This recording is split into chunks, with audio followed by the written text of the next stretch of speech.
Chapter 1035. Wearing a grey, green, and blue coarse robe, Thale first untied the leather pouch hanging on his waist and splashed the salt water on the heads of the 14 iron citizens who were participating in the finger dance. Then, he raised the driftwood stick he carried with him, faced the sea, and shouted, "The supreme God who is drowning for us, please open your eyes that can see through all things. We will sacrifice our loyalty and courage to you." As Thale's voice fell, Asha, whose hair was wet from the saltwater, was the first to throw the hatchet in her hand. The hatchet spun into a circle of bright wheels, and the blade of the hatchet whistled in the air. Perhaps due to the lack of food during the long night, she rarely had a full meal and rarely saw alcohol. Ironseed knew that he was going to play the finger dance later, but he still drank until his face was red and his eyes were blurry. Facing the flying hatchet wheel, he was stunned for a moment. Then he hesitated and stretched out his right hand. With a kai sound, the hatchet blade slashed across and blood splattered. Half of his hand fell on the beach. "Ah, my hand." The intense pain woke him up from his drunken stupor. He hugged his severed hand and howled at the top of his lungs. "Ha ha ha." Asha laughed proudly. The drowning song became louder and louder. Thale frowned and waved his hand. He even used his eyes to signal Tiamin, whose hand was severed, "Don't embarrass Ironseed in front of the Dragon Queen." The other 12 people only glanced over and continued their game, but their mental strength was unprecedentedly focused. Whoosh whoosh whoosh. The hatchets flew back and forth above the bonfire. As the rounds passed, Time in it was like a fanatical fan who saw Maradona, Pelé, Cruyff, Beckenbauer, Best, Ronaldinho, Messi and the rest of the gods competing together. They were all extremely excited and cheered loudly. The contestants' emotions were also stirred up. As the alcohol in their stomachs began to ferment, every time they swung the hatchet, they would shout and curse loudly. Their faces were fierce. The hatchet spun into a wheel of blades in the air, faster and faster. Even the flames of the bonfire below were swaying left and right along with the wheel. "Kai kai kaya, my finger." Finally, after more than 10 rounds, someone lost his hand. He wanted to grab the handle of the hatchet, but accidentally touched the shiny blade of the hatchet. It was as easy as a streamer cutting meat with a knife. The hatchet blade sliced off a third of his hand. A large piece of flesh from his thumb and index finger fell to the sand. TSK, TSK, TSK. AOO, AOO, AOO. Then came the third, fourth, and fifth. Not to mention the Ironseeds who were watching, even Dani felt her blood boiling, and wanted to cheer with them. Could it be that I also have the potential to become an Ironseed? She quickly regained her senses and focused on gathering the power of sacrifice. Comma, comma, comma, comma, comma, comma, comma, comma, comma, comma, comma, comma, comma, roar. Old Dunstan raised his hands and roared towards the sky. Earl Stonehouse, who was in the same group as him, was unlucky. He was hit in the forehead by the hatchet and became the first contestant to lose his life tonight. "How is it?" Thale asked in a low voice. "It's barely enough." Dani nodded. Thale let out a sigh of relief and nodded to the other 11 contestants. The crowd immediately cheered. The basic rule of the finger dance was to stand in place. The body could dodge or catch the hatchet, but the legs could not move. Therefore, the finger dance did not necessarily end when the fingers were chopped off. If the fingers were chopped off, the hand could still be used. If the hand was crippled, the other hand could still be used. The key was what rules were chosen before the game, whether it was a life and death match or just a bet on the winner. Dani only wanted to gather enough power of sacrifice to open the channel of faith. Since the channel had already been opened by chopping off 6 hands and killing 1 person, there was no need for her to let the Ironseed continue to die. Hey, what are you doing?" Dani pointed at a pale-faced Ironseed and shouted. That was Earl Goobler's youngest son, Glenn. The guy was wrapping his right hand in linen and kicking his frozen fingers into the fire with his right foot. "Don't burn it, what's the use of keeping it?" Sir Glenn said in a hurry. "Quickly pick it up, it can still be used," Dani said. Everyone still didn't understand what he meant. Asha shuddered and hurriedly ran into the fire. She used her long leather boot to scoop out the severed hand, which had been roasted to the point that it was oozing oil. Her Majesty can even save the dead, how can she heal a severed hand, she said. The severed hands looked expectantly at the Dragon Queen. Dany did not waste any time and let the iron seed with the severed hand and finger put the severed hand back together. Although the beach had already frozen at -10 degrees Celsius, it slowly regained its vitality under the warm holy light and then reconnected. Inami above, this is a miracle. One of the Tiamin clenched his fist and shouted in disbelief, it is as flexible and strong as before, as if it has never been broken. No wonder everyone says that although holy healing is not omnipotent, it is especially effective for sword wounds. Priest Toleb was both shocked and envious. If Yang Ren also knew holy healing, then the iron seeds would be able to play with their fingers without worry. Finger dance was not a simple game. Just imagine, if the other navies and Iron Seed battled, and each of the Iron Seed had 2 short axes at their waist, the scene. The Iron Seed could roar in the 4 seas, it was not by luck. Ah, my hand hurts, it's all cooked. Glenn raised his right hand and wailed, a faint barbecue aroma wafting from his fingers. The surface is charred, but the inside is still good. Rest for a few days and wait for it to molt. Dany held back her laughter. It was like a pig's foot that had just been taken out of the freezer and placed directly on the gas stove. Even if the surface was charred, the ice inside had not melted. What should we do now? Priest Toleb asked. I need a guide. How do you usually communicate with the Inami? Just like the last time when she broke into the Cloud Hall, Dany also needed a stable coordinate similar to Yolan of Scylla to ensure that she would not get lost while traveling through time and space. A simple line of faith could not be used as a coordinate. Dany breaking into the Flowing Water Palace was a bit like Huido breaking into the Tomb of the Living Dead in The Return of the Condor Heroes. It was easy to communicate with Lola Dragon in the Tomb of the Living Dead. Just stand at the back of Mount Zhongnan and shout, and Lola Dragon would definitely hear you. But if you wanted to listen to her location, the line of faith, and enter the Tomb of the Living Dead to catch Lola Dragon, it was wishful thinking. Because there were traps near the Tomb of the Living Dead, and there were countless mechanisms and secret passages in the tomb, there were traps set by the gods near the Kingdom of God. But if you let Grandma's son go and followed her, you would definitely be able to break into the tomb. Earl Stonehouse, who had died in the finger dance competition, might not be able to go to the Flowing Water Garden, so he could not be a navigator. Dany was a bit regretful. Back then, she had cut off the head of Wet Magic Iron, but she did not imprison his soul.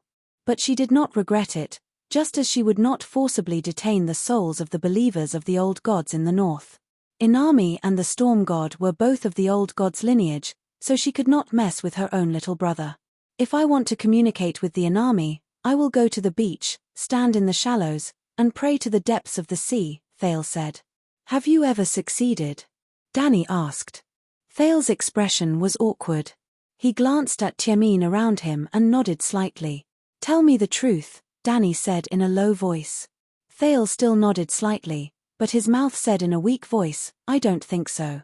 Dany said helplessly, have you ever received a response from the Inami in your life? Of course, I am the 3 drowned people. Every time I am drowned, I enter the Flowing Water Palace. This time, the old priest's tone was very firm. Iron Seed had a ritual similar to Christian baptism called drowning. For an ordinary Tiamin, they only needed to pour seawater on their head, and it was not a complete drowning. But to become a drowned person, they had to go through at least one complete drowning. They had to be pressed into the sea by another drowned person until they were no longer breathing. Then, the drowned person would fall into a state of suspended animation. The drowned believer was dragged to the beach and revived with CPR. The reason why Wet Magic Iron could become the leader of the drowned people was that he never failed when he was drowned. Thale's title of 3 drowned people was also because he had been baptized 3 times. And he could become Iron's successor because he was the drowned person who had the least number of failures besides Yulan. In Tiamin's mind, when they were drowned, they had already died once. Their souls went to the Flowing Water Palace and were revived after receiving the Inami's blessing. Why don't you be drowned again? Dany suggested. If the old priest was not lying, then following his soul would definitely lead them to the Flowing Water Palace. Thale was a little hesitant. If Iron was still alive, He would not mind being drowned again. But if it was someone else, he would not be so assured. Asher saw something and urged in a low voice, "Priest Thale, we don't have much time." Seeing the Dragon Queen and the rest of the Chemin looking at him, Thale sighed helplessly and nodded in agreement. "Priest Norkin, help me be drowned." Norkin was Iron's assistant, and now he was Thale's assistant. "Burp, okay." The bearded Norkin burped, rolled up his sleeves, and walked forward drunkenly. "Are you drunk?" Smelling the strong smell of alcohol on his underling, Thale's expression turned sour. "I haven't had a good drink in years." Norkin grinned. "Don't worry, my lord, I'm good at it. I have a 70% success rate." Thale's expression turned even worse. He forced a smile and said to the Dragon Queen, the water is a little cold." "Is your head itchy?" Danny asked blankly. Thale picked at his messy seaweed-like hair with a puzzled expression. "It is a little itchy. I have lice on my head."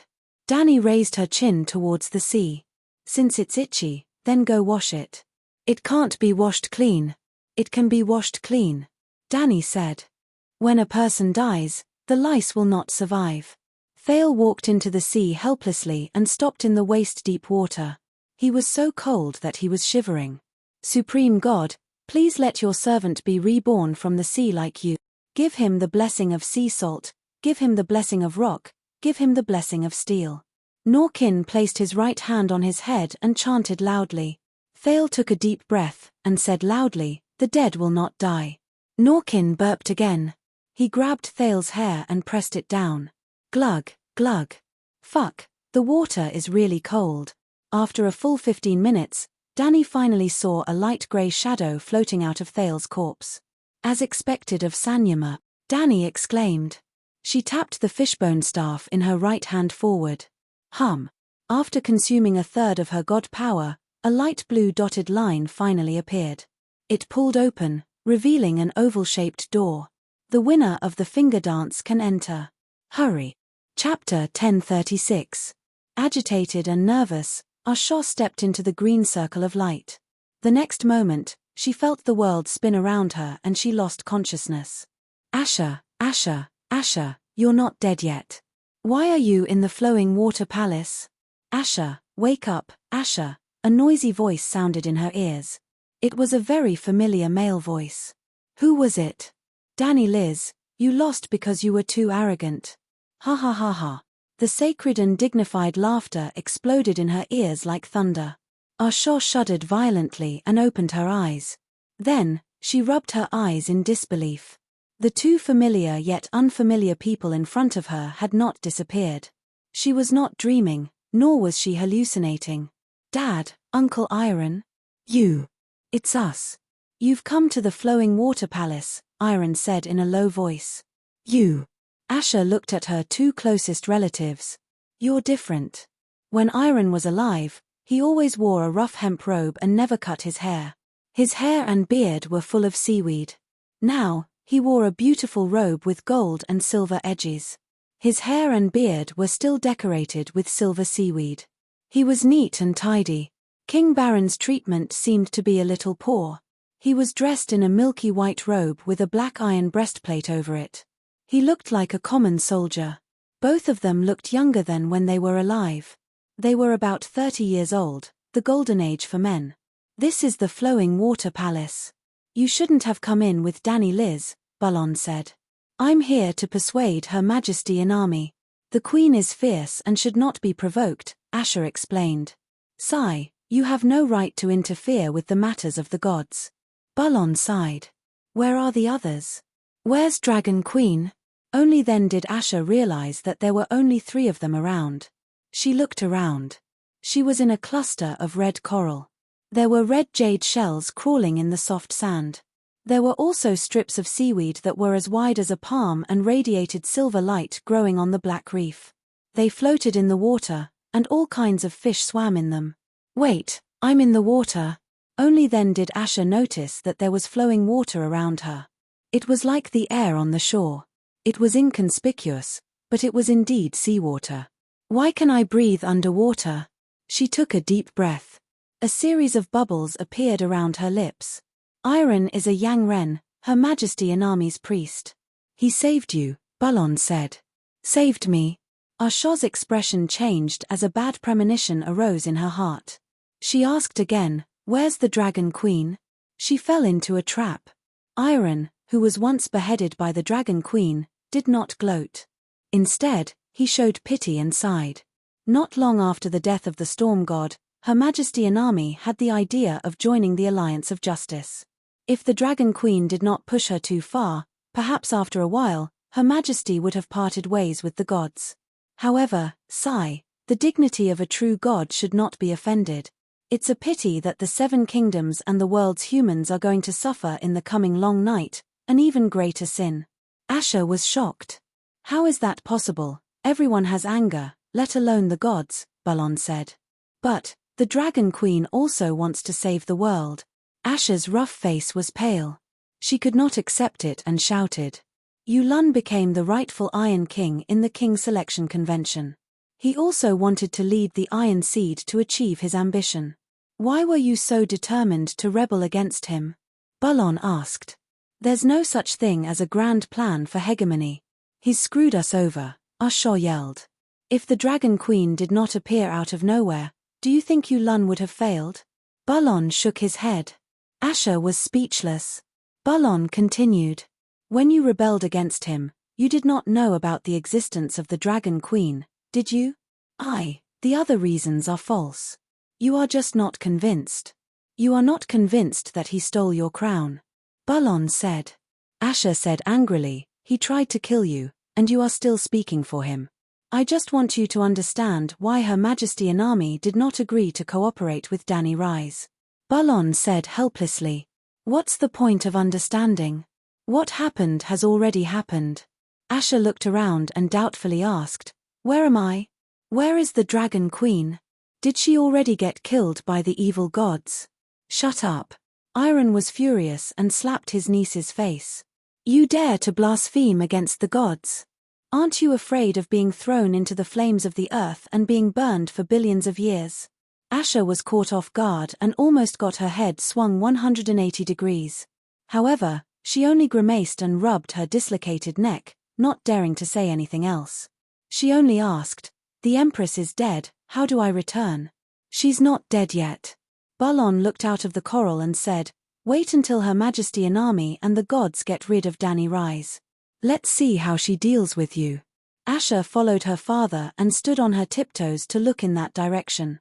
But all she saw was a black shadow and a crimson flame, nothing else. Where are the others? Why am I the only one here? She asked. Those with backgrounds, just like you, were taken away from the battlefield by your grandfather. Those without backgrounds were trapped in the ambush with Danny Rise. Are we really the descendants of the Inami? Asha was surprised. The Greyjoy are the direct descendants of the Grey Sea King, but they have nothing to do with Her Majesty Inami. The legend of the Grey Sea King marrying a mermaid is false. Asha felt a sense of loss as if her dream was shattered. Marrying a mermaid is true, but that mermaid isn't Inami's child. Where are the other Greyjoys? My grandfather, where are they? Asha asked again. They're fighting. Balon pointed at the iron sword at his waist. We're all Inami's rowers. You should know what a rower needs to do when facing an enemy. Oh gods, you're fighting Danny Rise? Aren't you looking for death? Asha's eyes widened in disbelief.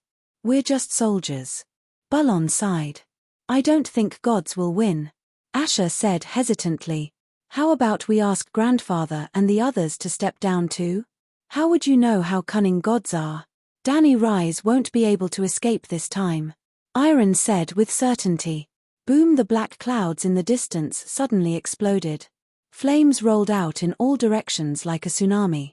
The seawater began to burn. Corals, seaweed, fish, and other dreamlike scenes in a burning mural turned into nothingness in front of their eyes. They were horrified. They wanted to scream, but in the storm, they were blown away like goose feathers, flying even further away. As the world spun, Asha heard a familiar female voice. Bastard, where do you think you're going? Dragon Queen's voice was full of anger and violence. Fuck, I told you that the Queen is fierce and can't be provoked. Now. Ah, oh 7 gods, Mother of Mercy, save me, it's me, don't hurt your allies. The sea of flames engulfed Asher, and she disappeared while howling. Half an hour ago, on the beach of Old Wake Island, Dani, who was about to step into the dimensional door, suddenly felt her heart palpitate. But she only hesitated for a moment. She gripped the weirwood staff in her hand and still entered. Then, she appeared in the sky above the white jade square. Opposite her was Inami's bathtub throne. The mermaid was wearing golden armor and holding the broadsword she saw in the River of Time, the one that killed the sea dragon Nogga. She looked like she had been preparing for a long time. There were 4 demigods with powerful auras around Drowning God.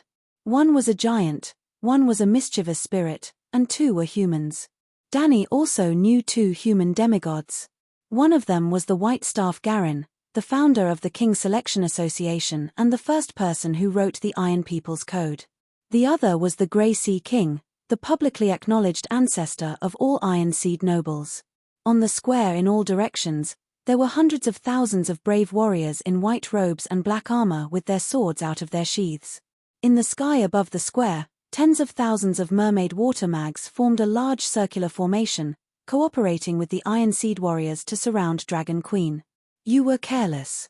The golden-armored spirit's deep and proud voice came from under the helmet. Dani looked around and said coldly, "You've decided." Inami was silent. Plop plop, 8 corpses fell from the sky, falling beside Dani and landing on the white jade floor.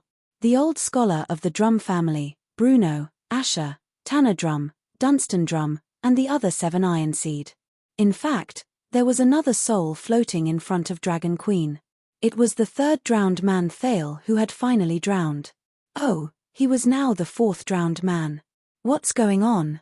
Priest Thale looked left and right, his expression blank for a moment. He gradually understood the current situation. The old priest quickly kowtowed to the golden-armored mermaid on the throne. "Supreme God, please don't misunderstand. Her Majesty Dani Rise has no ill intentions. She is here to negotiate." "Idiot, isn't my attitude obvious enough?" Inami said coldly. "Supreme God, listen to me. The night is long, and the only one who can save the world is the Dragon Queen. Although she is domineering and arrogant all right, your mission is complete. Stand aside." Dragon Queen wrinkled her nose and waved her hand. The old man floated to the ground involuntarily. "Your Majesty, don't be stubborn. Although it's unpleasant to hear, your life is more important." The old priest was unwilling to be left alone. He continued to stomp his feet and yelled, "We are here to negotiate. Any conditions can be negotiated. If a brother-sister alliance doesn't work, we can form a brother-sister alliance, or an uncle-nephew alliance. If that doesn't work, a father-daughter alliance will work too. We have to ensure that the overall situation is not ruined. When 2 tigers fight, even if there is a winner, there will be heavy casualties. Supreme God, Your Majesty, please consider, for the sake of all humans, you idiot, I am the queen of the human race and can represent the human race. But she is a mermaid, and the human race is not as important as her face. Furthermore, even if I want to save the world, a brother-sister alliance, a father-daughter alliance, such a humiliating alliance, do you think I don't want my face anymore?" Dragon Queen berated loudly. She even reached out her hand and sucked the old priest into her palm. She squeezed him into a soul ball. Everyone's expression was dazed for a moment. Suddenly, a man with long hair and an aquiline nose squeezed out of the Black Armor army and ran to the side of the corpse pile. He shouted, "Dragon Queen, please let me take Asher away." Dani took a closer look. It was a familiar person, the human swine Iron that she chopped off his head. However, his limbs were intact now and he was much younger. Without waiting for her reply, another middle-aged bearded man quickly came out of the formation and carried Asher away with Iron. Following that, 2 men in golden robes came out and picked up 2 living people. Dani frowned and snorted. She activated Soul Suppression Strike and hit the mind's cape of the remaining people. A 4 Tiemin and 1 scholar groaned as they got up. What is this situation? How did we come to the battlefield?" Old Dunstan looked around blankly, shocked and scared. Chapter 1037. In this world, Magic was not systematic. Ordinary extraordinaires were weak and seemed to have very low magic. However, there were two types of magic in this world that were rare even in high magic planes. They were prophecy and blood witchcraft. Night Lion and Inami's method of mastering the supreme law was one of the pinnacle of blood witchcraft, reverse evolution. Generally speaking, evolution only appeared in the descendants. From father to son, it was a positive evolution. However, the gods of the Song of Ice and Fire had achieved the reverse evolution of son to father through blood witchcraft. Using Night Lion and Lady of Light as an example, they were limited by their bloodline talent and were unable to master two laws of opposite attributes at the same time. However, through natural reproduction, as long as there were enough descendants, there would always be children who would inherit both talents at the same time. At this time, prophecy began to work again. Night Lion and Lady of Light did not need to imitate sows and really give birth to countless children. They only needed to make the most correct choice on the River of Time. For example, they saw on the River of Time that Ari would give birth to a mentally retarded child at noon tomorrow. Naturally, they would not love Ari and thus complete a selection of children. On the River of Time, they could see the birth of Son of Heaven, the name of Night Lion and Lady of Light's son. Then, they chose this line of fate and followed the will of Heaven to give birth to Son of Heaven. Compared to his parents, the chosen Son of Heaven had achieved the evolution of his bloodline. When Night Lion and Lady of Light extracted the Son of Heaven's bloodline genes and completed the transformation of their own bloodlines, wouldn't it be equivalent to the reverse evolution of son to father? Bran carefully suggested, perhaps, Jon is a good choice. He has the destiny of ice and death. Your child. When the long night ends and the River of Fate shows its traces again, it will be easy for you to do. Jon. Dany frowned in thought. This is your destiny. Bran said softly, the temptation of the supreme law is too great. Lalo naturally wants to learn from Night Lion and Lady of Light. However, he seems to have some misgivings about what happened to Lady of Light and Goddess of Wind. Thus, he chose you and Jon in fate. Of course, this is the choice of the world's will. Lalo is only relying on his contributions as the savior of the world to seize control of the trajectory of destiny. You're mistaken. I don't seem to have any bottlenecks when it comes to fusing the Song of Ice and Fire. Dany told him about how she had learned the Song of Ice and how she had seen the secrets of the universe through the Song of Ice and Fire. At that time, my Song of Fire and Song of Ice naturally fused into the Song of Ice and Fire. There was no conflict of attributes. Are you sure it's not an illusion? You don't even have the Song of Ice, so how did you fuse it into the Song of Ice and Fire? Bran asked doubtfully. Dany shook her head. Hallucinations are different from premonitions. At my level, how could I be confused by hallucinations? Perhaps the Frost God's Song of Ice is too low level, and is not worthy of my Song of the First Fire. She guessed. Bran was speechless. What kind of reason was this? The more Dany thought about it, the more she felt that it made sense. As everyone knows, the songs of law of the same attribute can also be divided into noble and lowly ones. We all made a mistake before. Because the Song of Ice is very rare, we subconsciously thought that the Frost God's Song of Ice was unique.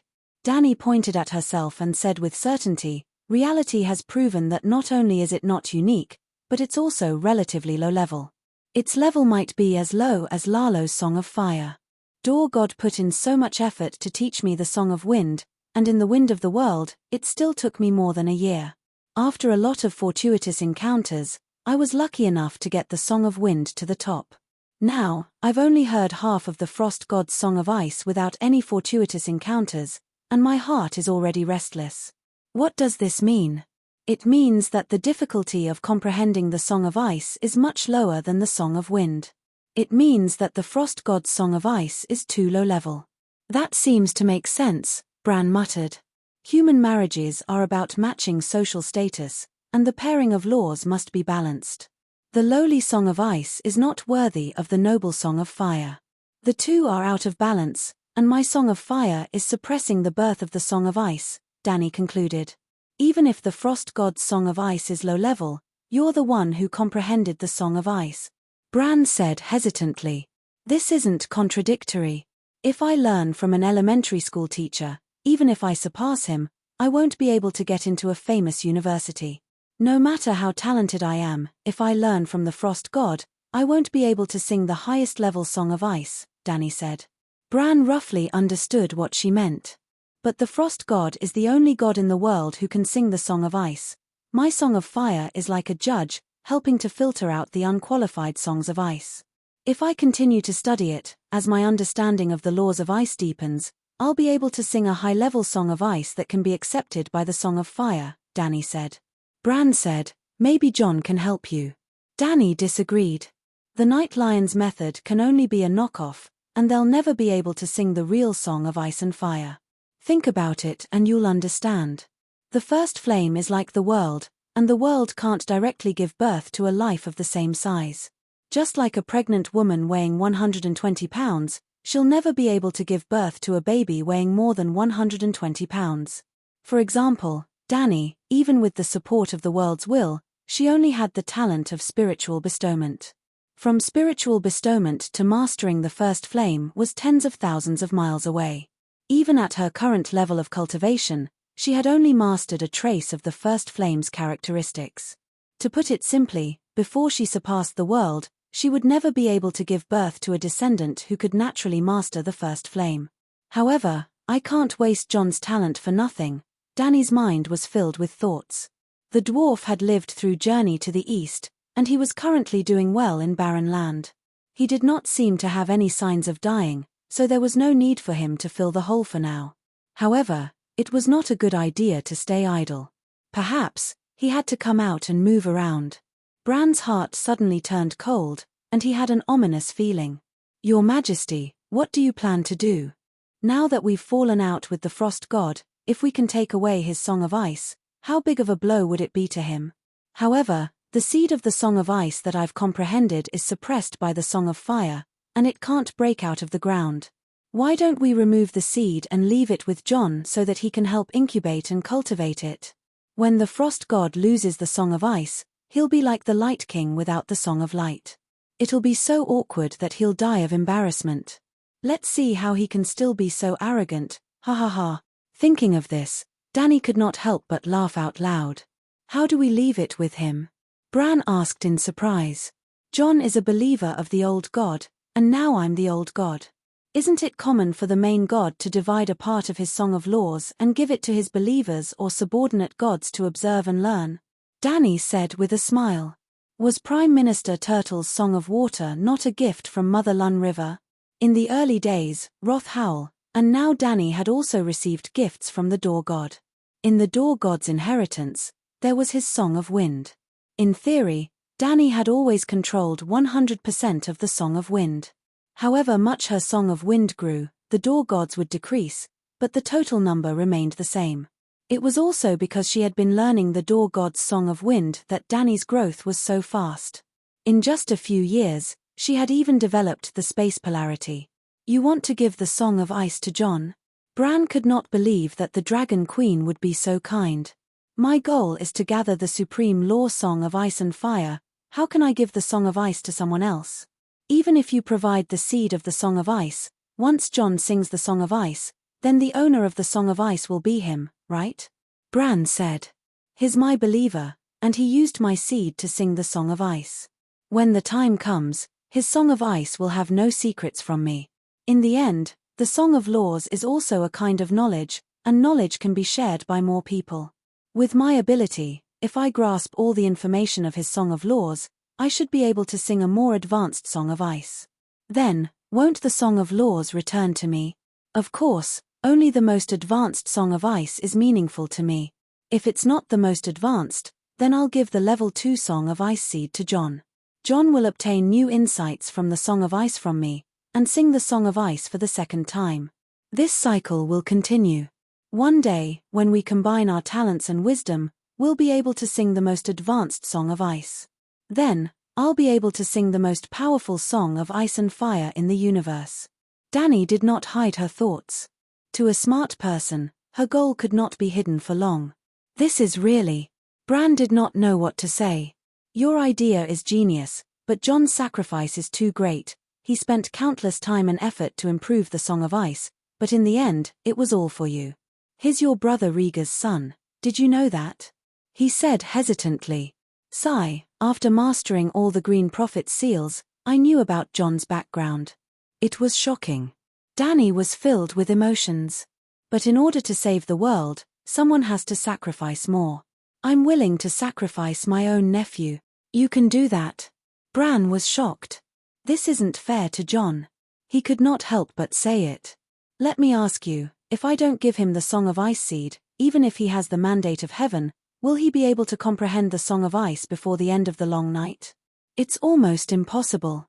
He's not even a demigod, and his meditation technique is not compatible with the Ice Law.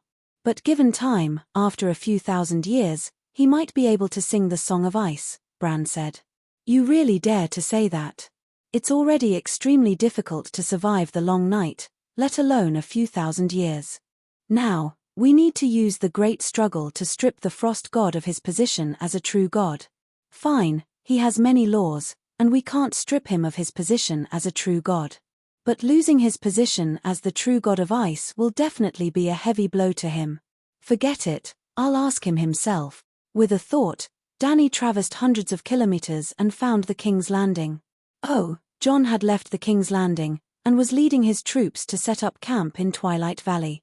On the cliff castle overlooking the entire town and port, Jon was holding the Sisters of Darkness in his hand, sparring with the volunteer corps soldiers in the open-air training ground.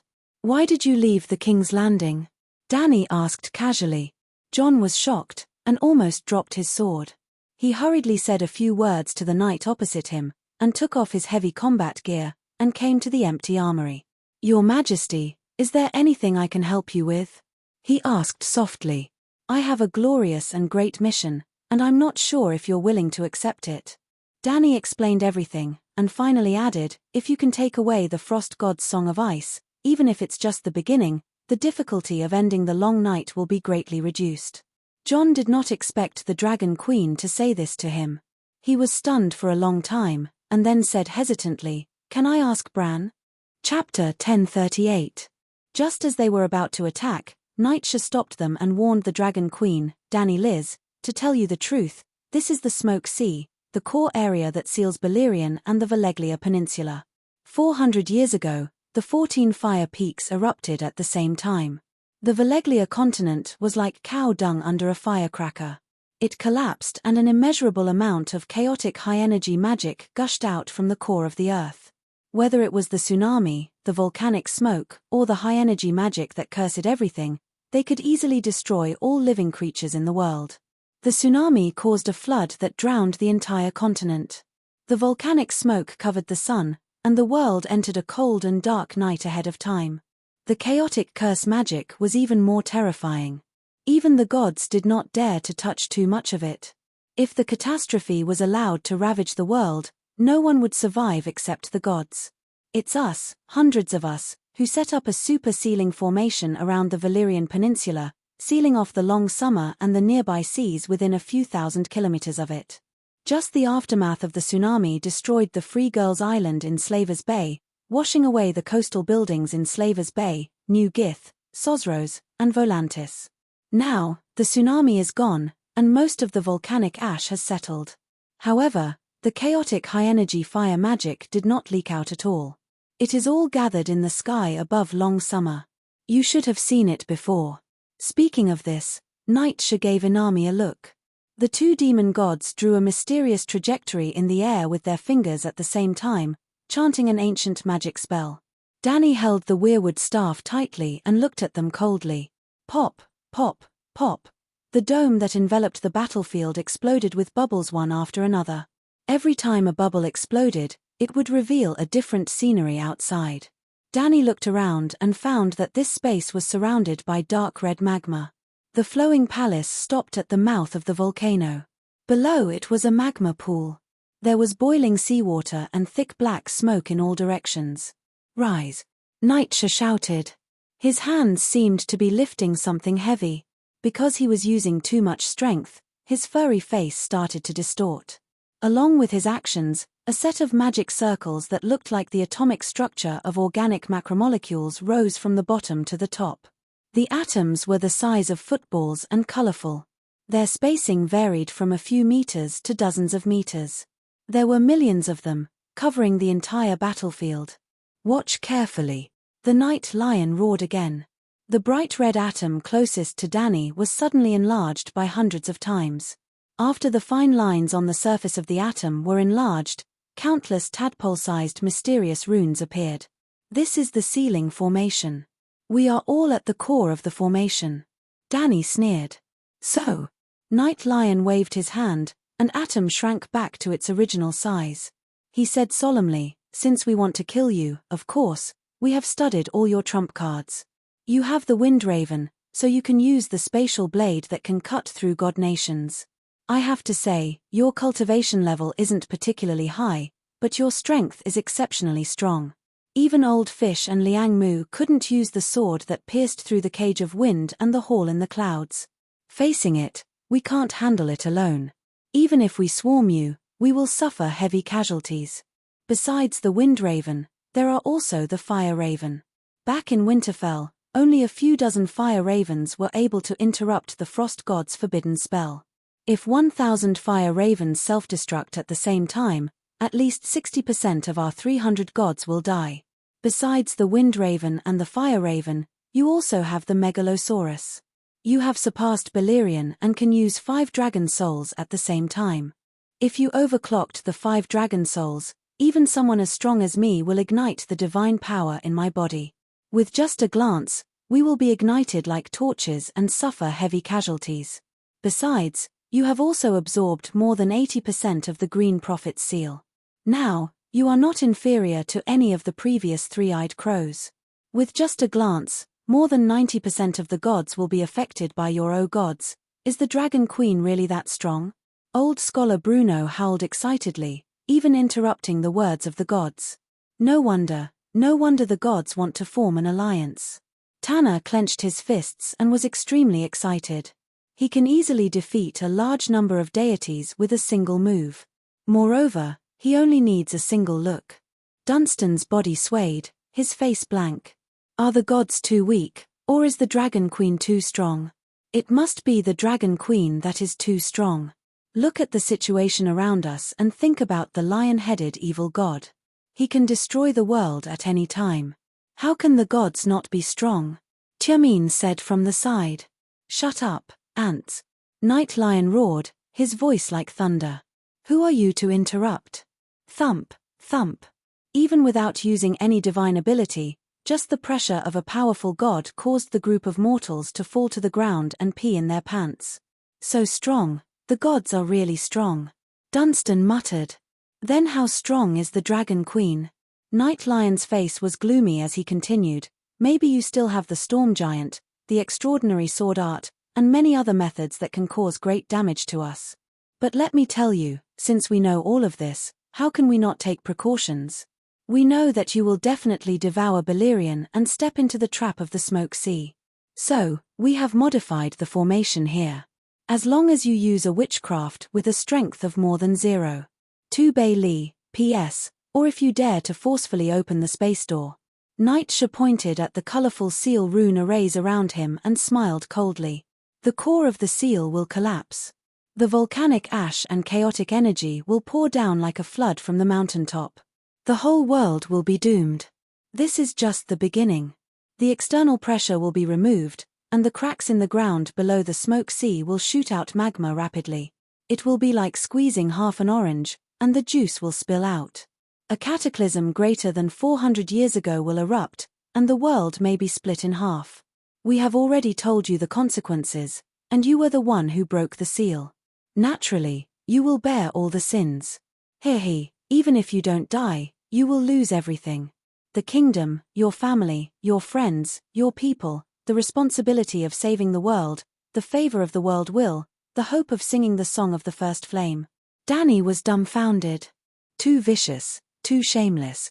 Count Dunstan shouted in disbelief. How can the gods be more shameless and self-degrading than the nobles of Westeros? Bruno murmured in shock. So, the true world of the City of Knowledge is right, but the scholars are working in the wrong direction. Not only should we not slay dragons, But we should use the megalosaurus as a ladder to increase our power to strengthen ourselves and kill all the evil gods. No one cared about the words of ants.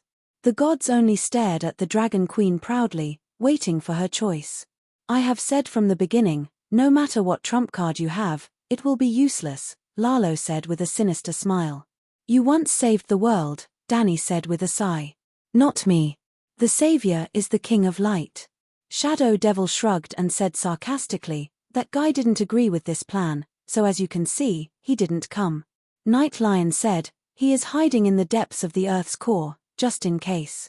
If you are willing to destroy the world and run for your life, that guy can stabilize the power of the Earth's fire and naturally replace your destiny as the savior. No matter what you choose, we have already calculated every consequence. I personally suggest that your best choice is to surrender, give up your true blood and understanding of the laws, and let the King of Light become the savior. You will die happily, the world will be saved, humans will continue to live, the big shots in the Justice Alliance will benefit, and the ordinary gods will be relieved of the eternal night of the gods. You will be good, I will be good, and everyone will be good. Everyone will be good, and that will be good. What do you think? Danny looked at Inami with a complicated expression. You are a true god, different from them. If I resist and destroy the core of the seal, the volcanic ash and chaotic magic energy will leak out, and the cataclysm will follow. You will be hurt as much as I am. I have the responsibility to save the world, but I am not a true god. If the world is destroyed, the true gods will be the first to suffer. How many true gods are left alive in the world? You are the only one. You idiot. The mermaid pursed her lips, and her face behind the mask was a little pale.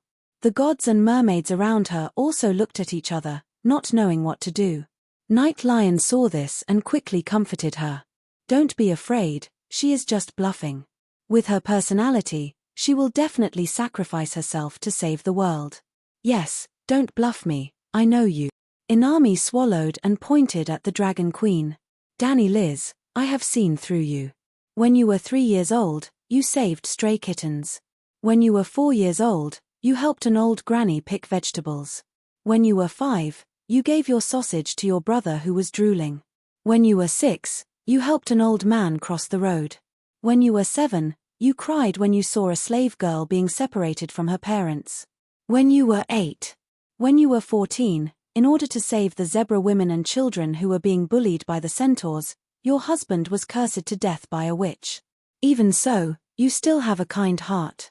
When you were 15, in order to free the slaves, you temporarily gave up on your plan to return to the Westeros. You stayed in Slave Bay and fought for the countless oppressed slaves. For them, you were willing to challenge the entire world. Then, when you were 16, you rode a dragon back to the Westeros. When you saw the nobles fighting and suffering, you couldn't bear to see it. You gave all your gold royals to the Great Sparrow so that he could save the people of King's Landing. That was when you decided to build the Crabclaw Peninsula Rescue Station in Meribad because you pitied the refugees. You also mercifully let go of Madame Stoneheart, Stannis, Jon Snow and the other relatives of blood feud. When you were 17, you knew that the night was coming. Your kindness had already begun to benefit the common people. No one knew the real reason why you signed the food plan with Bravos, but I knew. You were using the economy to control the world's food production. Because of your plan, the world's food reserves had at least doubled. When you were 18, you drowned God blabbered on and on about the Dragon Queen's deeds. Dany blushed as she listened, and her expression became awkward. I didn't expect the Dragon Queen to be so great. Tiamin and the others opened their mouths, their jaws almost dropping to the ground. The more the mermaid spoke, the more determined her expression became. The worry in her heart completely disappeared. She announced with a tone of certainty, kindness is your nature. Sacrificing your own interests for the greater good is your code of conduct. I see through your heart, liver, spleen, lungs, and kidneys. In your left chest, there is a sacred red heart that shines with a kind golden light. Dany, rise, be honest. You will sacrifice yourself to save the world. This guy is shameless, but I have to admit that he's right.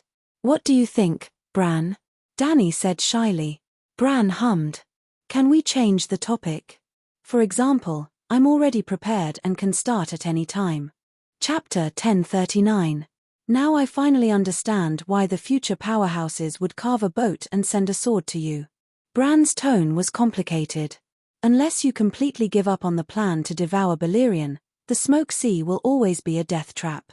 You can't avoid it, and you can't resist it. Only when you merge with Balerion can Valeglia's 6,000 years of civilization be considered the final achievement. Once you give up on Balerion, the incomplete you may never be able to sing the perfect song of the first flame. That's cruel and decisive. Dany sighed. So, have you made your decision? Night Lion asked in a low voice. Sigh, you guys are so meticulous that I don't even have a way out. What else can I do? Dany looked helpless. She raised her weirwood staff as if she was surrendering. Very good. Inami smiled happily. The other gods also smiled. Your Majesty, sob sob sob. Bruno cried. He looked up at the sky and cried, Oh heavens, oh earth, why did you allow this to happen? The greatest queen in the world, because of her own righteousness, will die in the hands of thieves. Where is the justice? Clang. Dunstan's blood boiled. He pulled out Red Rain, an ancestral steel sword, from his waist and roared at the Dragon Queen, Your Majesty, don't give up so easily. I don't know what 0.2 belly is, but I'm willing to fight with you until the end. Even if I kill one more demon, I'll feel better. Your Majesty, please let me die before you. Tana Drogu's gaze was firm. Your Majesty, we're willing to die for you. The other two Chemin didn't hesitate either. They pulled out their swords and glared at the gods above them. Mere ants, how dare you pull out your swords against the gods? Get away from me, don't be an eyesore. Lalo roared. His powerful aura once again bent the knees of the 5 mortals. But this time, they straightened their backs. Even if their faces were twisted and bleeding, they still struggled to point their swords at Lalo. They are your believers. What do you think we should do? Night Lion held back Shadow Demon who was about to go berserk and turned his gaze to the mermaid. When you kill ants, do you even care about what they're doing or saying? Inami's expression was impatient. This is more important. Don't get distracted. Yi Shu and Lalo both calmed down and nodded in agreement. You're right. At this moment, a sudden change occurred. Crackle pop without any warning, Grey Sea King suddenly turned his head and blew at Inami's left temple. The slender stream of air was like a sharp sword, emitting the sound of burning wood and flashing an ear-piercing white light. Strangely, when he saw the white light, he didn't feel anything in his eyes, but his ears hurt. Inami did not expect her subordinate god to betray her main god, but the moment the Grey Sea King attacked, the line of faith between the two was completely broken. Therefore, although he was caught off guard, he was not completely defenseless. Bastard. He still had the chance to curse. Then, the golden helmet exploded like a piece of paper, and a handful of blood with white brain juice burst out of the temple. It was a terrible wound, but the deadly witchcraft that Grey Sea King learned from the spear shrimp did not achieve the expected effect of a headshot. The change was too sudden. Dany and the other gods were stunned. Grey Sea King, you're asking for death. They were stunned. The giant beside Inami was furious and subconsciously swung his stick at Grey Sea King. Grey Sea King was tall, close to 2.5 meters, but at this moment, he was like a slippery loach. His thick waist was like a thin willow branch in the wind. He bypassed the giant stick and found the right opportunity to blow at Inami for the second time. But this time, the mermaid was more prepared. Splash! The water waves condensed into a green water wall beside her. Pop boom! The airflow blew a hole the size of a wine glass in the water wall. Inami's expression was ferocious. She waved the sword in her hand. Grey Sea King was 7 or 8 meters away, but he couldn't control himself and fell under the blade of the serrated sword. Kai! The sword was cut in half. Grey Sea King was cut in half at the waist, and his blood soaked the nearby seawater. Plop! The two halves of the corpse rolled down the royal stairs. There was still a mist of blood at the cut of the corpse like a ribbon, floating towards the wide serrated black sword in the mermaid's hand. Grey Sea King's blood and soul were constantly being absorbed by the demon's sword, just like when Grey Sea King used it to fight against the sea dragon Nogga. Why? Inami's left temple was covered with a layer of water film, and the white skull and broken brain inside could be vaguely seen. It was extremely terrifying. Even ants have a temper. Grey Sea King's mouth was bleeding, and the light in his eyes was dimming. I'm your master god. How dare you be angry with me? Inami was furious. I'm the first Iron King of the Dawn era. I represented the humans and fought against the godlike children of the forest, giants, and monsters. I also killed the sea dragon that ravaged the Iron Islands and swallowed the Iron Seed at will. I lived until the hero era, and I was called a hero by the humans. Grey Sea King was dying, but his tone was sonorous and powerful. Even the juniors dared to draw their swords and point at the gods. I don't want to lose the title of hero in front of them. Then, he used the last of his strength to turn his head and look at the Dragon Queen. He said intermittently, "Do you know why, cough cough, the last 4,000 years of the last era was called the hero era? That's because we're all, just like you, gods. Gods are nothing." After saying that, he widened his dark eyes that were as big as pebbles. He was dead. A huge foot quickly enlarged in the corner of his eyes and landed heavily on his face. Crack. Hero. Bullshit. The giant spat at the corpse and moved away the foot that was covered in brain and flesh. White staff. Garin's veins bulged as he held the white staff. His expression was almost twisted. But before he could say or do anything, tch, black lightning flashed and the legendary priest's expression froze. Why? Tch, blood splattered and the sword was split in half. Inami shook off the blood on her sword and said coldly, "I'm not happy with your thoughts right now." This was the difference between a priest and a normal believer. If Grey Sea King attacked, Inami wouldn't be able to react in time as long as he was fast enough. But Garin was Inami's priest. He couldn't even hide his thoughts from Qizong and Holy Mother Dani. Of course, Garin was still a priest. His loyalty to Inami was not something Grey Sea King could compare to. He was only suffering in his heart. He was angry at Inami and his faith had decreased. He didn't plan to rebel immediately. But Inami was still angry. She couldn't accept this level of betrayal. The whole process was long, but it happened in the blink of an eye. Dunstan and the others had just expressed their stance. Dragon Queen was about to praise them when Grey Sea King suddenly went berserk. He failed to kill Inami and was killed instantly by Inami. Dragon Queen, Iron Seed, and the gods were still in shock. The mermaid had completed another 2 kills. One was a scholar and the other was a warrior. Father, Grandfather, Your Majesty Sea King, no, Priest Garin. Dragon Queen was still in shock. The Iron Seed in black armor and white robes surrounding the battlefield were excited. Grey Sea King had 100 sons. White Staff Garin was the faith of the people. Grey Sea King was the faith of all Iron Seed nobles and civilians. Now that the two had died so miserably, many Iron Seed couldn't accept it. They looked at Inami with hesitation. You are all Iron Seed. Inami noticed the change in emotions of the oarsmen below. She was very angry. I created you to rape and pillage. You are not saviors or heroes. You are only my warriors, my oarsmen. You only need wine, women, and blood. Her voice was like thunder. She hoped that her words would be like the morning bell, waking up the lost Iron Seed. Silence filled the square. The Iron Seed looked at each other, not knowing what to do. No. Suddenly, someone stood up. It was Blackheart Haluan, who was knocked out by Dragon Queen's soul-extinguishing strike. He staggered to his feet and put on his helmet as he shouted, "What we pursue is honor, killing, strengthening, pillaging. We use blood and fire to please you in order to gain your approval and praise. Your approval and praise is the highest honor of the Iron Seed. We fight for you. We dream of becoming your oarsman because you are the source and representative of the highest honor. Haluan, I am still your highest honor," the mermaid said coldly. She was a god. She could feel that Blackheart Haluan's devotion to her was quickly decreasing. Haluan shook his head and pulled out his sword. He shouted with a sobbing voice, "No, you are now our shame." The The dead will rise again if they do not die. They will be even stronger. This is the Inami in my heart. You have destroyed my faith. My whole life, my 300 years of dedication, have been betrayed by you.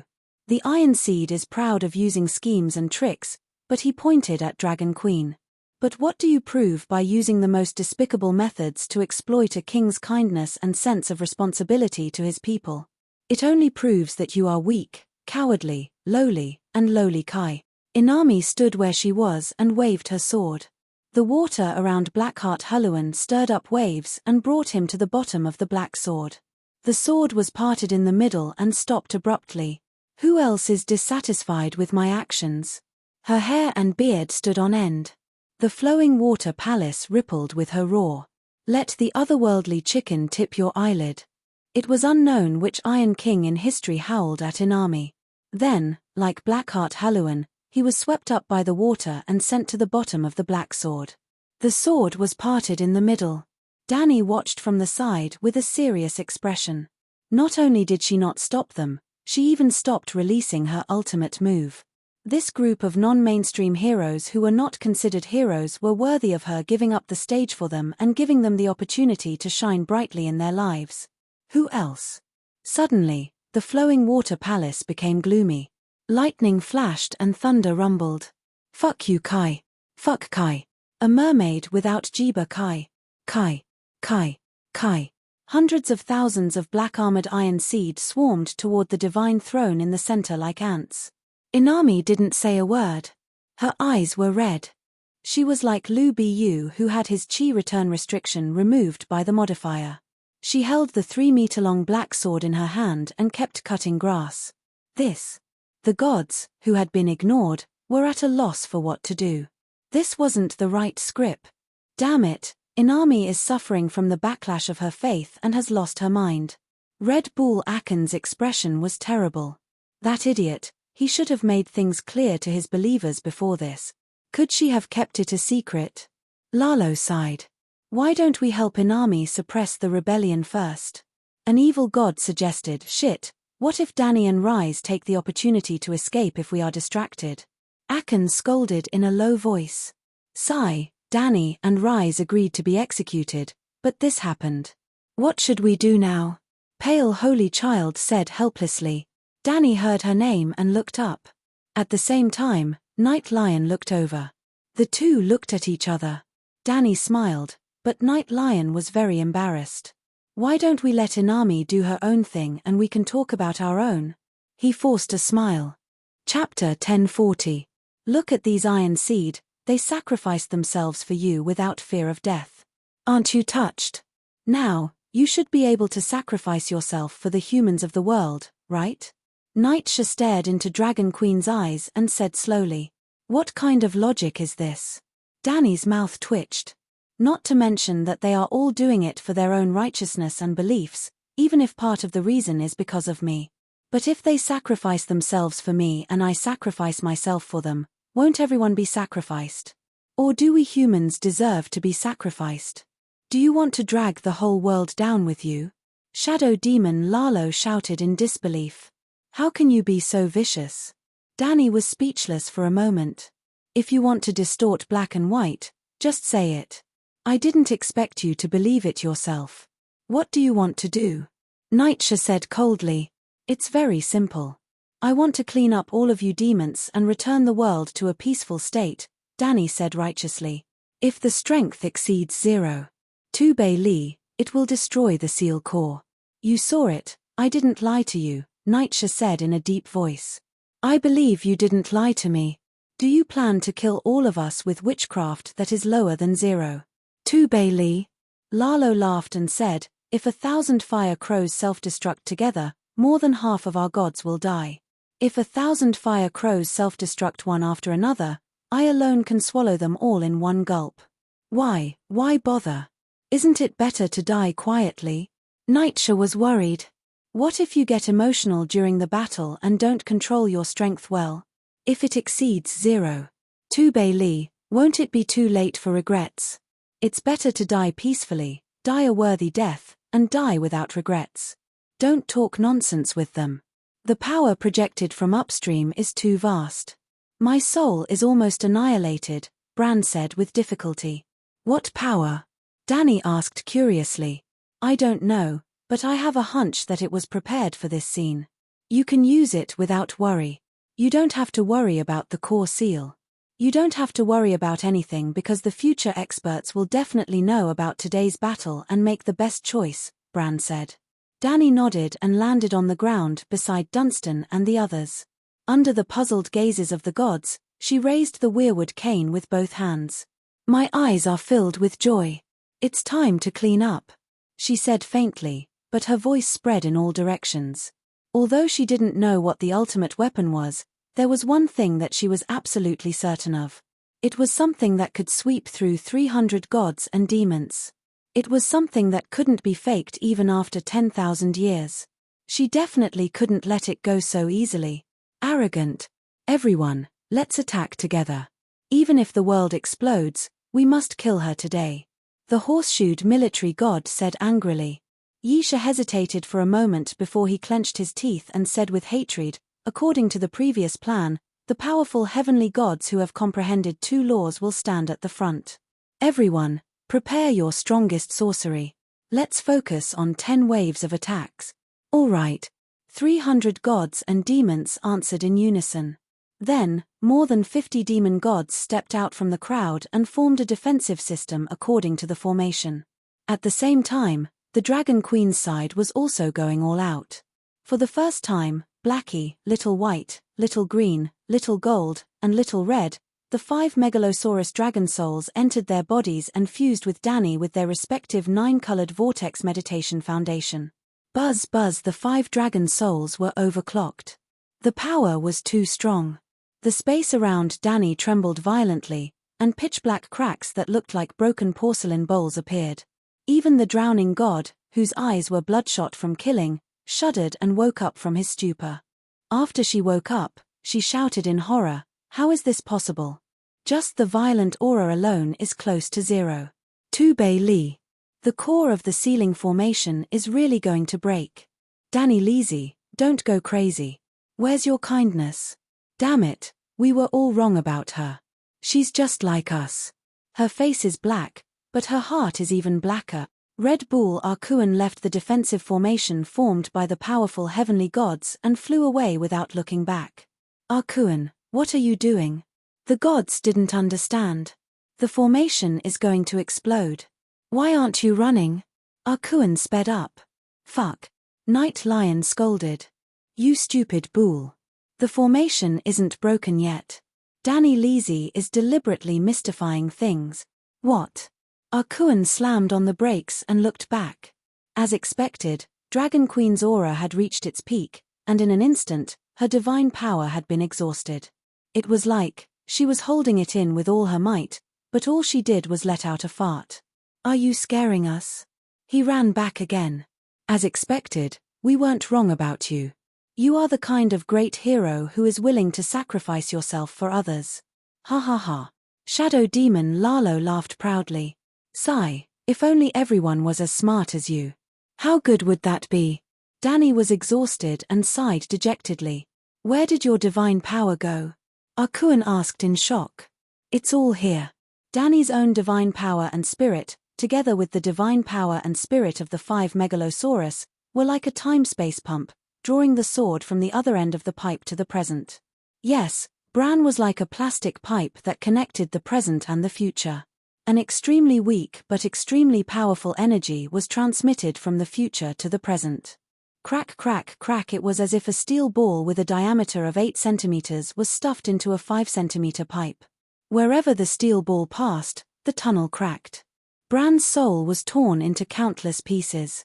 Because his soul passage connected the present and the future, the torn soul fragments all fell into the future. Now, he was letting out a heart-wrenching cry. It was more painful than a real heart-wrenching cry. Your Majesty, today, I have fulfilled my promise to you. After leaving this sentence, Bran's soul scattered. When the steel ball fell into Dany's hand, it meant that the entire Bran's plastic pipe had shattered. On the river of time, from the present to the future, Bran's soul ashes were scattered evenly. Buzz, buzz, buzz. Once again, pitch-black cracks appeared in the space around Dragon Queen. This time, it was even more terrifying. The spiral-shaped space cracks surrounded her, forming a huge space tornado. The infinitely enlarged ceiling formation that looked like a macromolecular structure diagram was instantly crushed like a delicate flower that was sucked into a space shuttle turbine engine. Fuck. Danny was dumbfounded. Was she tricked by the people from the future? Fuck. Red Bull Arkuan was dumbfounded. The Dragon Queen finally broke her persona. Night Lion, Inami, and the others were dumbfounded. Then, they flew into a rage out of humiliation. Let's fight it out with her. Even if the great cataclysm breaks out again, we gods will at most suffer great losses. If I don't vent my anger today, I won't feel at ease. The horseshoe war god roared. First, he used the Great Plague Poison technique. The 5-colored umbrella-like cloud swooshed and enveloped Dragon Queen. Whoosh. But in the next moment, the space tornado was like a hood. In an instant, it sucked all the poisonous cloud into a certain space. Let's retreat. Red Bull Arkuan said nervously. We've already planned this beforehand. We can't fight Danny Rise to the death. The Frost God knows about the Misty Sea plan. He'll definitely sit on the mountain and watch the tigers fight, waiting for a chance to catch us all in one fell swoop. The alliance of justice and order was never stupid. After the Frost God knew about their plan, not only did he not expose it to the Dragon Queen, but he also secretly helped them to hide it. Was he doing a good deed every day? Impossible. The gods didn't give up on the Misty Sea plan because according to this plan, the gods could easily take down the Dragon Queen without any losses. As long as the gods didn't suffer great losses, if the Frost God dared to be the fisherman, they would dare to make him into fish soup. Don't rush. At least 10 waves of fire. If we can't kill Danny Rise, we'll run. Night Lion stopped Red Bull, who was preparing to run for the second time. It's too embarrassing to run without even fighting. Arkuan thought it made sense. The alliance of justice and order had been established for many years, but they had never fought the Dragon Queen head-on. Then, more than 300 demon gods floated in the air like stairs, surrounding the Dragon Queen. They used all their strength and used their strongest divine spells. Whoosh whoosh whoosh, whoosh whoosh whoosh. They were colorful and strangely shaped. It was as if 10,000 barrels of fuel had been poured on the Dragon Queen. The space tornado around the Dragon Queen continued to expand.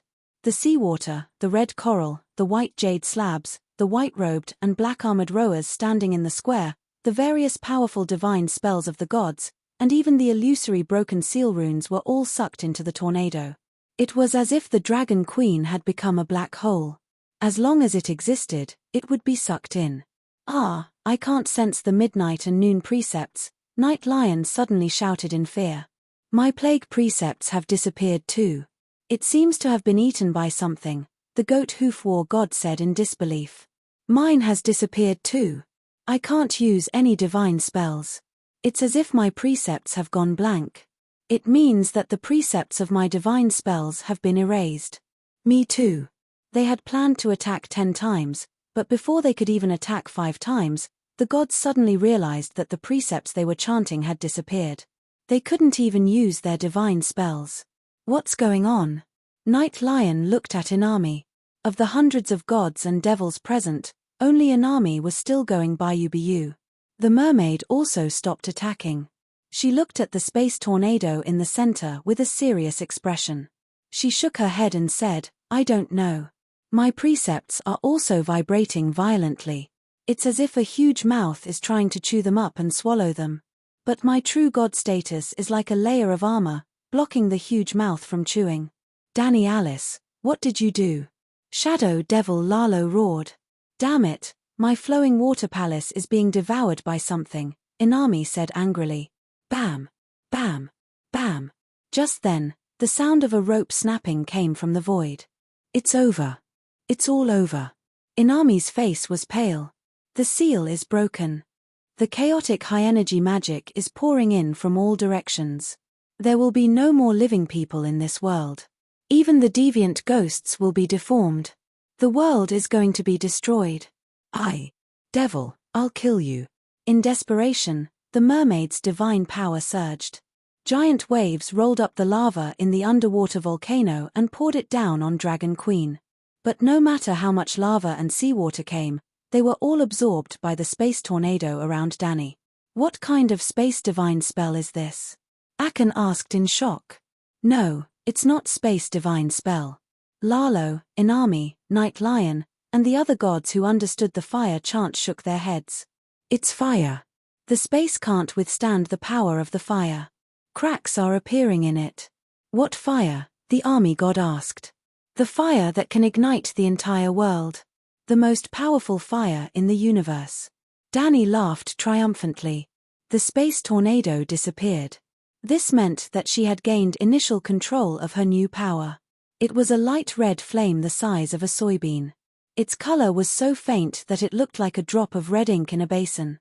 It was illusory and looked as if it would be extinguished at any time. That's... Night Lion's eyes widened. He was terrified. Chapter 1041. The Dragon Queen pointed her middle finger at the gods, and the bean-sized flame burned on her finger. It was as light as smoke and as thin as mist, as if it would be extinguished in the sea in the next moment. However, none of the gods dared to underestimate it. Instead, their faces were filled with fear, and their bodies were trembling. This was because it was the flame that had swallowed all of their divine attacks. Now, the flowing water palace was still being destroyed. Large pieces of the building had turned into threads of nothingness and became the fuel for the flame. What was even more terrifying was that the flame had burned and swallowed all the laws of heaven and earth nearby. There were no laws in heaven and earth, so the gods had lost their ability to sense their songs of laws. Only Inami was spared. She was a true god, and the songs of laws of a true god were imprinted in the position of a true god. It was like a piece of information that was not only engraved by heaven and earth, but also left a copy in a higher floor. What kind of fire is this? Night Lion asked. Although he was asking, his eyes were filled with fear and greed.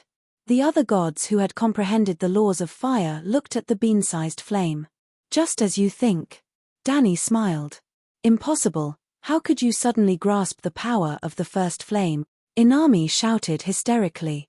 What, the first flame? The other evil gods were in an uproar.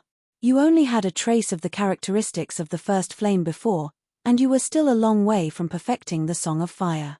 Even if you were talented, it would take you at least 100, 1,000, or even 10,000 years to comprehend the first flame, Lalo said bitterly. That's right. Even if the Song of Fire was perfected, it would take 1,000 years to grasp the polarity of the first flame. This thing was sent by me 2,000 years later, crossing the river of time. How is it? Are you surprised? Dani laughed heartily and revealed the secret without hesitation. Dead people were the best at keeping secrets. You're lying. The river of time and the river of fate are blurry. There is no clear path at all, and the future is uncertain, a powerful demon god who had comprehended several songs of laws exclaimed. Idiot, if I control the first flame, it means that the entire world is in my hands. Your so-called uncertain future is nothing more than a pre-planned game progression for me. Dani boasted. Anyway, now that she was awesome, no one could doubt her no matter how much she bragged, so she might as well brag to the sky. He could show off and scare them so much that their faces turned ashen and they peed their pants. Why not? Sure enough, the gods were scared shitless. What she said makes sense. If she grasps the first flame in the future, then the fate of the world will become a zither in her hands. She will be able to play any song she likes. Akan's face was deathly pale. He was so scared that he turned into a white bull. Even someone as strong as Yi She had lost his mind and was about to go mad. Why? Why is this happening? Why would the heavens betray those who have put in so much effort? Could it be that all of our efforts and schemes have been in vain? Ha ha ha ha. Looking at the pitiful looks of the gods on the verge of collapse, the Dragon Queen laughed even more happily, and all her previous grievances were swept away. She's lying. Inami suddenly shouted. In the current world, even true gods can't be born. As long as she doesn't become a true god, she won't be able to control the true first flame. The power level of the first flame must be higher than that of a true god. To go up to the 5th floor, one must first go up to the 3rd and 4th floor. This is common sense. She can't even go up to the 3rd floor, how can she ignite the first flame on the 5th floor? Yi Shuo and the other powerful demons were shocked. They immediately calmed down and released their spiritual energy, carefully examining the middle finger that Dragon Queen gave them. However, the middle and low-level demons didn't understand the common sense that Inami mentioned. They pointed at the flame on their middle finger and shouted, "But she clearly ignited the first flame." "Maybe, that's not the first flame." Yi Shuo turned to Lalo. "You've seen the ember of the first flame, is it an ember? Its size is far inferior to the ember of the first flame, but its quality seems to be one level higher than the ember." Lalo's face turned pale. Whoosh! Red Bull Akuan heard this and without another word, he burned his essence blood and turned into a red light, escaping into the distance. Whoosh! Yi Shuo's left and right eyes turned white and black. He was as fast as lightning, quickly escaping into the distance. Whoosh, whoosh, whoosh! In the blink of an eye, the powerful demons fled in all directions, leaving the middle and low-level demons looking at each other. "I can't fly, someone help me." A demon wailed. "Demon, where do you think you're going?" Dragon Queen hesitated for a moment, but still used her middle finger to gently blow out the fire beam that she had been suppressing. Boom! It was like pressing the switch of a lighter in a warehouse full of flour and gas. In all directions, up, down, left, and right, everything was ignited in an instant. Everything was burning. However, Danny couldn't control it at all. Previously, when she was arguing with the gods, it wasn't to show off. It was mainly because she realized that she couldn't control that little thing. She even had the terrifying feeling that she would be burned to death. Hence, while bragging, she tried to use her willpower to sense and control it. However, the gods weren't stupid. Seeing that the situation was bad, they immediately fled. Helpless, Danny could only throw it out. No, Tiamin's heroic spirit in the square wailed and was licked away by the flames. Nothing was left behind, and it didn't stop them for even a second. No, the flowing palace was like a ping-pong ball that had fallen into a steel furnace. It turned into nothingness in the red flames. Inami was in so much pain that she cried out loudly. However, in the next moment, the flames attacked. The water barrier around her was useless. Instead, it was like opening the door to a thief. The moment it came into contact with the flames, it turned into flames. As for Inami, a true god like Tiamin's heroic spirit turned into nothingness without any resistance. Oh, no! There was still a difference between a true god and an Iron Seed heroic spirit. The burning of a heroic spirit didn't seem to help the flames. However, the burning of a true god made the flames rise by more than 3 feet. "Oh, no, Dragon Queen, spare me, I'm willing to hiss." Inami's subordinate gods, the mermaid wizards in the air, and the evil gods in the sky were all caught up by the flames in a flash. They didn't even have time to beg for mercy before they were burned into nothingness. Not ashes, but nothingness. After burning the flowing palace and the gods, the flames burned even more fiercely. Due to the loss of the ceiling formation, the suppressed underwater volcano was agitated. Huge waves rose in the magma pool. However, as the flames spread, everything was turned into nothingness. The thick smoke was gone. The evaporating seawater was gone. The magma was gone. Even the volcano in the trench and the trench itself were turned into nothingness in the flames. Everything was gone. The center of the sea of smoke was instantly lit up by the red light. Then, it was turned into nothingness. Only the flames were left, soaring into the sky and spreading in all directions. The seawater, rocks, promontories, sea monsters, and fish all disappeared in the flames. It wasn't just objects visible to the naked eye. Wherever the flames passed, even the laws were turned into nothingness. It was true nothingness. Nothing was left. Damn it, Danny Lilith wants to return the world to its original state. Night Lion and the other powerful gods knew more. When they saw the scene of flames wreaking havoc in the world, they were even more terrified. "I can't accept this." With a howl, Night Lion was caught up by the flames. With a light lick, he was turned into nothingness. Hiss hiss hiss! Shadow Demon Lalo, the Goat Hoof War God, and many other powerful gods were ignited one after another. "Dragon Queen, I'm willing to surrender." "Almighty Lord, I'm willing to follow you to reopen the world. Don't burn me. Red Bull Aken, who ran the fastest, was scared to tears. He was really crying. His face was covered in tears. Sorry, there's nothing I can do. Dragon Queen sighed. Even someone as merciful as me feels pity and sorrow when I see this scene. However, this fire is too uncontrollable. Dani was truly sorrowful. She didn't want to kill those Iron Seed heroic spirits. She also heard Asher and the others' cries for help. However, she was now like a bomb disposal expert facing a bomb that had already exploded. She was helpless against the shockwaves after the explosion. Shameless, weren't you the one who set this fire? If it wasn't your fire, why can you talk to me? Aken cursed. Even the laws were burned by the flames. Naturally, divine thoughts and souls couldn't survive in the flames. Therefore, when Aken communicated with Dani, he could only pass the message to the flames behind him. Then, he was burned. However, not only could Dani hear him, she could also pass the message to him through the flames. This phenomenon could only mean one thing: the original flame that burned the world was her divine technique. Of course, her consciousness was included in her divine technique. I was the one who set this fire. Dani calmed herself down and tried to control the flames while chatting with the dying Aken. Weren't you guys wondering where my divine power went? Even with the overclocked divine power of a level 5 dragon soul, I could only ignite a weak and almost transparent initial flame the size of a soybean. The future peoples engraving boats and sending swords also had limitations. Not only did it require a conduit like Bran, but it also seemed that it couldn't transfer energy, matter, or souls. It could only cast an illusory projection. The projection of the initial flame. It was like a person standing upstream of a river, holding a mirror and reflecting the sunlight into the dark forest downstream.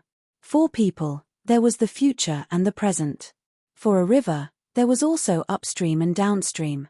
However, for the sunlight itself, it illuminated the earth, and the entire river was on the earth. For the initial flame, its existence had nothing to do with time or distance. It was the world itself. It was very magical. Receiving the projection of the initial flame from upstream, Dani filled it with the power of her soul and imprinted a small initial flame. But no matter how small it is, it's still the initial flame. It's several levels higher than my level. It takes time to control it, but you guys just had to run. If you're not in a hurry to run, give me half an hour. Hey, Anyo, where are you? Anyo had already been burned by the flames and was burned into nothing. He didn't even leave behind a last word. Dani was a little embarrassed. She could only focus on controlling the initial flame. Gradually, she could roughly control the direction of the flames. The red flames that had burned a hole in the sea of smoke with a diameter of 200 kilometers started to soar into the sky and then spread out in the sky. Boom! The flames crackled and moved like a dragon.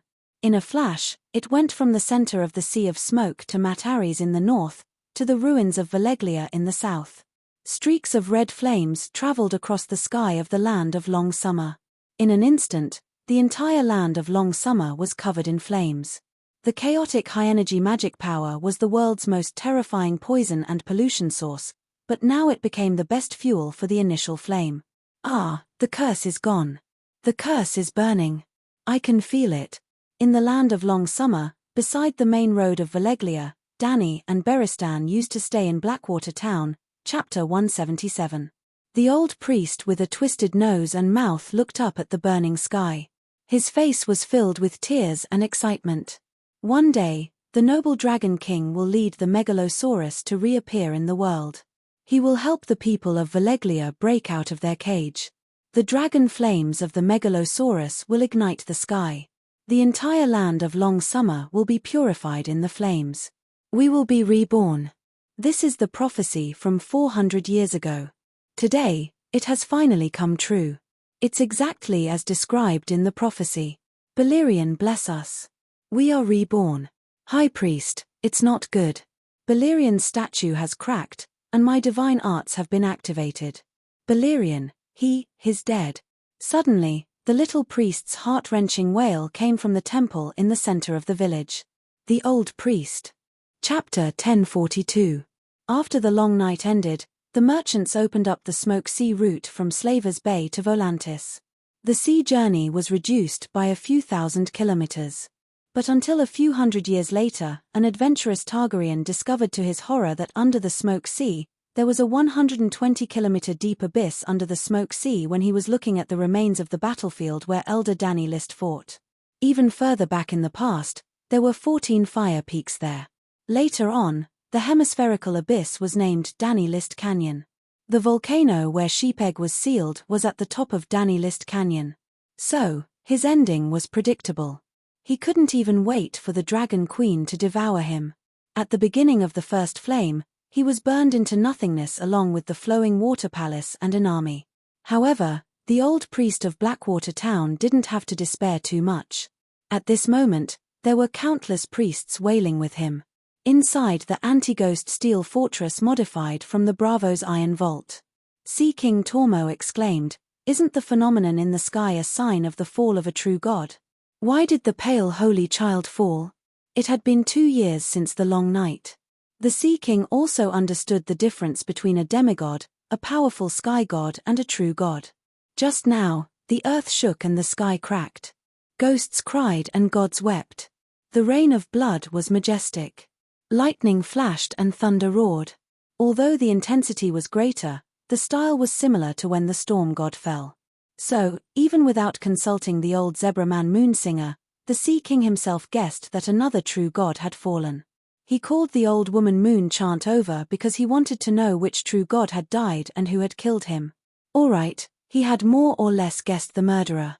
As soon as the old woman entered, another priest of the pale holy child came over and cried, "The statue is cracked, the divine arts are gone, my lord pale holy child has been killed." There was a huge change in the Valeglia Peninsula, an unprecedented upheaval. The Sea of Law is almost. The old zebra man tilted his head and thought hard, trying to find the right words. The entire Sea of Law has evaporated. The crying pale holy child priest choked. It's a bit like evaporation. The old woman nodded reluctantly. But I'm not sure if it's evaporation or a rising tide. I don't care about the Sea of Law. Just tell me what happened and how it affects us. Sea King said anxiously. Your Majesty, my main god statue has cracked, and the divine technique has disappeared. The priestess of the Fisherman King's church ran over with tears on her face. The Fisherman King is Inami. It seems that the dead true god is him, the old zebra man said immediately. The Sea King furrowed his brows and nodded. The Fisher King's church had been of great help to Bravos. They had to rely on them for long nights, fishing in the coastal waters, and guarding against deviant ghosts in the water. Now that Inami had been killed, Bravos was in deep trouble. Do you know who the murderer is? The Sea King asked bitterly. Your Majesty Sea King, my master, Red Bull Akuan Your Majesty, my Lord Lalo. Before the priestess of the Fisher King could answer, another large group of priestesses ran into the main hall while howling. They're all dead. The Sea King was shocked. The others nodded with tears on their faces.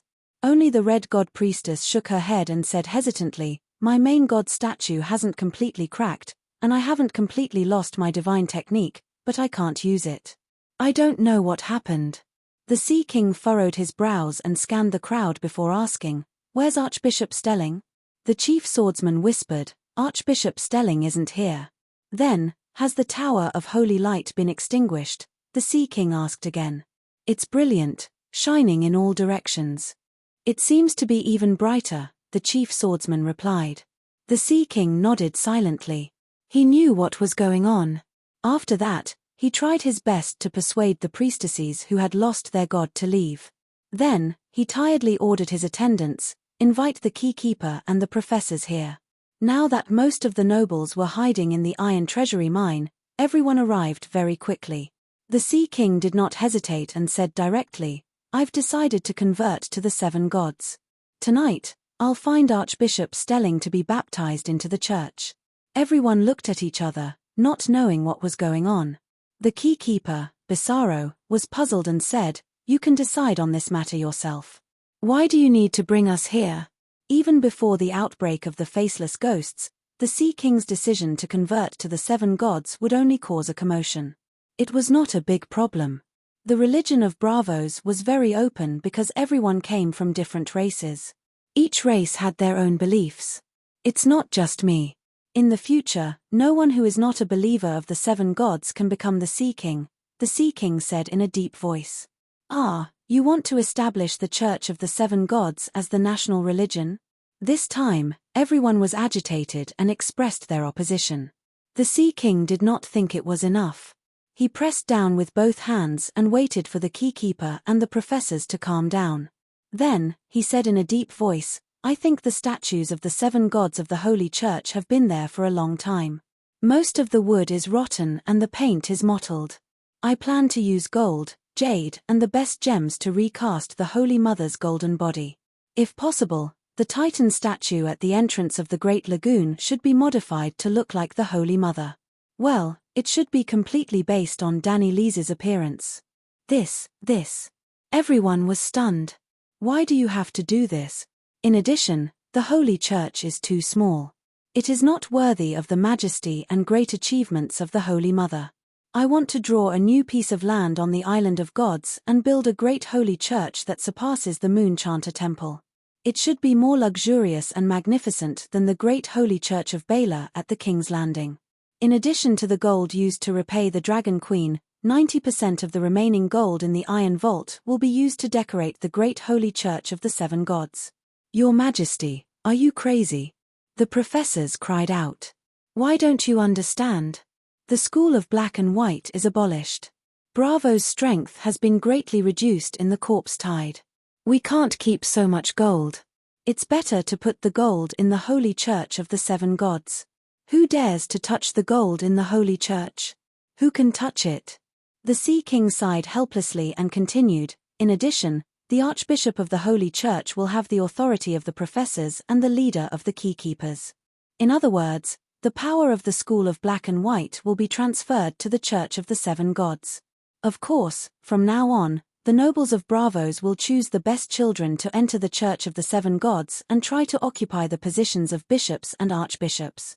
This time, everyone's reaction was not too intense. After all, 90% of the gold was taken out. What else could move a merchant more than gold? Why so radical? Bizarro was puzzled. The Sea King first told them about the fall of the gods, then smiled bitterly. The other gods and devils are all dead. Only the Holy Mother is alive. It's obvious that the Dragon Queen and the Alliance of Justice fought and she won. The world from now on belongs to her and the Church of the 7 gods. We should take a side. Everyone was silent and tacitly agreed with the Sea King's decision. Bravos was still too far away from the Smoke Sea. They could only guess that the Smoke Sea had undergone a great change through the death of the evil god and the fluctuations in the Sea of Law. The city-states 2,000 kilometers away from the Smoke Sea, Volantis and Slave Bay, could see the Sea of Fire with their naked eyes. The entire sky of the land of Long Summer was ignited. Even the Free Girl Island was included in the flames. The first flame burned almost everything, including the air. After burning up the chaotic magic in the sky of the land of Long Summer, the fire became even fiercer. It started to spread across the land of Long Summer and flowed in all directions. If Danny did not control it, in less than 2 days, the entire world would return to its original state in the first flame. However, it was obvious that Danny did not want to repeat the same thing. With her current level, she could not use the first flame to create a world. Even if she could create a new world, she would be the only one in the new world. Was it fun to be the god of creation? Hence, she tried her best to limit the range of the first flame. At the same time, she used her old woman clergy to analyze the characteristics of the first flame. Only by knowing it like the back of one's hand could one control it freely. At the same time, she looked around with a pair of sneaky eyes, searching for the frost god who wanted to be the Oriole. She made a decision in her heart. As long as she found his breath, she would immediately release the first flame. Even if it burned through the sky, she would take him away. Unfortunately, the frost god was indeed paying attention to the Smoke Sea, but he quietly hid his main body outside the world. Lalo's greed, Sheepeg's explosiveness, my creation, all of them are in the first flame. 3 days later, Danny opened her eyes that had been closed for a long time. Countless shadows of flames flashed across her eyes. The combination of the polarities of the Song of Fire is the true first flame. Lalo, sheep egg, and I only took a part of the first flame's characteristics. However, creation is the most important characteristic of the first flame. The first flame that created the world can also bring death to the world. If I don't stop it, the entire world will be reduced to nothingness by the first flame. The limit of life is death. And the dead ice universe can give birth to the first flame of creation. Is this reincarnation from death? Extreme yin gives birth to yang, extreme yang gives birth to yin.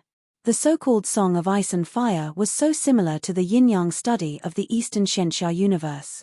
Was it a coincidence, or were they two ways of expressing the same principle? As Dani's understanding of the first flame deepened, her control of the first flame also became stronger. With a thought, the flames covering the land of long summer suddenly shrank. The flames formed a long line, as fast as lightning, and collapsed toward Dani's palm. Whoosh! Whoosh! The sea of fire that covered an area of nearly 1,000,000 square kilometers and was more than 10 kilometers thick only condensed into a flame the size of an egg yolk in Dani's palm. Hundreds of evil gods, one true god, hundreds of thousands of Iron Seed heroic spirits, the smoke sea, the volcano, and the boundless chaos magic energy above the land of long summer only allowed the first flame to grow to this size. At first, the bean-sized flame was very illusory. Now, the egg yolk was unusually solid. Its surface flashed with a strange red light, like a drop of blood from a god. Dani swallowed. What should I do with you? Give it to me. Who's talking? Dani looked around in surprise. She had already burned a hemisphere with a diameter of 200 kilometers in this sea of smoke. The bottom was all bright red magma, and there was seawater on both sides pouring in like a waterfall. Smoke rose into the sky, but when it approached Dani, it immediately turned into fuel for the first flame. And other than herself, only Dunstan and the other 5 Tiamines survived. They were very close to the Dragon Queen and were not touched by the first flame. But when they saw the first flame, their spiritual power was burned out, and they fainted from exhaustion. Mortals did not even have the right to see the first flame. The will of the world. Looking around, Dani suddenly had an epiphany and realized something. Give it to me, I want it. The world will was very mechanical and weak when it spoke of its desire. It could not communicate with Dani anthropomorphic, but she could completely feel its weakness and desire. It was like an old man on the verge of starvation seeing a bowl of fragrant sweet potato porridge. Dani looked at the first flame in her hand, and then looked at the cracked land of long summer. She suddenly had an epiphany. As the final achievement of Valeglia's dragon and magic civilization, it was not a coincidence that she removed the seal of the land of long summer and burned out the chaos magic energy. She was completing Valeglia's karma. Now, it was her turn to use the first flame to compensate for the damage Valeglia had caused to the world. I am the last Valeglia Dragon King. When I was born, you turned the remaining first flame into a destiny and gave it to me. Now, it belongs to you. Dani sighed, and swallowed the first flame that was the size of an egg yolk into her stomach. Then she waved her hand, and a green spatial door opened. With a whoosh, Dunstan and the other 4 were taken away. Finally, her figure blurred and disappeared. Thousands of kilometers away from the surface, Dani's eyes were closed, and her limbs were spread out, floating and sinking in the bright red magma. Leave me what I need, and you can take the rest. Chapter 1043. The ground was filled with cracks, and one could even reach in with one's hand. Large chunks of soil turned into sand, and the vegetation on the ground was sparse. It was difficult to see any greenery within 1,000 miles. There was also a sandstorm from afar. That was how Dani felt about the world after her consciousness sank into the Earth's core. The world was about to die, dry and die. At that moment, wisps of red mist rose from her body and merged into the earth fire. The Earth's core was shaking, and the world was singing. It was like a spring flowing into the dry earth. Spores sprouted, greenery was born, and the earth was nourished by clear water. The cracks slowly healed, the world gradually regained some vitality. The Earth's core, the heart of the Earth, was the source of the world's vitality. When the Earth's core began to recover, the magic of the underground fire immediately became condensed. Because the condensation of the earth fire gradually became orderly, the wounds of the entire world began to heal. The most direct manifestation was the sea of smoke thousands of miles above the Earth's core. In the 120-kilometer deep pit created by the first flame, the Earth's core restrained the fire magic, and the lava spewing out of the cracks gradually quieted down. Without the fire magic that continued to surge out from the ground, the lava gradually solidified into a thick layer of rock at the bottom of the pit. The seawater that slanted down was no longer evaporated, and the hemispherical pit with a radius of 100 miles was gradually filled up. The world's will extracted the first flame from Dani's body to nourish the Earth's core, and also left behind what she needed according to her request. The sheep's egg was instantly devoured by the first flame. If she did not devour it, she would not be able to complete the top-notch fire wizard's constitution in Valeglia's prophecy. The first flame devoured the sheep's egg, and the world's will helped her absorb the first flame, which was of a higher level than the sheep's egg. The world was equal to the first flame, and the world's will was almost equal to the first flame's will. Moreover, this first flame belonged to Dani. With her and the world's will's combined efforts, the first flame burned away the impurities in the cells, allowing the genes of the fire element to evolve to a higher level. It was a bit similar to the evil god's reverse evolution. First, determine the goal, to give birth to a child with the bloodline evolution, and then use this goal to fine-tune one's genes to evolve oneself. In fact, Dani had learned this technique a long time ago. Back in Sosros, when she burned the Vajra ancestor's body in the Vajra's cave, she used the dragon's flame to burn herself. This was the most basic directed genetic evolution. Dani, who had burned in the King Kong cave abode once, had a higher level of genes than before she went to Shorosh. The will of the world exhausted all its resources to bestow the talent of fire creation to her and no one else, because she was the last Valeglia Dragon King, and her bloodline was the pinnacle of the Valeglia civilization. Right now, her genes in the Song of Fire cultivation had become even more powerful, even higher than the prophesied evolution rate after absorbing the sheep egg. This was because she was modifying her body to adapt to the first flame. The first flame not only returned her the inheritance of her sheep eggs, but also bestowed her with many more things. What a powerful reaction of fire devil power. Deep in the Earth's core, a ball of flames formed the shape of a human face. It was the Light King Lalo. He did not participate in the hunt for the Dragon Queen at all. Therefore, when the first flame broke out, only Lalo the Shadow Demon was burned to death. The King of Light was in the depths of the earth fire and luckily escaped. Dani was worried that the first flame would burn through the core of the earth, so she changed the direction of the first flame. She's using the power of her first flame to nourish the dry core of the earth. Lalo sensed carefully and was surprised and suspicious. The falling speed of the world has stopped, but it's not rising. This is not right. The first flame should be able to bring the world to a higher level. Did we guess wrong before? No, the first flame must be able to pull the world to a higher level. Since it's only stopping the falling of the world, it means that what she created is not the first flame at all. Oh, that's not right either. This energy level is too high. The golden red fire cocoon in the distance made the old fire god tremble in fear. Lalo was born earlier and had experienced the high energy level dimension at the beginning of the world's fall. Even so, he had never seen such a vast power. It should be a high imitation of the first flame. She hasn't even finished chanting the Song of Fire. Lalo had a realization in his heart. Then, he started to retreat because a crack appeared in the fire cocoon, and it started to peel off layer by layer.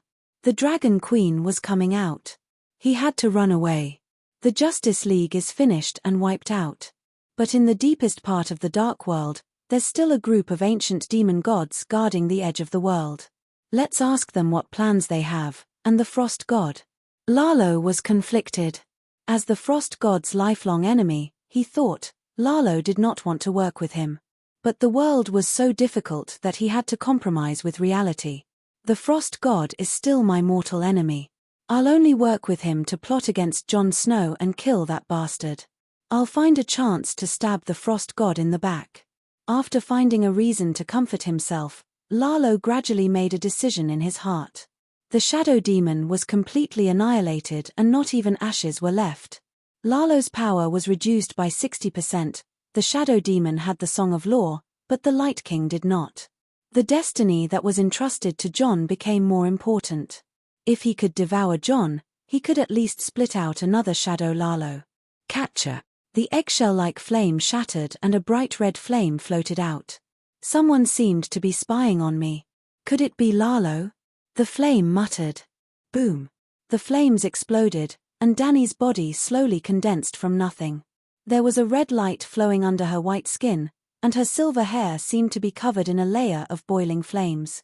She looked elegant and mysterious, and there were 2 dreamy fire circles in her big purple eyes, as if she had double pupils.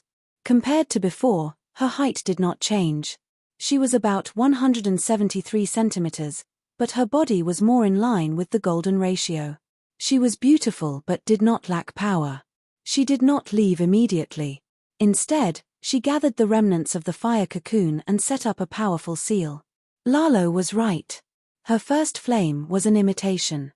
If it was the real first flame, she could use it to devour the world and spit out the world again.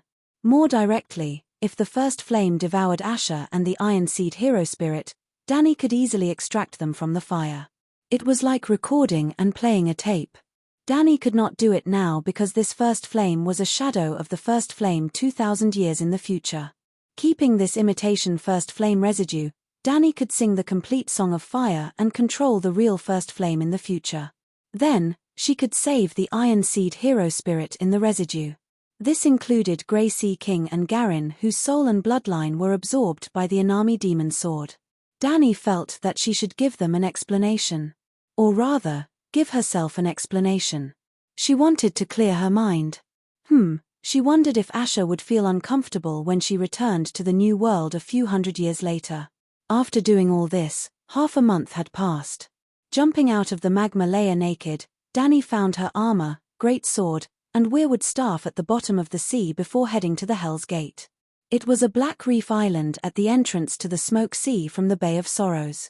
Prime Minister Turtle led a group of Slavers Bay Navy to the island to catch fish that swam to the Smoke Sea. The Hell's Gate was less than 300 kilometers away from the center of the battle. After the battle, Danny opened the dimension door and sent a few Tiamin over. Your Majesty, are you okay? As soon as Danny landed, the giant crab Eris Setiga led a group of fishermen to surround her. Even Prime Minister Turtle's 3-story turtle head emerged from the bottom of the sea. Because Dunstan and the others had arrived early, the soldiers and civilians of Hell Castle had a rough idea of what happened in the Smoke Sea. This saved Danny a lot of trouble. I'm fine. The Chulhu alliance is finished this time. Danny briefly explained the result of the battle. She did not mention much about the first flame. Next, we will focus on dealing with the deviants. After some time, when I've adjusted my condition, we will gather all the soldiers in Slavers Bay and wipe out the deviants in Ursos. After comforting the civilians, Danny told Prime Minister Turtle about what happened in the Smoke Sea in detail. It's the first flame. No wonder. Prime Minister Turtle was shocked. He was also glad that he had not been stubborn back then and obeyed the Dragon Queen. He was so lucky to become a vassal god who had comprehended the first flame. His future was bright. After his excitement, Prime Minister Turtle asked expectantly, "Did you leave a bit of the first flame to deal with Frost God?" If she could deal with Frost God as well, Dragon Queen would be invincible and become the Divine King without a doubt. I want to, but my level is not high enough. I can't split the first flame, Danny said regretfully. She could create the first flame that was the size of a soybean not because of her high level. In fact, it was difficult for her to even control it, let alone split it. Splitting the first flame was like splitting the world into two, but it could ensure that each half of the world was independent and complete. The difficulty was second only to creating a new first flame. Danny even suspected that the real first flame could not be created out of thin air. I don't need the first flame. I'm confident that I can deal with Frost God. Danny looked up at the dark sky and sneered. That guy lost his position as true god of ice, but I gained countless insights from the first flame. Even my bloodline has evolved by at least 3 levels. Give me 3 more years. In 3 years, I'll be able to sing the complete Song of Fire. 3 years. Prime Minister Turtle pondered for a moment and asked, "Is Inami's life mark still there?" "No, nothing is left," Danny said helplessly. After the death of the drowning god, another celestial phenomenon of a true god's death appeared between heaven and earth. "I'm very worried." Prime Minister Turtle's tone turned serious. "Your Majesty, I've thought about it carefully. Although Frost God is a true god, he's an god from the outer realm. His support for the Sea of Laws is almost zero." Danny closed her eyes and sank her consciousness into the Sea of Laws. Countless laws flowed before her eyes as her consciousness went deeper. Finally, in the deepest part of the Sea of Laws, she saw a stone tablet. The stone tablet's essence was a complete Song of Laws. It was like the foundation of a house, supporting the entire Sea of Laws. That was why it looked like a solid stone tablet. The earthen yellow stone tablet was singing a song that was full of vigor and contained all things. Earth God, Mother Earth. Danny opened her eyes with a complicated expression. Of the 4 elemental gods, only Mother Earth is left. Mother Earth's condition is not good. Old Turtle's eyes were blurred as he recalled. 30,000 years ago, Mother Earth predicted that she would not be able to hold on for long. To ensure that the Song of Earth was passed down, she even sent King Crab, who had the talent of earth and water, to the Jade Sea to be Mother Earth's subordinate god for 10,000 years. However, King Crab was ignorant and incompetent. He spent all his time with the evil gods in the neighboring land. In the end, he could not even sing the chorus of the Song of Earth. Sigh, I thought that she was an evil god. No wonder. Danny smiled awkwardly and said, I'll go back to Slave Bay first, then go to Thunder Island to see Mother Earth. Even if I can't heal her injuries, I have to ensure her safety. Yes, I've taken in another vassal god in Sosrose and let it be Mother Earth's bodyguard. Kaboom catcher. Suddenly, the sky was filled with a blood-red sea of lightning. The wind howled like a ghost's cry. The crisp sound of biscuits breaking came from the depths of the earth. The Sea of Laws collapsed in an instant. The last true god had fallen. Who killed Mother Earth? Dragon Queen was furious. Chapter 1044.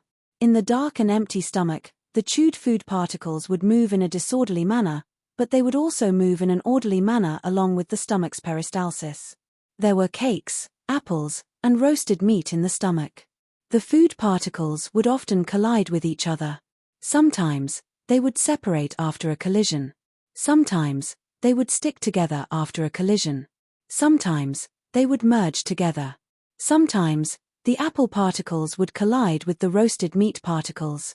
Sometimes, the apple particles would collide with each other. Sometimes, the food particles would meet the stomach acid. A part of it would melt and continue to be transported randomly. Then, it would meet the stomach acid a second time, a third time, a fourth time. But finally, the food particles would completely melt in the stomach. In the dark and empty void, the broken worlds that had fallen from the higher dimensions were moving in a disorderly manner. They would also move in an orderly manner in accordance with some unknown laws of the universe. There were worlds in the shape of galaxies, planes, and worlds that existed in various ways.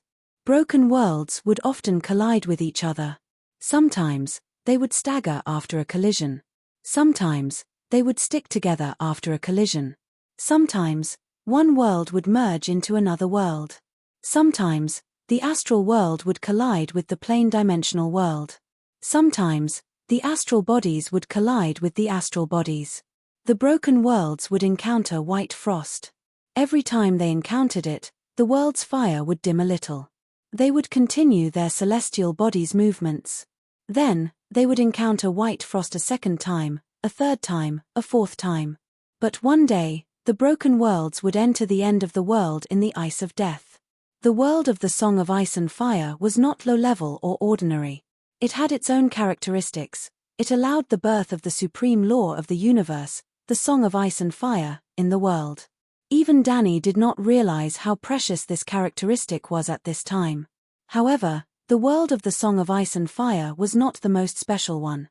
Every world, just like every person, had its own characteristics. There was once a world called Ain Woodod. The fate of the world was very similar to that of Danny's world. They both had great potential, but before their potential could be transformed into strength, they began their journey of falling worlds. The characteristic of Ain Woodod's world was space-time jump. To put it in simpler terms, it was planar travel. In some novels, plane travel was the protagonist's golden finger. But for Ain Woodod's elves, plane travel was an inherited talent that was branded in their blood. This kind of bloodline was known as the Ancient Blood. If Danny collected all the songs of ice and fire in the future, her descendants would have a chance to awaken the Song of Ice, Song of Fire, or Song of Ice and Fire talents. The future Targaryen could also call his bloodline the Ancient Blood. Unfortunately, Ain Woodward only had people like Danny, Rhys, and Jon, but there was no Holy Mother Danny who could change her fate. This world continued to fall until it finally entered the Ultimate. After that, there were still people from the Ain Woodod clan who had awakened their ancient blood, and there were quite a few of them. Thus, they had their differences and chose to travel to different worlds. Ain Woodod was split into two, the Ain Shidi clan and the Ain Ea clan. Although their clans were separated, they did not lose contact with each other due to the innate ability of the ancient blood. The elven world where the Ainel clan settled. It was as beautiful as the elven capital, Ternalia, which was blessed by the gods. Two suns hung in the sky, and in the lush green forest, the lake rippled. Under the sunlight, there were fragments of golden light like fish scales, and the white marble buildings were perfectly embellished in the middle. Dawn.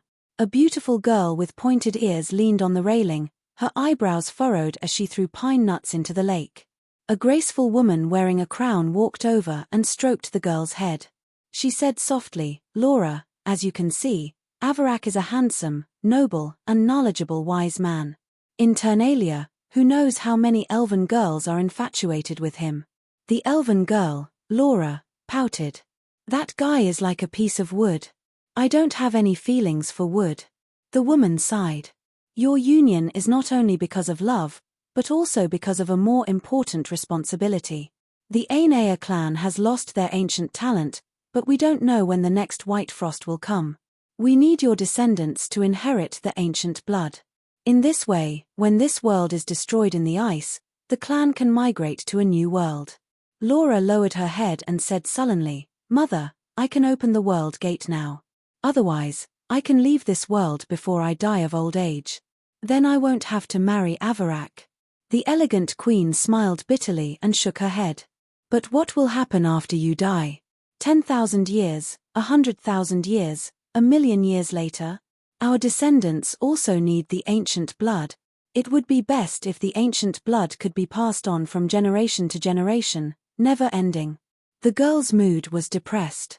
She turned around and waved her hand. The space gate opened, and one could clearly see the mountains on the other side. This was not a space gate, but a higher-level world gate. On the other side of the gate was another planet. "Since I have seen him, I should continue my journey," the girl said as she stepped out and arrived in another world. The wizard world. Before the world gate closed, the elven queen hurriedly reminded, "Laura, your ancient blood needs more training. Don't be addicted to only one world. Although the universe is dark and cold, it is vast and boundless, with bright stars. The sea of stars is your future." "I know," Laura replied casually, and subconsciously raised her head to look at the starry sky. The sky was dark, and snow was falling, but it could not block her sight. "Hey, there is a big star in the sky." "No, it is a shadow. It hasn't solidified yet." Laura rubbed her eyes and said in surprise, "There are no stars in the sky now. I am seeing the future." For the elven sages who had awakened their ancient blood, seeing through the timeline and predicting the future was almost instinctive. It was easier than eating or drinking. However, they could not interfere with fate like the three-eyed crow. They were more like Zhu Jian's green dream. "The new world is approaching us." The girl looked up at the sky again, and her eyes shone with a strange light. She was amazed. "Oh my God, it is so bright." Then, Laura turned to look at her hometown, Ain Ea. Among the fireflies, it was as dazzling as a bonfire on a summer night. However, the new world that was approaching was as bright as an erupting volcano. Even the powerful Ain was just a bonfire, and the new world was as vast as a volcano. The female elf Laura was stunned. How can there be such a bright star? Perhaps it can become the new home of my people. No, I can't be reckless. Father said that the brighter the star, the more powerful the origin power. There must be powerful natives living in that world. Thinking about the history of the elven world and the sorcerer world, the girl's excited heart gradually calmed down. I will first use the astral projection to explore the path and see what races live there, what the geographical environment is like, and whether the people are friendly. Laura made a decision in her heart. She gave up on her plan to wander around and looked for a valley that was sheltered from the wind and snow. Her line of sight was locked on the supernova. Her spirit left her body and crossed an endless distance to arrive at the dark void. Then, she leaped towards the shining star. Who killed Mother Earth? Dragon Queen was furious. Originally, after absorbing the high imitation first fire, the falling of the world had stopped. However, because the last true god had suddenly fallen, the broken three-wheeled motorcycle that was braking on the steep slope directly broke the brake and stepped on the accelerator. With a hysterical and unstoppable momentum, it rushed towards the abyss at the bottom of the slope. I was worried that someone had lost and attacked Mother Earth. I didn't expect them to be so crazy. Turtle Prime Minister said sadly. Dani pulled out the steel greatsword at her waist with a clang. She said angrily, I swear, anyone who attacks Mother Earth, be it a god, don't even think about living. Even if I have to chase them to the ends of the earth, I will catch all of them, pull out their tendons and skin them alive. Their souls will be suppressed in hell forever. 3,000 years ago, when Mother Earth was still alive, she said that Mother Earth could last for at least another 40,000 years. I didn't expect her fate to be broken. Turtle Prime Minister said helplessly. You continue fishing here. I will go to the Jade Sea. Maybe she would have to chase the culprit to the ends of the earth. Seeing that Dani was about to leave, Turtle Prime Minister hurriedly called out, Wait, Your Majesty. I have a few brothers and sisters who came from the Rhone River to seek refuge with you. They hope to become your servants. A group of little turtles? Dani stopped in her tracks and asked in confusion. No. Turtle Prime Minister moved towards the depths of the sea. His voice was long and heavy, spreading tens of kilometers away. Splash. The next moment, water splashed up high on the surface of the sea. A large creature swam towards the reef island. Your Majesty, I am Sea Dragon. A red-scaled carp that was as wide as a bed and 5 meters long bowed its head and wagged its tail respectfully. Judging from the voice, it was a female carp. Your Majesty, I am Hammer. A black fish that was as thick as a train carriage shouted. Dani gulped. She couldn't help but think of boiled fish. Your Majesty Dani Alice, I am Water Caltrop. I am willing to serve you. This was a clamshell demon. She wasn't too big, only as wide as the door of the central room. Dani suddenly remembered that when she killed the Crab King, Turtle Prime Minister said that there were still a few sprouts in the Rhone River that survived the battle between Valeglia and Nuena. When I accompany the fleet back, the 3 of them help to fish. Turtle Prime Minister explained. Turtle Prime Minister was the only one who could borrow the power of the wind god to change the direction of the wind. Therefore, every time the fleet went back and forth, they had to rely on him to escort them. Dani nodded. She left her god's mark in the minds of the 3 demons.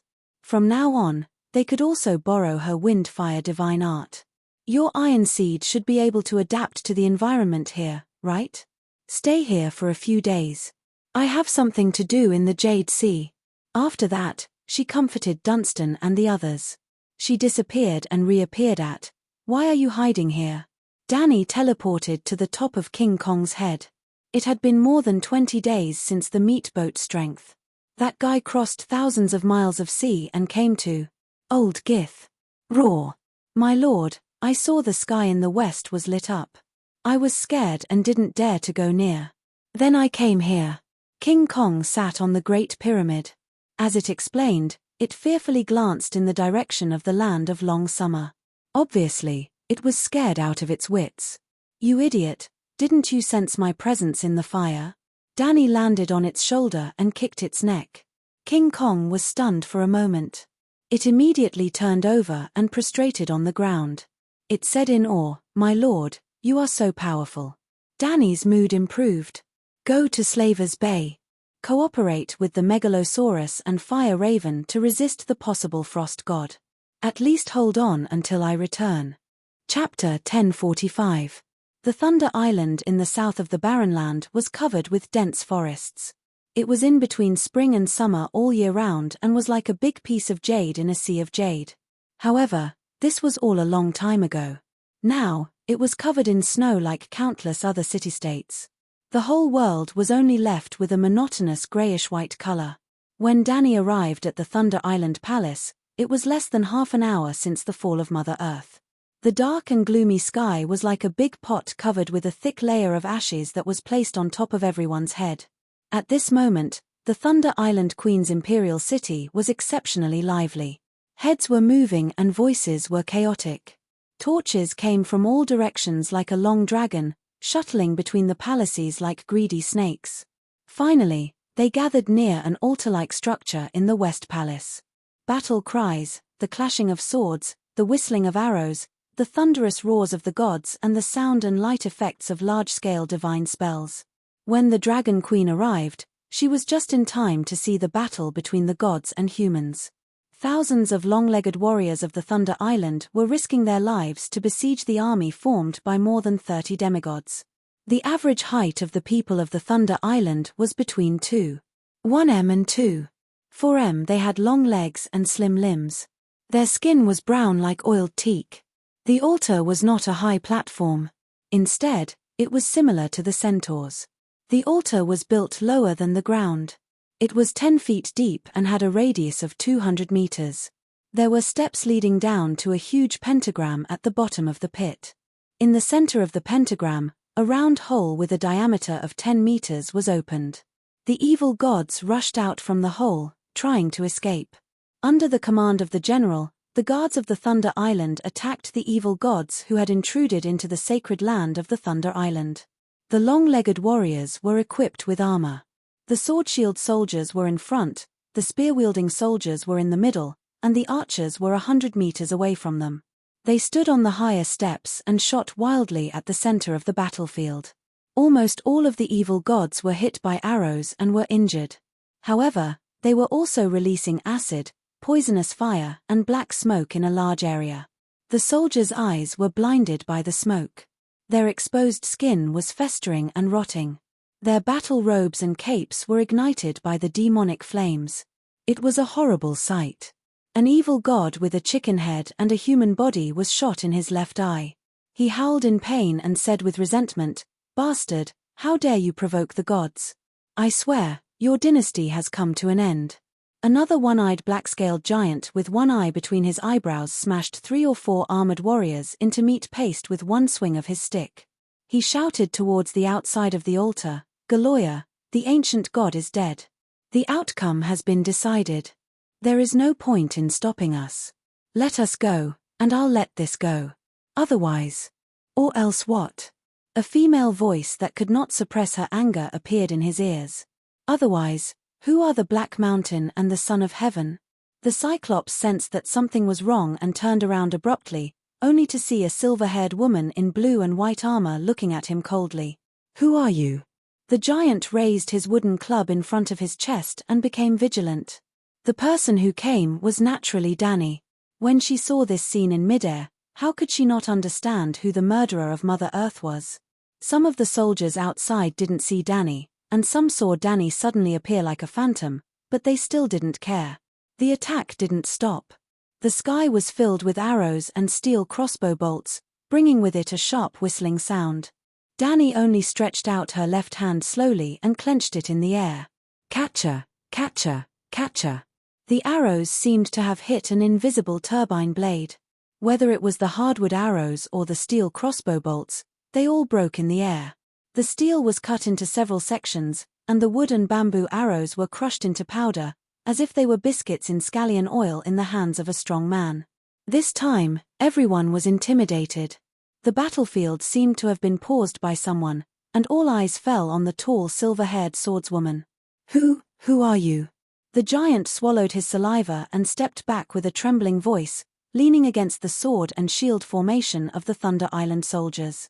I don't like to be looked down upon. Danny looked at the giant's thick and long black legs and sighed. No one saw clearly what she did. It seemed like she didn't do anything. The giant's 3-meter-long thigh, which was as thick as a pillar, was cut off inch by inch from the ankle upwards, just like a whole steak. Roar!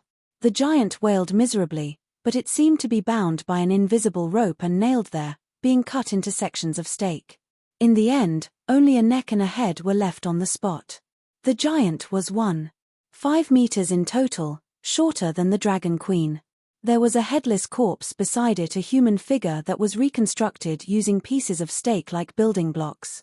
The whole process seemed long, but in fact, the steak was cut just as the Dragon Queen's voice fell. Wind, it's a wind blade, an invisible wind blade, a wind blade with the ability to cut space, and this appearance. Suddenly, a Chulhu widened his eyes and pointed at the Dragon Queen with a distorted expression. She's Danny Lilith. His voice was hoarse from shouting. Ah, the king of Chulhu, Danny Lilith? The demon that slaughters the gods is here, run. The Thunder Island soldiers were in an uproar. The Chulhu howled and rushed out desperately, completely ignoring the mountains of swords and spears. Run! Where do you think you're going? Danny sneered. The invisible wind blades were like Xiao Li's flying daggers, accurately locking onto every Chulhu. TSK, TSK, TSK, TSK. The remaining 29 Chulhu were instantly sliced at the waist. Their upper bodies dragged their intestines as they crawled on the ice-cold altar, creating a long trail of blood. They kept wailing, "How tragic. Gods, this is the legendary Dragon Queen. She's so terrifying." At the edge of the altar, the Thunder Island Empress Galoya was shocked. As expected of the existence that destroyed the Righteous Alliance. Bo Wangfu's face was filled with reverence. She's already beyond the scope of humans. No matter how many armies there are, it's useless against her, the long-legged, square-faced Wangfu said with a complicated expression. The sound of armor clashing rang out. The Thunder Island soldiers shrank back in fear. The way they looked at the Dragon Queen was far more frightening than when they faced the 30 demon gods. I want to know who planned this murder, and who are the murderers. Danny's indifferent voice spread everywhere. King of Chulhu, you slaughtered my master god. I will not live under the same sky as you. And Chulhu shouted. TSK, TSK, TSK. Danny glanced at him. Hundreds of wind blades slashed over, slicing back and forth.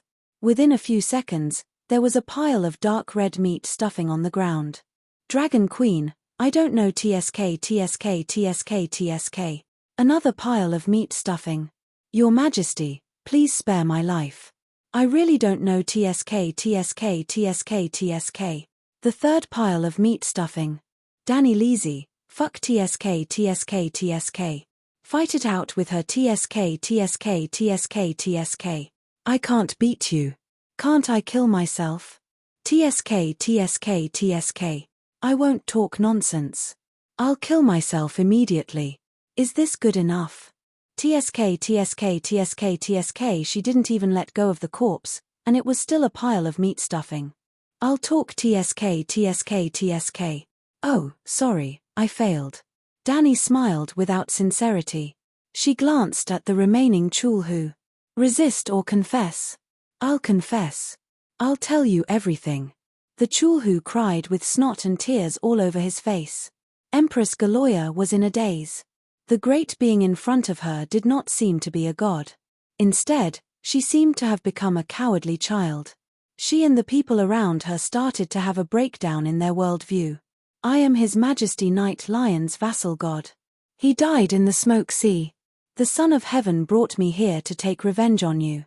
However, I was only responsible for clearing the seal in the underground palace. I did not enter the residence of the ancient gods at the deepest part. I am Pale Holy Child's vassal god. Lord Black Mountain told me the cause of his death. I came here to guard the door for Lord Black Mountain and the others. I only know that the masterminds were Lord Black Mountain and Lord Tarim. I am the 36th son of Red Bull Arkuan. Father God left a will 20,000 years ago. If he were to fall one day, Whoever could avenge him would be able to obtain his Bull's Head Mountain in the Dark World. Lord Black Mountain told me that killing the ancient gods would send you to hell, so I came. However, I was only responsible for breaking the seal and clearing the guards in the underground palace. They were all vassal gods or relatives of the big shots in the Alliance of Justice and Order. However, they were also cannon fodder. They could not even get close to the depths of the underground palace. They did not even know who had murdered the ancient gods. In reality, there were more than 30 evil gods who came to kill Mother Earth. Those who were proficient in flying and escaping had already escaped. They were unlucky. They could not fly and were stopped by the guards. The Son of Heaven is still alive. Dani frowned as she pondered. With a wave of her hand, thousands of wind blades appeared out of thin air. They rose and fell suddenly. At this moment, the Thunder Island Empress in an emerald green cape walked down the steps with 2 fully armed royal husbands. I am Galoya. Greetings, Your Majesty. Dani rise. She took the initiative to bow. It was also the first time in her life that she bowed to a living person. It could not be helped. 60 meat stuffing was still emitting white smoke. She had heard the Dragon Queen's words earlier. She did not like being looked down upon. Galoya, on the other hand, was a pure-blooded Thunder Island person. Just her pair of long legs was 1.3 meters tall. How many evil gods have escaped? Dani waved her hand casually, gesturing for Galoya and her royal husbands to rise. She was not very enthusiastic. The Thunder Island Empress's main wife was a Thunder Island person who controlled the Thunder Island army. The concubine was from the barbarian Bow royal family who commanded the fleet. The long-legged royal husband was the one who answered her. After the phenomenon of the true god's death appeared, we immediately noticed that the entrance to the underground palace at the center of the altar was occupied by outsiders. When the soldiers went in to check, a black shadow darted out. It was too fast. No one could see how many gods and devils there were. However, when the second wave of evil gods flew out, we counted them clearly. There were 7 demon gods in total. The ballista even shot down one. The long-legged royal husband pointed to the west. They landed below the wall. Although they resisted fiercely and caused hundreds of deaths, they were still chopped into pieces by the soldiers after their divine power was exhausted. The third wave was the one you saw. Dani nodded and said, almost all the evil gods said the same name. Black Mountain. Do you know him? The long-legged royal husband and Jaluoya shook their heads. Bu Wangfu thought for a moment and said uncertainly, I once heard from President Bu Tian that in the depths of the dark world, some gods and devils rarely enter the light world. It's very likely that Black Mountain is one of them. Dark world. Dani looked to the east with a cold gaze. Do you know the true identity of the ancient god of the underground palace? She asked again. Jaluoya was puzzled. What true identity? Who do you think the ancient god of the underground palace is? Why did he build an altar at the entrance of the underground palace? Dani asked in a different way. This. The long-legged queen looked hesitant. My family is the descendant of the ancient god. Have you read summary of the Jade Sea? Most of the content is ridiculous, but it also reveals part of the truth. The book says that your royal family will intercede with the ancient god of the underground palace. The ancient god even asked you to sacrifice the foreigners on the island. Dani frowned. Jaluoya was a little embarrassed. It's not intercourse as humans understand. The ancient god gave the ancient empress a divine seed. The empress gave birth to the pure-blooded, powerful Thunder Islanders. Basically, we Thunder Islanders are the descendants of the ancient god. Chapter 1046. Dani came to the secret chamber of the underground palace for the second time and saw the familiar exorcism circle. However, last time it was a spiritual projection, but this time it was the real person.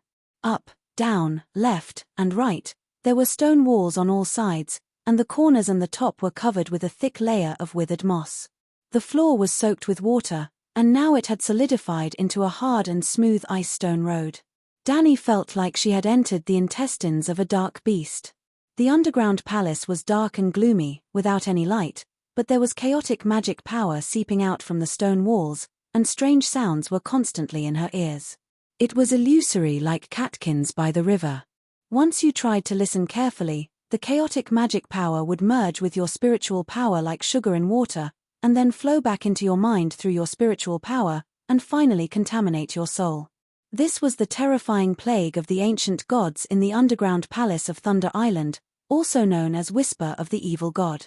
Long before the human civilization was established, the underground palace and the city ruins near it had already existed. In the recent 10,000 years, countless forces and adventurers had tried to explore the secret of the underground palace, but no one succeeded. They seemed to have become food in the stomach of a ferocious beast. Except for the ancient Queen of Thunder Island, no one could return alive from the depths of the underground palace. But the Queen of Thunder Island was also immersed in the Whisper and lost her mind, and she often did horrible things like eating people alive. After they returned, they didn't know what they had done or who they had met. Powerful sorcerers like Kuei Shi and Bu Tian, who set up the seal for the underground palace, only dared to build the seal door on the periphery. At this time, Danny was listening carefully and collecting every strand of chaotic soul power in the passage. She felt that those voices were trying to tell her something. This was not an illusion, and she was not bewitched by the whisper of the evil god. Back then, she was only a dragon spirit, and she was not afraid of the magic power contamination of the true god level, not to mention that she later obtained 80% of the Green Prophet seal, and washed her soul and body in the first fire. The stone door with the magic circle had been shattered by the evil god. Danny flew into the void, and like a fiery meteor, she quickly flew to the deepest part of the maze. About 5 minutes later, she was 40 kilometers underground and came to a huge cave full of grey stalagmites. In the center of the cave, there was a broken grave.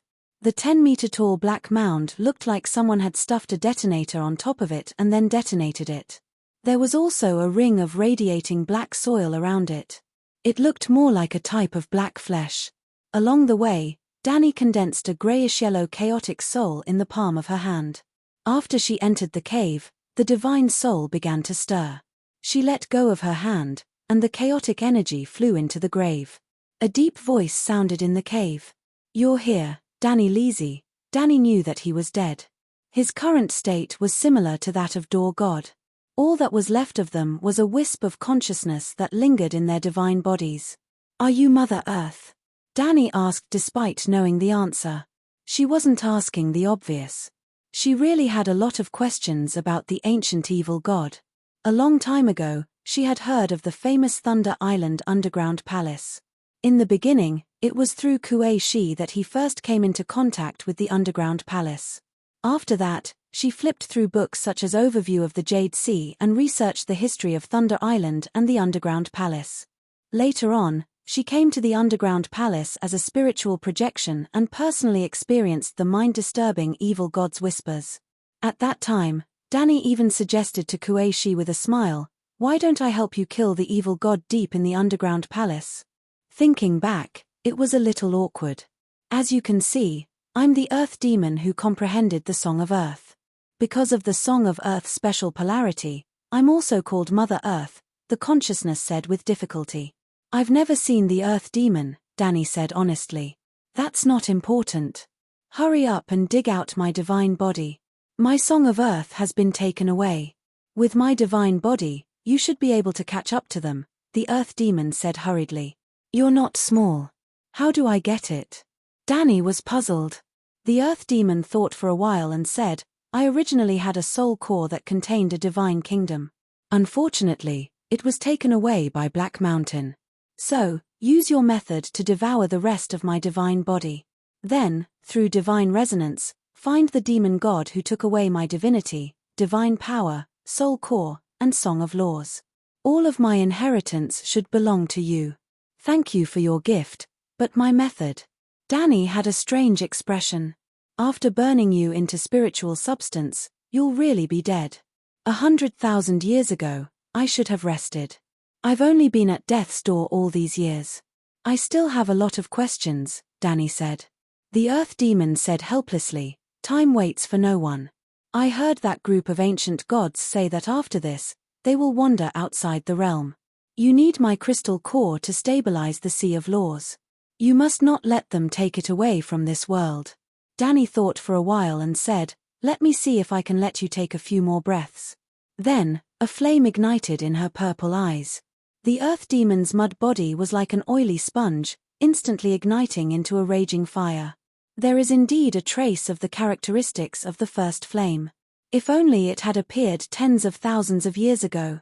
The earth demon sighed with joy and regret. His mental waves gradually returned to nothingness. When the grave mound was ignited, Danny realized that the stalagmites protruding from the ground around the grave mound were actually the earth demon's tentacles. As the stalagmites at the entrance of the cave were burned to ashes, Danny saw countless skeletons in the deep pits left behind by the stalagmites. They were all explorers who had lost contact with the underground maze. These ancient gods, each and every one of them likes blood sacrifices so much. Danny sighed and searched around. She found a stone tablet with words so ancient that she could not recognize them at all. She casually recorded the inscriptions on the tablet and flew all the way back. The underground maze of Thunder Island was a maze with a radius of hundreds of kilometers. The whispers of evil God could be heard in all the passages. In other words, other than the passage she came from, Danny could also go to other passages to search for the earth demon's chaotic divine power. Divine power contained the power of the spirit. She was extremely fast. She circled around the underground maze. When she returned to the surface, she collected a mass of chaotic divine soul again and used the earth demon's own divine essence to endow it with a spirit. A new earth demon's remnant soul was born. "You're Danny Lilith. You're finally here. Hey, I think I've seen you before. But that's not right. I remember. The earth demon was a little stumped. "Forget it. That's not important. Danny Lilith, go." Danny took out a mass of divine essence with a wooden face. "Ah, you've already absorbed my divine body." The earth demon was a little confused.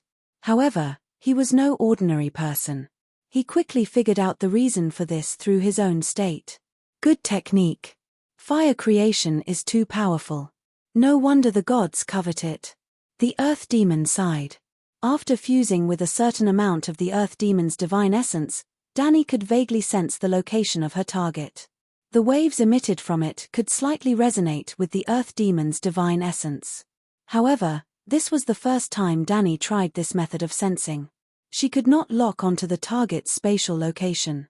She could only fly quickly in that direction while familiarizing herself with the divine essence's resonance. When you were in the underground maze, you seemed to have lost your mind. How did you know about the outside world? She was multitasking. The earth demon sighed. I was severely injured in the world pendant. My divine soul fell into a deep slumber and my divine power leaked out. My divine body can only act on instinct. In order not to affect the survival of the creatures on the surface, I left the continent and came to the Thunder Island. I even built an underground maze to seal myself in. However, I didn't completely cut off my connection with the outside world. When you chant the Weirwood's Song of Wind, you can listen to distant information from the wind. I have the Song of Earth. The earth can also bring me fresh information. What's your relationship with the Thunder Island Empress? Why do people call you Mother Earth? With all due respect, you seem to be very evil. You're like Morda. The earth demon was not ashamed or embarrassed. Instead, he said calmly, I know what you're thinking, but I'm a demon god of the dark world. Everyone is like that. It's only because you're a human that you feel that our behavior is abnormal. If one day, the food that you humans eat, such as chickens, ducks, pigs, and cows, becomes a divine spirit with the same status as you, they will also feel uncomfortable with your behavior. Oh, that's true. Danny thought of the Turtle Prime Minister's group of followers. Letting the fish to catch their own kind for the humans to eat seemed very evil. Do you know Green Hand Garth? He's my priest. This was a bombshell. Danny was shocked for a moment. I see. The polarity of your Song of Earth must be related to the nurturing of all creatures. Yes, the polarity of my Song of Earth nourishes all creatures. The earth demon sighed and continued, I know the description of me and the Empress in the Human's Jade Sea overview. It said that I and the Thunder Island Empress had intercourse and gave birth to an evil baby. That's wrong. I only instinctively summoned the Thunder Island Empress into the underground maze and left the seed of divinity in her womb. When she leaves the underground maze and intercourse with her husband, she will give birth to a girl with my blessing. The girl will be the Thunder Island Empress and have the king's blood. When she dies, my divinity will bring her bloodline into the earth and be absorbed by me to extend my life. Very evil. As expected of a dark demon god. Danny said bluntly. The earth demon explained, I'm not afraid of death. It's simply torture and humiliation for me to live on like this. But I have to live. I have to live to wait for Locke, for you to be born, or for the world to lose all hope. In the end, a group of demon gods came to assassinate me. I thought it was an old friend who came to visit me. Don't you have a sense of danger? Danny asked curiously. The earth demon said helplessly, I don't even have consciousness. My mind is muddled. Also, I'm not proficient in prophecies.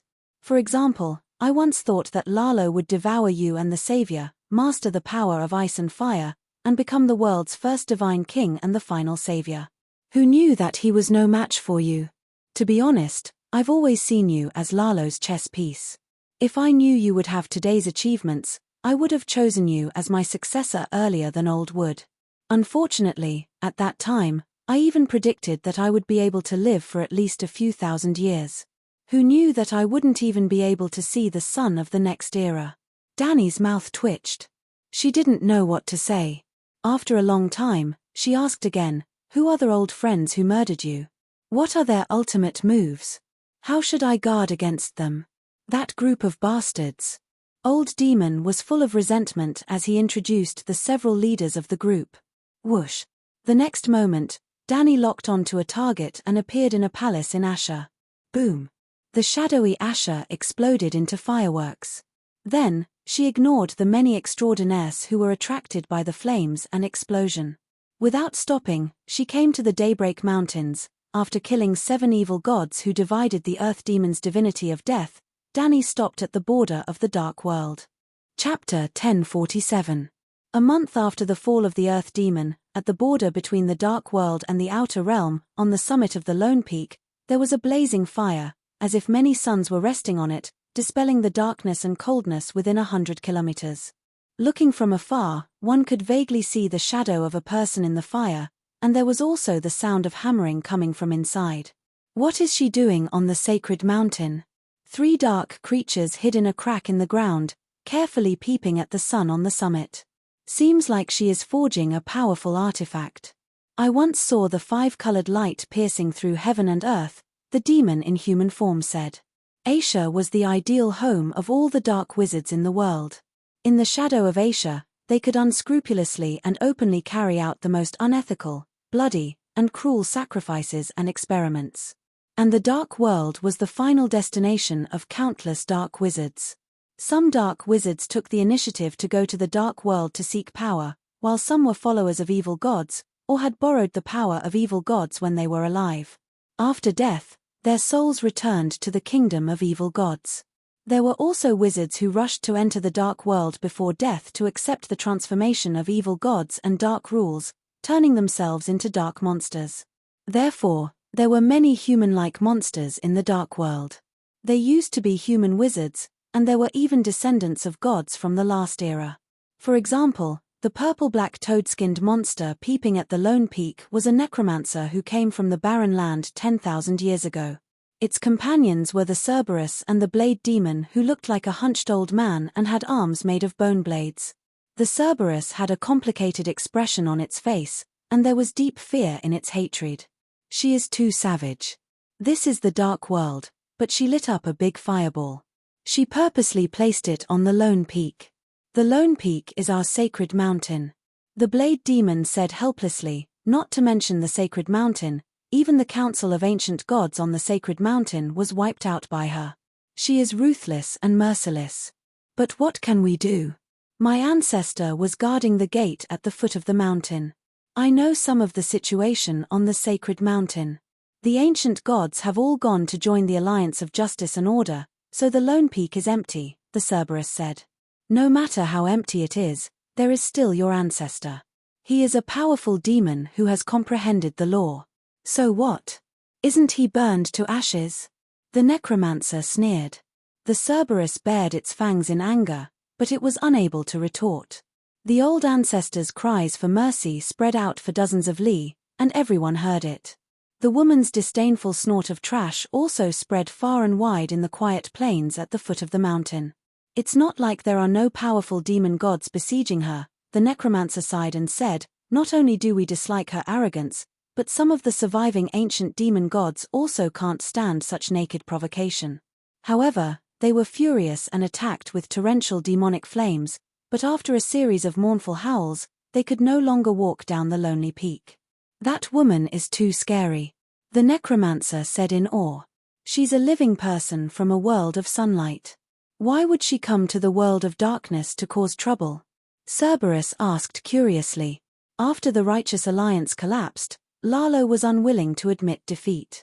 He joined forces with Black Mountain, Tianzi, and a bunch of other reclusive demon gods to slaughter the last true god. The world was slipping uncontrollably into the abyss of destruction. The woman was furious and chased them all the way to the edge of the dark world. I heard that some big shots saw that they couldn't hide and directly fled to the outer realm, Blade Demon said. Cerberus said in disbelief, the outer realm is a void. It's easy to leave but hard to come back. Is it necessary? The dark world is so big, where can't they hide? I'm not sure. It seems that the woman has a way to locate their tracks. Blade Demon shook his head. Those big shots from Black Mountain deserved it. What good would it do them to kill the only true god? Now, not only are their 10,000 years of cultivation gone up in smoke, but they also implicated us. Cerberus complained. The necromancer said, the Righteous Alliance was completely annihilated. So many big shots died. Every big shot is not alone. They have their own gods, friends, and children. Just like the son of Night Lion, the Tianzi of Dawn Kingdom, shouldn't he take revenge for his father? The Tianzi also has sons and grandsons. They want revenge, but they can't beat her. Since that woman wants to save the world, they will destroy the world and let her feel pain and helplessness. In addition to some benefits, killing the last true god is simply a matter of course. Moreover, that woman is going to direct the long night of the gods. In the battle at the Yangtze alone, one true god and more than 300 powerful demon gods died. What does that mean? It means that the prophecy of the gods was not wrong. That woman is the terminator of the gods. If we don't act now, after she passes the long night and summons the sun again, do you think she won't purge the big shots of the dark world?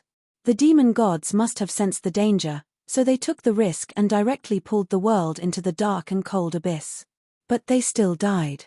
The gods wanted to avoid the long night of the gods, but in the end, they brought their own destruction. Does this count as the gods themselves pushing the long night of the gods to come? Blade Demon said awkwardly. Hearing this, the necromancer and Cerberus were also very embarrassed. Rustle. In the silence, the soil on the ground suddenly trembled. Under the vigilant gaze of the three demons, a tentacle that looked like a black tree root drilled out. Earth Demon? Who are you?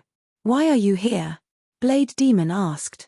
Brother Johnny, it's me, the tentacle said. It's Stone Whisker. Cerberus sighed in relief and explained to his two companions, I'm a friend. When we were young, we ate people under the sacred mountain together. I didn't know you were here. I just came down from the sacred mountain and heard Big Brother's voice when I passed by. The tentacle said. Came down from the sacred mountain? You joined that woman? The three demons exclaimed. No, Danny Lilisha. The Cerberus hurriedly rushed forward. One of its heads bit on the tentacle, while the other head looked around with fear and alarm. The third head cursed in a low voice, Are you looking for death? How dare you call out that fear demon king's name directly? If she senses it and comes over, we'll be dead for sure. Blade Demon also trembled, that woman's name must not be mentioned, otherwise. This month, many big shots died without knowing why, don't you know? That name is cursed, whoever says it will die.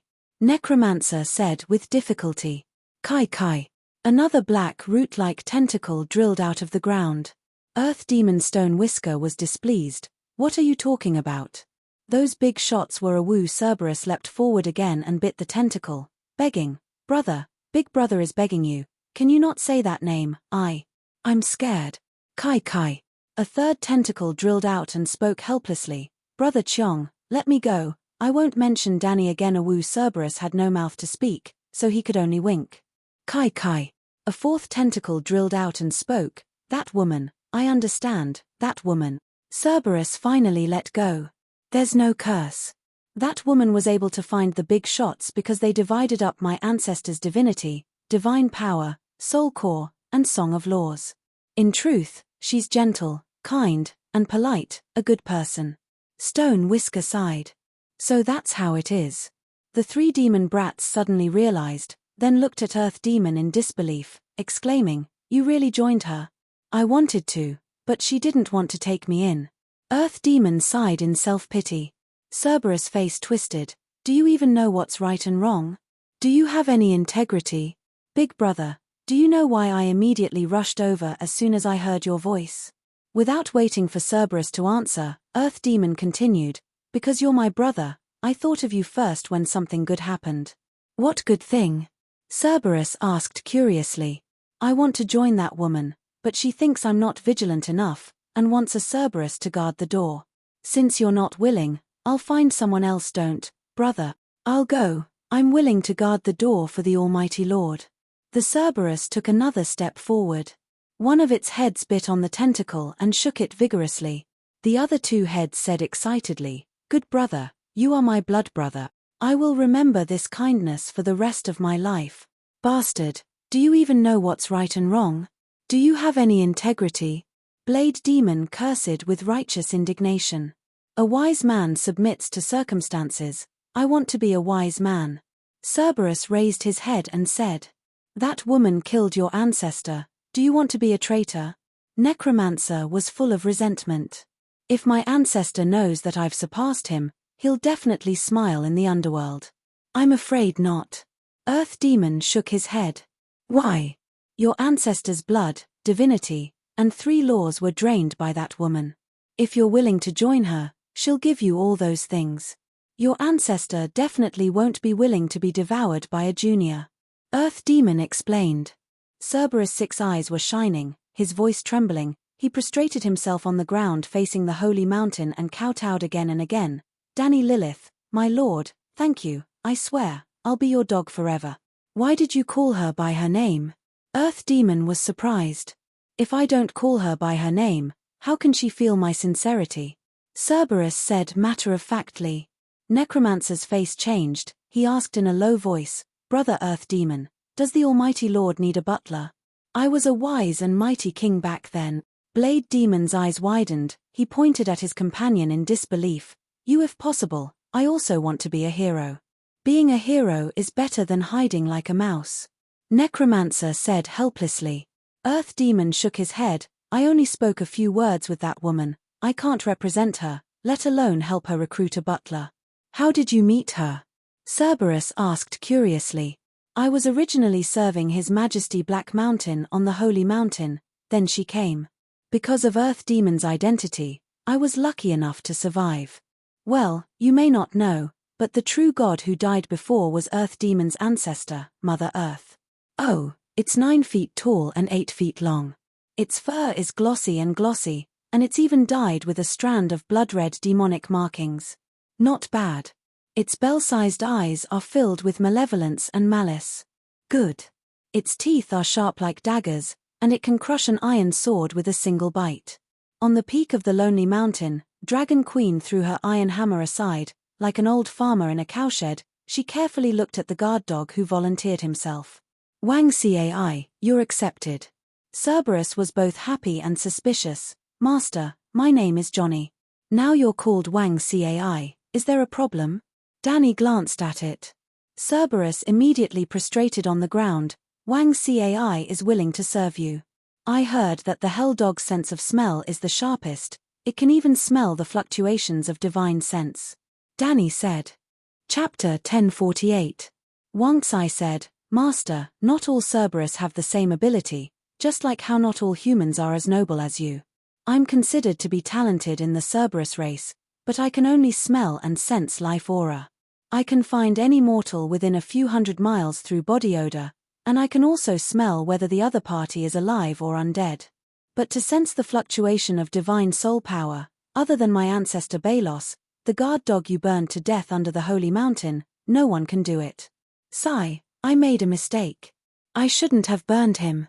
Danny said regretfully. At that time, I thought that there were no good people on the Lone Peak, so I teleported over and saw his ferocious appearance, baring his teeth and opening his bloody mouth to pounce at me. I subconsciously ignited him. It's also his fault that he was too weak. He died before he could even struggle and beg for mercy. Wonksai's face contorted. My ancestor is an ancient god who has comprehended 3 laws. Danny had killed Balos the same way she had killed the 3-eyed raven in Outer Wall. There was a reason why the Lone Peak was called the Holy Mountain by the Dark Monsters. This was the border between the Outer Realm and the Dark World. The Lone Peak blocked the door. The front mountain was the Outer Realm, and the back mountain was the Dark World of the Song of Ice and Fire. A long time ago, when the demon gods in the Dark World were still alive, they created the Dark Parliament. The main duty was to guard the Lone Peak and prevent life forms from the Outer Realm from entering. They also prevented life forms from leaving the world. Preventing outsiders from entering was easy to understand. If 7 or 8 gods like the Frost God entered, the world would have been destroyed long ago. Preventing people from leaving the world was to prevent assets from escaping. Just like now, Danny had chased him to the edge of the Dark World, but she still let Tianzi escape with the Earth Demon core. Losing 1 or 2 ordinary people was almost no loss to the world. But losing a true god who could chant the Song of Laws, or losing people with special bloodlines like Danny and John, the world's loss was too great. The Lone Peak and the Dark Parliament were equivalent to the Sanctuary and the 3-eyed crow in the Far East. However, the times had changed, and the responsible demonic gods had all died. The Dark Parliament had changed its name to the Ancient Gods Parliament, and the responsibility of guarding the border had been completely forgotten. That Balos, in name, was the guard dog of the Holy Mountain, but in reality, he was a police dog at the border gate, guarding against evil beings from the Outer Realm. He also prevented the Songs of Laws, precious bloodlines, divinities, and other high-energy substances from flowing out. Danny didn't know about this at first, and at that time, Tianzi was running away. She was burning with anger, and the 3-headed dog didn't know what was good for it and came over to bite her, and then, seeing that Dragon Queen's expression kept changing, Wonksai said carefully, "My ancestor, Balos, comprehended a law of smell called God's nose. He can smell the difference in smell, mental power, divine power, and life aura. As for me, I'm just an ordinary 3-headed hound. I can only sniff out sense and life auras, but I'll work hard. I believe that one day, I'll be able to awaken my ancestor's bloodline and inherit his Songs of Laws." Danny tilted her head and looked down at the 3-headed dog under the stone chair. After a long time, she said, "I can give you a chance, but if you can't even become a demigod, I can only extract your blood and refine your soul, and then look for the 2nd-generation Wonksai." "Extract my blood and refine my soul?" Wonksai's hair stood on end, and it was puzzled. Danny flipped her wrist, and a sparkling red blood ball appeared in her palm. Wonksai took a look, and its heart was filled with endless desire. "This is Su." Danny flicked her finger, and the blood ball split into 3, landing in between the eyebrows of Wonksai's 3 heads. "Ah, this is the power of my ancestor. Thank you, Master, for your reward." Wonksai howled, and was wrapped in the blood cocoon, starting the evolution of its bloodline. Not long after, on the peak of the Lone Peak, there was a clanking sound. Another 7 days passed. Boom, caw caw caw. The sun that was as big as a house suddenly exploded, and hundreds of fire crows appeared in the splashing flames. As the sun turned into fire crows, the sky around the Lone Peak was covered in darkness again. At this time, Wonksai dared to open its eyes, and went to the forging table in the center of the sun. "Master, is the divine weapon you forged this water jar?" Disappointment flashed in its eyes. "This is a water jar." Danny lifted one of the copper cauldron's legs, and knocked on Wonksai's head 3 times. "This is the 3-legged 2-eared God King Cauldron, an existence that will bear the law sea. There is no divine weapon stronger than it in this world. Wang's eye was hit until it saw stars, and it lay on the ground for a long time before it could catch its breath. It is indeed a good divine weapon, it has a soul attack, and it seems to be able to suppress the divinity in my consciousness. Have you mastered the soul search technique? Danny asked. After obtaining all of Belo's divinity and the three-headed dog ancestor's blood essence, Wang's eye became a demigod as expected, and its height and size increased by more than 3 times. Standing on the ground, it was almost as big as a 3-story villa. After that, she even sealed a part of the law of the divine nose deep in its soul. At every moment, it was comprehending its ancestors' law, and at every moment, its dog nose was evolving. It's a little difficult. If you give me another 100 years, I should be able to know, not 100 years, not even a day. Danny carried the copper cauldron and jumped onto Wang's eye's back, and said, "Go to the outer realm now and find traces of the Son of Heaven. I want the Earth Demon Crystal Core to complete the last step of forging the God King Cauldron." Wang's eye was shocked. The outer realm is the outer realm, and the law is completely different from our world. What if we meet a god or get lost in the outer realm? Cut the crap. Danny carried the 3-legged cauldron again and smashed it on Wang's eye's tofu waist. A woo tilde, the 3-headed dog, howled and ran down the mountain like a gust of wind. Endless darkness. Other than the darkness, even the law sea was starting to thin. There was a wet swamp under their feet. There was no water, but the soil was very, like a sponge. Danny and Wang's eye had been in the outer realm for half a month. They had found the Son of Heaven's aura a few times, but the Son of Heaven was very vigilant. Every time, Wang's eye would lose track of him in a distorted space. I heard from the ancestor that the law of the outer realm is different from the main world, and the characteristics of matter are also distorted. For example, the soil under our feet is not mud at all, but dark sediment. Wang's eye was a dark creature, and it was not affected by its vision. It also got used to the land and air of the outer realm in the shortest time possible. Oh, there was no air, and the space was filled with chaotic dark energy. I thought the outer realm was the universe outside the planet. I didn't expect this world to be so magical.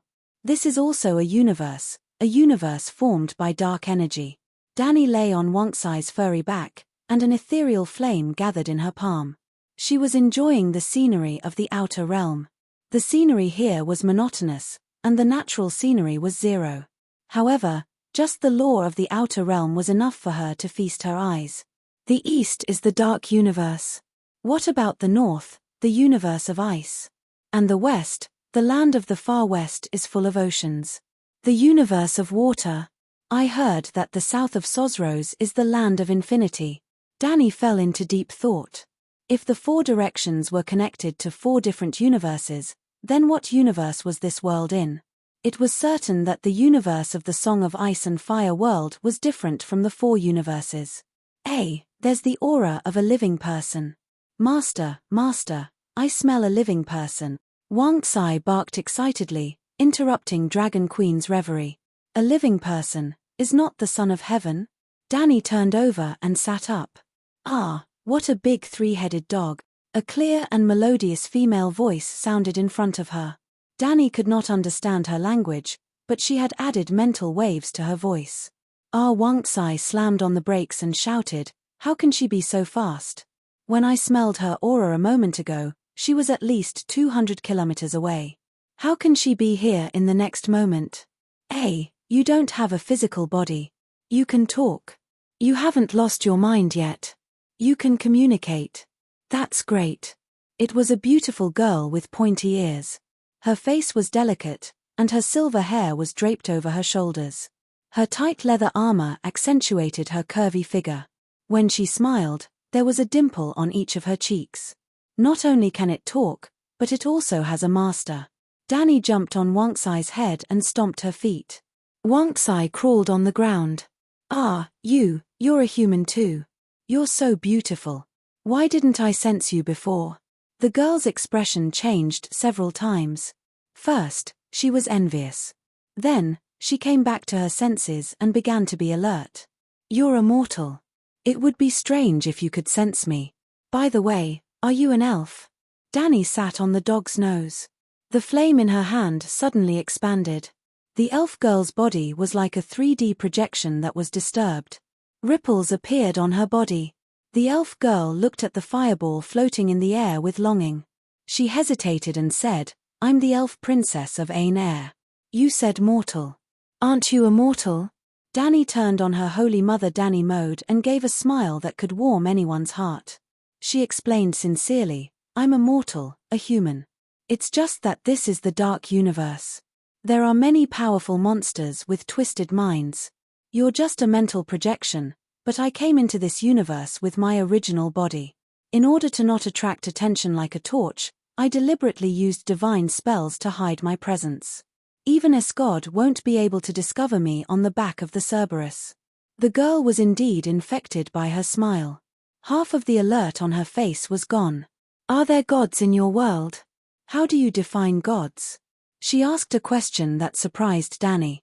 There was a lot of information hidden in this sentence. Danny was not stupid. She quickly thought of something. "There are no gods in your world. Have you never seen a god before?" The elf girl's eyes flashed.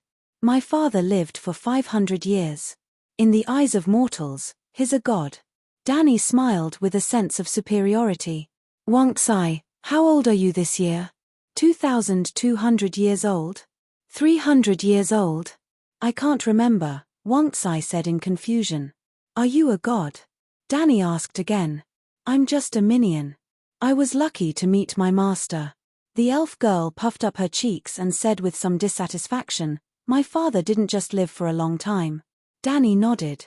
Living as long as the heavens is the most inconspicuous feature of a true god. "What is a true god?" the girl asked immediately. Danny was a little hesitant. Obviously, this female elf came from an alien world. She might be preparing to explore the world of ice and fire because this place was very close to the Lone Peak, only a few 100,000 kilometers. Don't think that a few 100,000 kilometers is very far. Think about the distance between Earth and the Moon. If an alien came to the Moon, wouldn't you feel nervous? Now, the alien was asking, what is the strongest weapon on Earth? How should Danny answer? Chapter 1049. The universe is made up of laws and energy. Laws are like the skeleton of a house, and energy is the brick walls, the floor, and the furniture in the house. When one begins to comprehend the laws, the essence of life will sublimate for the first time, and one will become a demigod. Only by fully grasping a law will one be qualified to become a true god. The existence of a true god is like a beam or load-bearing pillar that strengthens a building. In theory, a true god has an unlimited lifespan and can live and die with the world. The oldest true god has existed for hundreds of millions of years. After thinking for a while, Dan and I still decided to be sincere. First, she was sure that there were no true gods in the other party's world. A world without gods would definitely not be as powerful as the Song of Ice and Fire world. Oh, she had subconsciously overlooked one thing. In her world, there were no longer any true gods. The key was that she felt that true gods should be afraid of her, not the other way around. Secondly, the elf girl was not a god and showed no signs of comprehending the laws. She was younger than her, but she was able to project her mind across worlds. What did this mean? It meant that the elf girl's bloodline was so powerful that it would make anyone drool. Danny was not a saint. She was greedy. Of course, she did not want to learn from Lalo and other evil gods and devour the elf girl. Compared to an egg, she was more curious about the hen that laid the egg, the world where the elf girl was born. Well, Danny was thinking too much. It was not the world that was special, but the elf race. Actually, I don't know much about the world I'm in. Perhaps there are ancient and powerful demigods, but the history of our world's civilization is not as long as yours. Hearing Danny's explanation of the laws and true gods, the elf girl's face was solemn, and there was a hint of desire in it. Don't think that the elf girl was a fool just because she was young and had a pretty and sweet appearance. The elf kingdom ruled the entire world, and as the only heir of the kingdom, she had received a complete royal education since she was young. After she became an adult, she often opened the world gate and ran around. Her wisdom and experience were not much lower than Danny's. Therefore, She understood the significance of the laws and true gods to individuals and the world.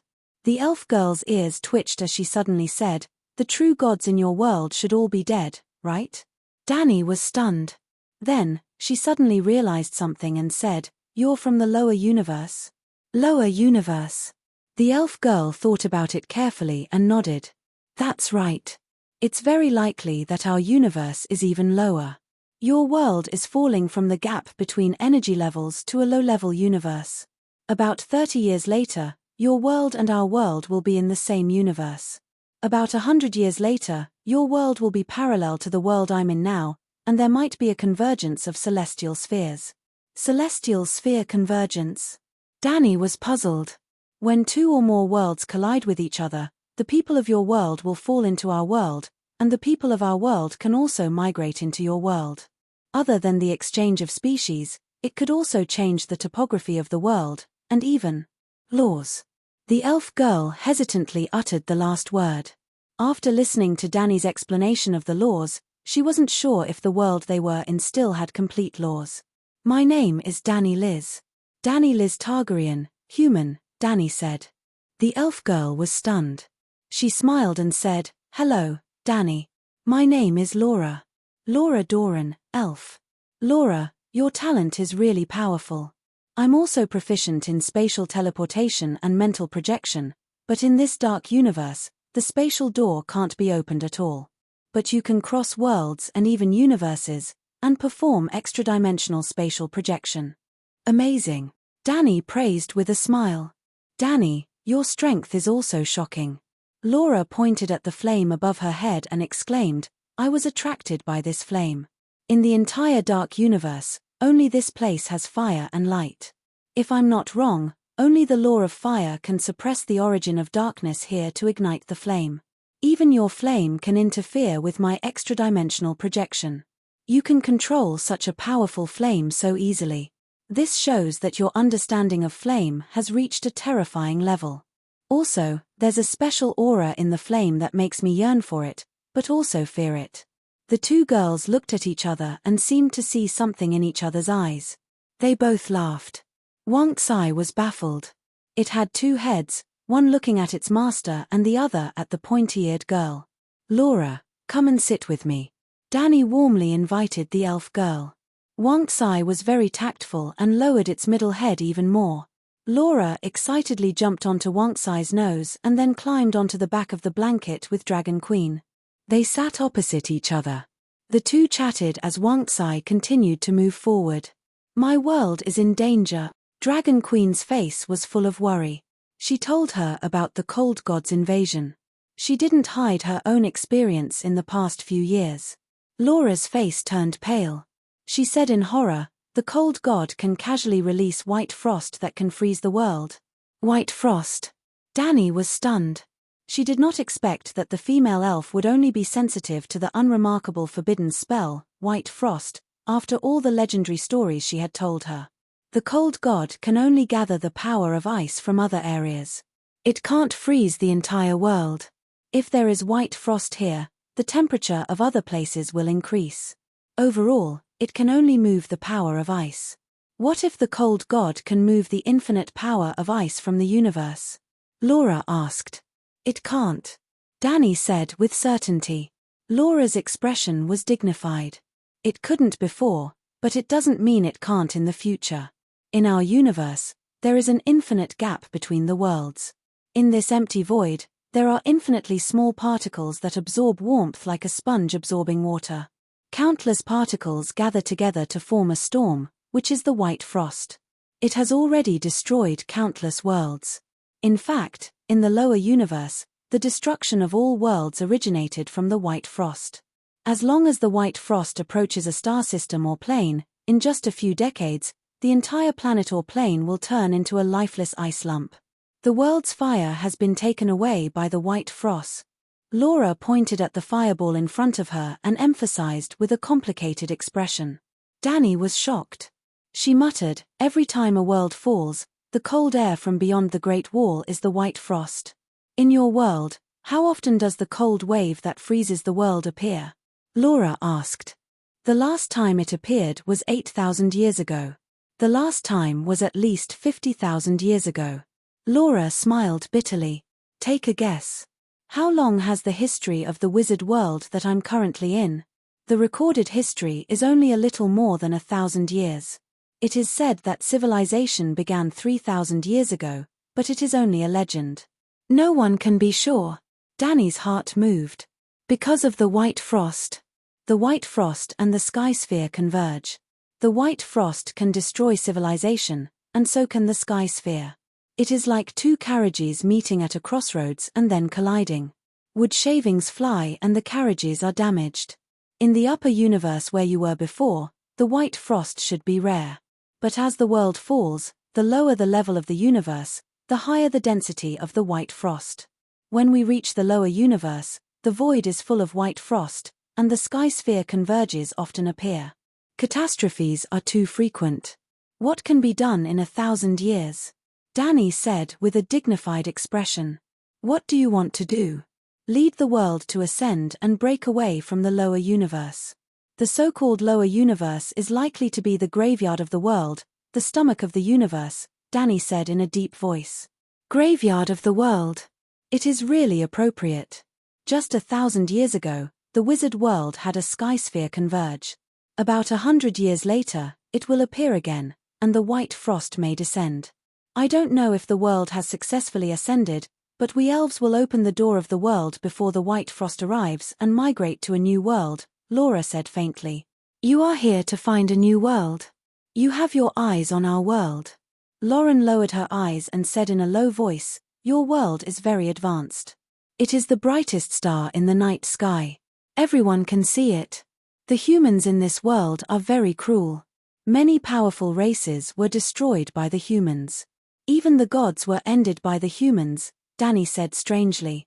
Wang Sai resisted the urge to bark and ran with its head down. Laura smiled awkwardly. No matter how cruel they are, they can't compare to the white frost. We elves, the Ainair clan is also very cruel. They slaughtered most of the native humans, and the rest became slaves of the elven kingdom. However, I am different from my ancestors. I firmly believe that the day will come when elves and humans live in peace will come. Speaking of this, the elven girl became excited and said in an impassioned voice, Danny, let me tell you. I have traveled to many cities and found that there is no essential difference between humans and elves. There is nobility and lowliness, and there is also courage and cowardice. If a bond of love and trust can be established between humans and elves, peace is not a delusion. Danny's mouth twitched a few times. She asked, Laura, how old are you this year? 17 years old, almost 18, Laura said doubtfully. I am 20 years old this year. I am older than you, so I will call you sister. Dragon Queen patted Laura's shoulder and said with emotion, listen to your elder sister's advice. Never believe in love and trust. Those luxuries do not exist between races. But you call me sister while saying that there is no love and trust between races. What is this hinting at? Danny waved her hand. I and humans are two different concepts. Between humans and elves, there can be love and trust. However, a race represents countless people. Everyone cannot have the same hobby, but they can have the same goal, which is survival. Survival information is limited. There are many elves and few humans. Therefore, there will inevitably be competition between races. Unless one day, you are like me, suppressing the world, and your personal will and ability surpass the entire race. Only then will you be qualified to resolve the grievances between races with great love. It doesn't matter if you fail, because you can suppress the world, and no one can hurt you. Although I don't understand, I believe that elder sister Danny is doing it for my own good. I will keep it in mind. Lauren smiled perfunctorily. Danny saw the disapproval in her eyes. She sighed secretly and changed the topic. Why did you choose to enter our world from the dark universe? The dark dimension is the gate to your world. You can only take this path. Laura said. When you go to other worlds, do you use the gate? Danny asked. No, at present, I only see the gate in your world. Danny said thoughtfully. Actually, our world should have 4 gates. This. Laura frowned and thought for a moment. She said tentatively, Perhaps, after entering the inner part of the world, I can sense other entrances. I can even use your world as a springboard to find a higher level universe and world. Your talent. Danny was itching and said tentatively, blacksmiths teach carpenters how to forge, and carpenters teach blacksmiths how to do carpentry. Blacksmiths and carpenters don't lose anything. Instead, they gain a unique skill. Blacksmiths and carpenters are not in the same city, so they won't compete for business. Laura, what do you think? Chapter 1050. Sister Danny, do you want to learn my space-time travel technique? Hearing Dragon Queen's explicit words, Lauren didn't play dumb and directly asked. Danny first fiddled with the fireball that was suspended between the two of them, making it brighter and warmer. The fire of creation was recklessly manifested, causing Laura's eyes to shine with splendor. She then nodded and said, "Yes, I want to exchange witchcraft with you." Laura looked at the fireball and fell into contemplation. After a long time, she asked, "Sister, what is the foundation of your spatial teleportation technique?" Wind. When the law of wind is comprehended to the limit, one can comprehend the polarity of space. Danny said, "Our world doesn't seem to be able to cultivate the law. My innate talent is branded in my bloodline, so I can only develop my bloodline witchcraft. I can't teach others how to travel." Laura shook her head. "So it's like this." Danny thought for a while and said, "Actually, my witchcraft also has a bloodline requirement, so I can't let you learn it directly. Perhaps, we can use another method to exchange witchcraft." Laura looked at her doubtfully. Danny clenched her teeth, clenched her fist, and then opened it in front of Laura. Bang! Red light flashed, and little mist appeared. Wow, so beautiful. The beautiful little fairy with dragonfly wings immediately captured Laura's heart. "Your ears are pointy, they are also very beautiful." Little Mist flew in front of Laura and curiously touched her pointy ears with her small hands. Laura also touched Little Mist's face and hair, and excitedly said, "Sister Danny, is this the legendary flower fairy?" "She is called Little Mist. She used to be a fire crow, then became the fire spirit king, and now..." Danny thought for a moment, then smiled slyly and said, "She has now evolved into a Naru, the representative of holy light and fire." After saying that, she quietly poured her own fire and light divinity into Little Mist's sea of consciousness, directly condensing it into a divine title seal. It was similar to the godhood that could be found everywhere in fantasy novels. In the Eastern Xianxia world, the divine title seal was also called God Summon. With a god's gift or a god summon condensed by heaven and earth, a mortal could ascend to godhood in one step. Little Mist was a fake demigod. Little Mist, show Laura your strength.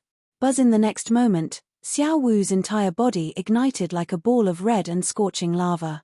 The red light gradually faded, and the temperature dropped. In the dark universe, the light seemed to have solidified into a solid substance, quickly pushing the nearby darkness in all directions. In the end, the area within a radius of a few kilometers was transformed into a world of golden holy light. Dana Mida, this. Laura was shocked. Not only did she feel warmth and tranquility in the holy light, she also felt a strange healing power.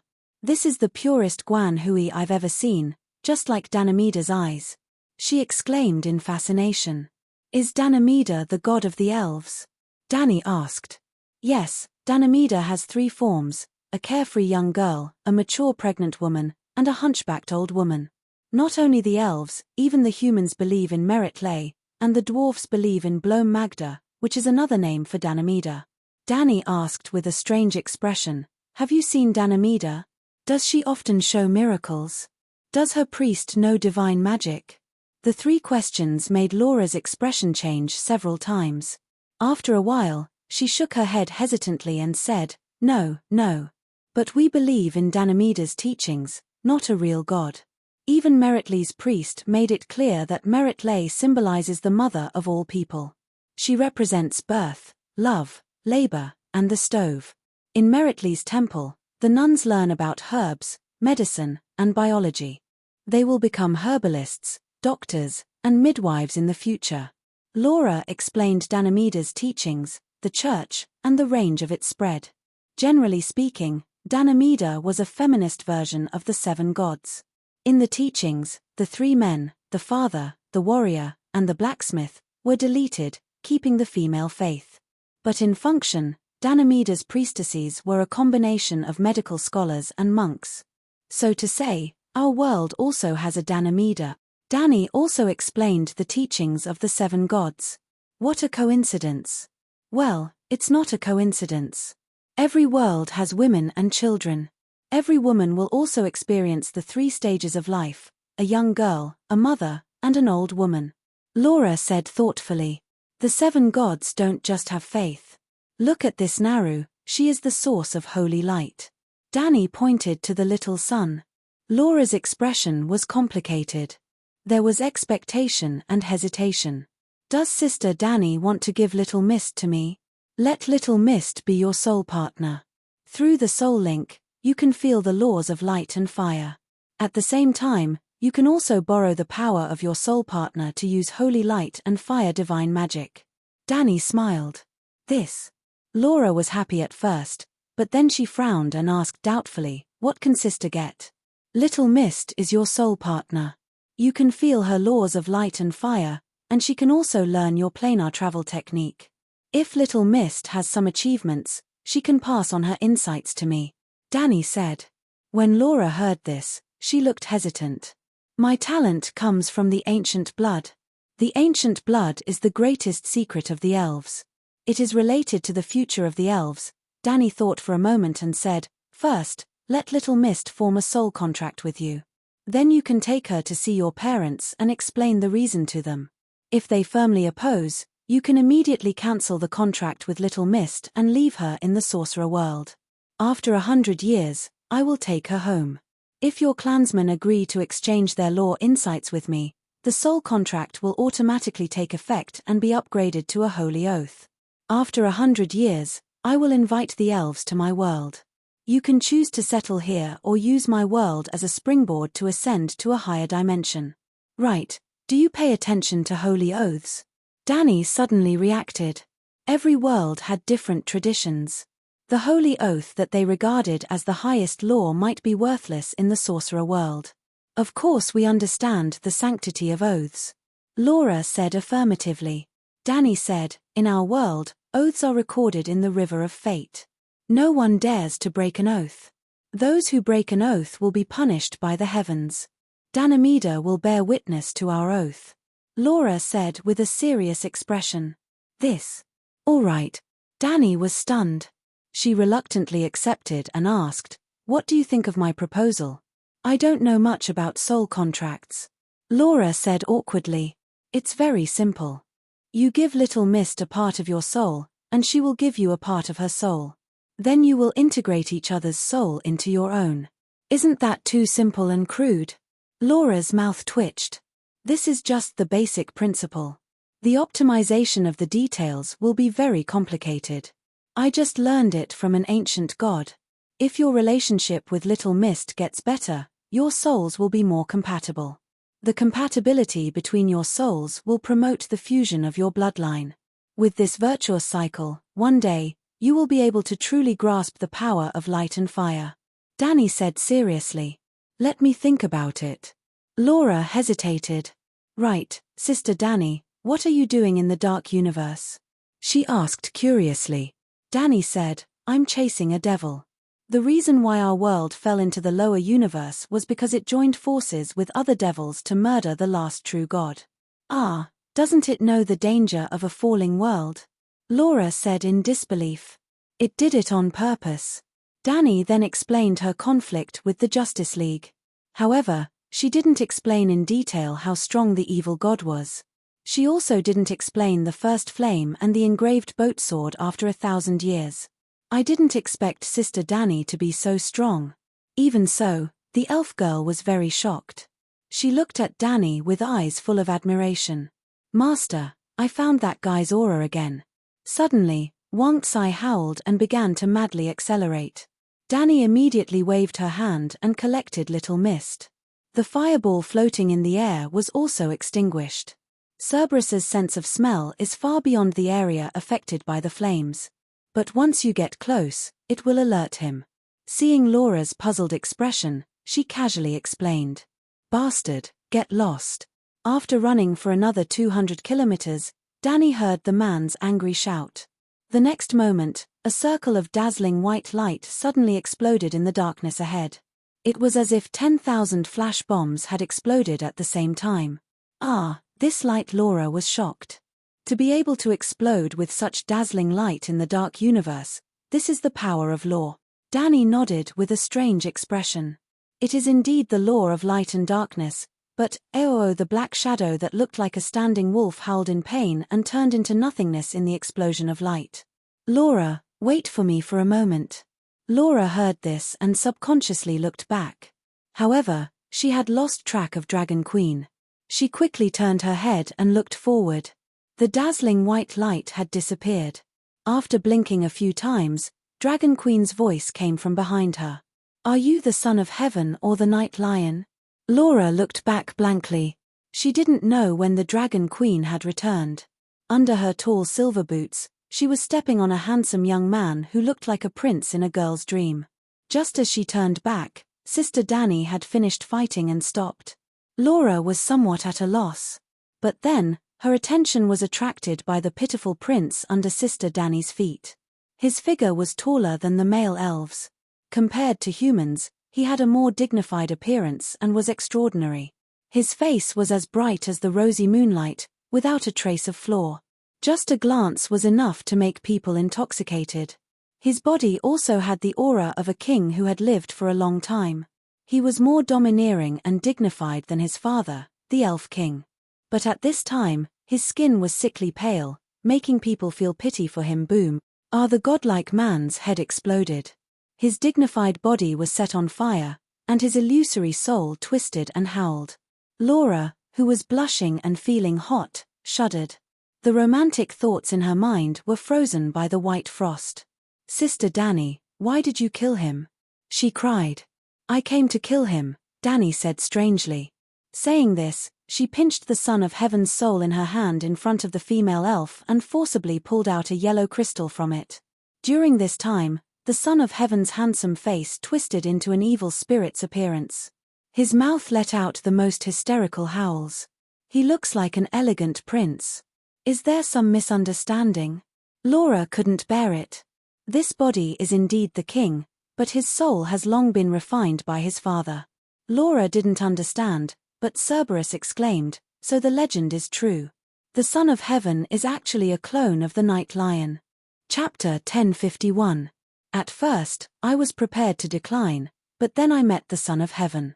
It is said that he was the founding emperor of a powerful empire and ruled the world for 10,000 years. The key is that the Son of Heaven can also light a fire in the dark universe. Father, sages, you should understand what this means, right? Under an old oak tree covered in wisteria, Laura stroked little Mist in her arms as she spoke to the king and the sages behind the pine table. The sun shone through the dense branches and leaves, casting spots of light on the elven girl's bright and charming cheeks, quiet and beautiful. Law cultivation is normal in that world, and more than one creature can control the power of law. It is a terrible world, and we should avoid it. Elven King Abron said with a dignified expression. Laura frowned. Father, you are right, but you still haven't grasped the main point. Princess Laura, you want to say that the human called Danny Rise didn't lie, and that even without the Targaryen bloodline, the power of fire and light can be controlled by others? A young sage with slicked-back hair whispered. Yes. Laura looked at her fiancé with a complicated expression and said in a deep voice, we all know that even if the elven witchcraft is completely open to humans, they can't master the technology of plane travel. Because the ability to open the world gate comes from the ancient blood. At first, I was hesitant about Danny Rye's suggestion of an exchange, because I suspected that she was lying. I thought that her power of fire also came from the ancient bloodline.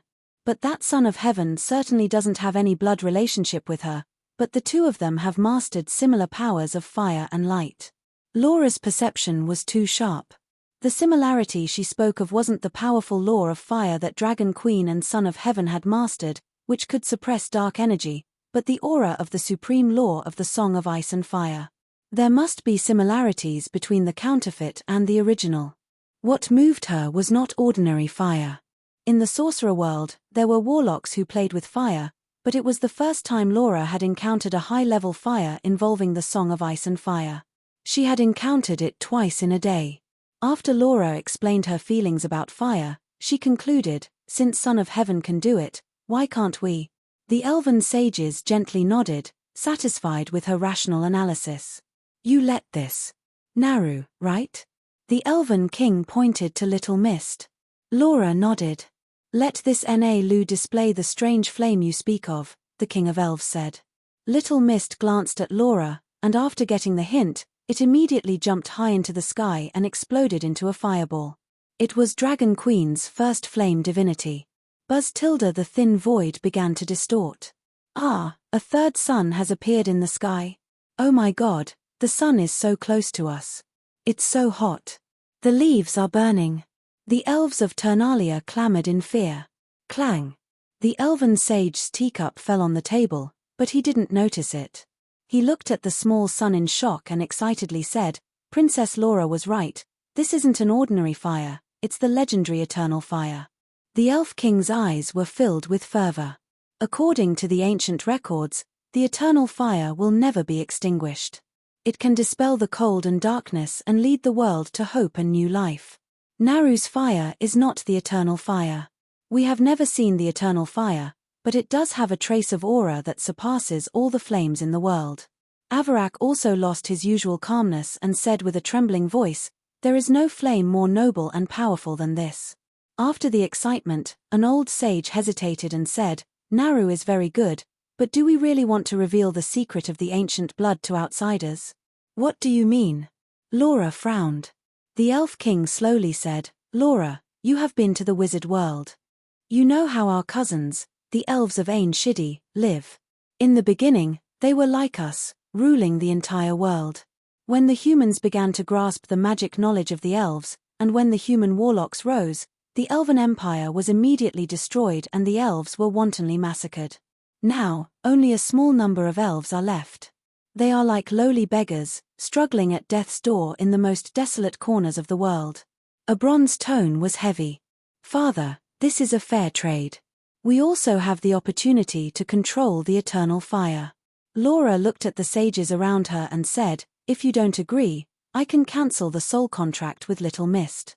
That's not necessary. Whoosh! Little Mist turned into a small spirit and flew back. The elven sages looked at each other and gradually reached a consensus in secret.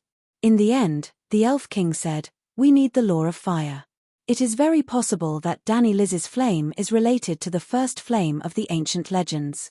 You also know about the first flame? Little Mist asked curiously. The elf king looked at Little Mist with surprise. I didn't expect your world to call it the first flame. What do you call it? The humans call it the eternal fire. The elf king explained, many civilizations that have lost their inheritance only know some general descriptions of the first flame, but they have forgotten its original name. However, our elven race has existed for millions of years. Our world has ancient gods that have lived for tens of millions of years. They have always been pursuing the power of the first flame. Little Mist said, are you really the first flame? The elves were startled. Little Mist shook her head, of course not. I only have a trace of the first flame's characteristics. It is very, very small. Can you help Laura control the power of the first flame? Even if it is only a trace of its characteristics. The elf king eagerly asked.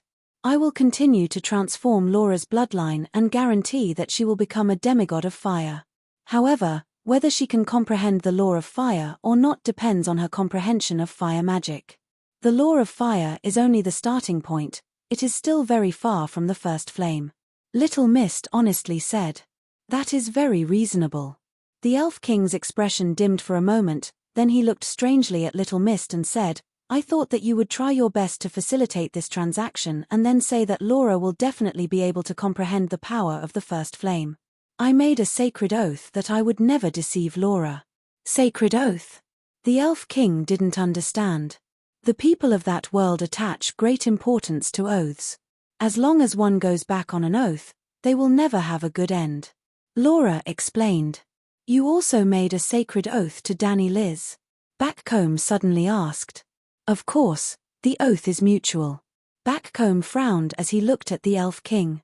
The Elf King also frowned as he looked at his daughter and slowly said, "I'm afraid that you won't be able to fulfill your oath for the time being."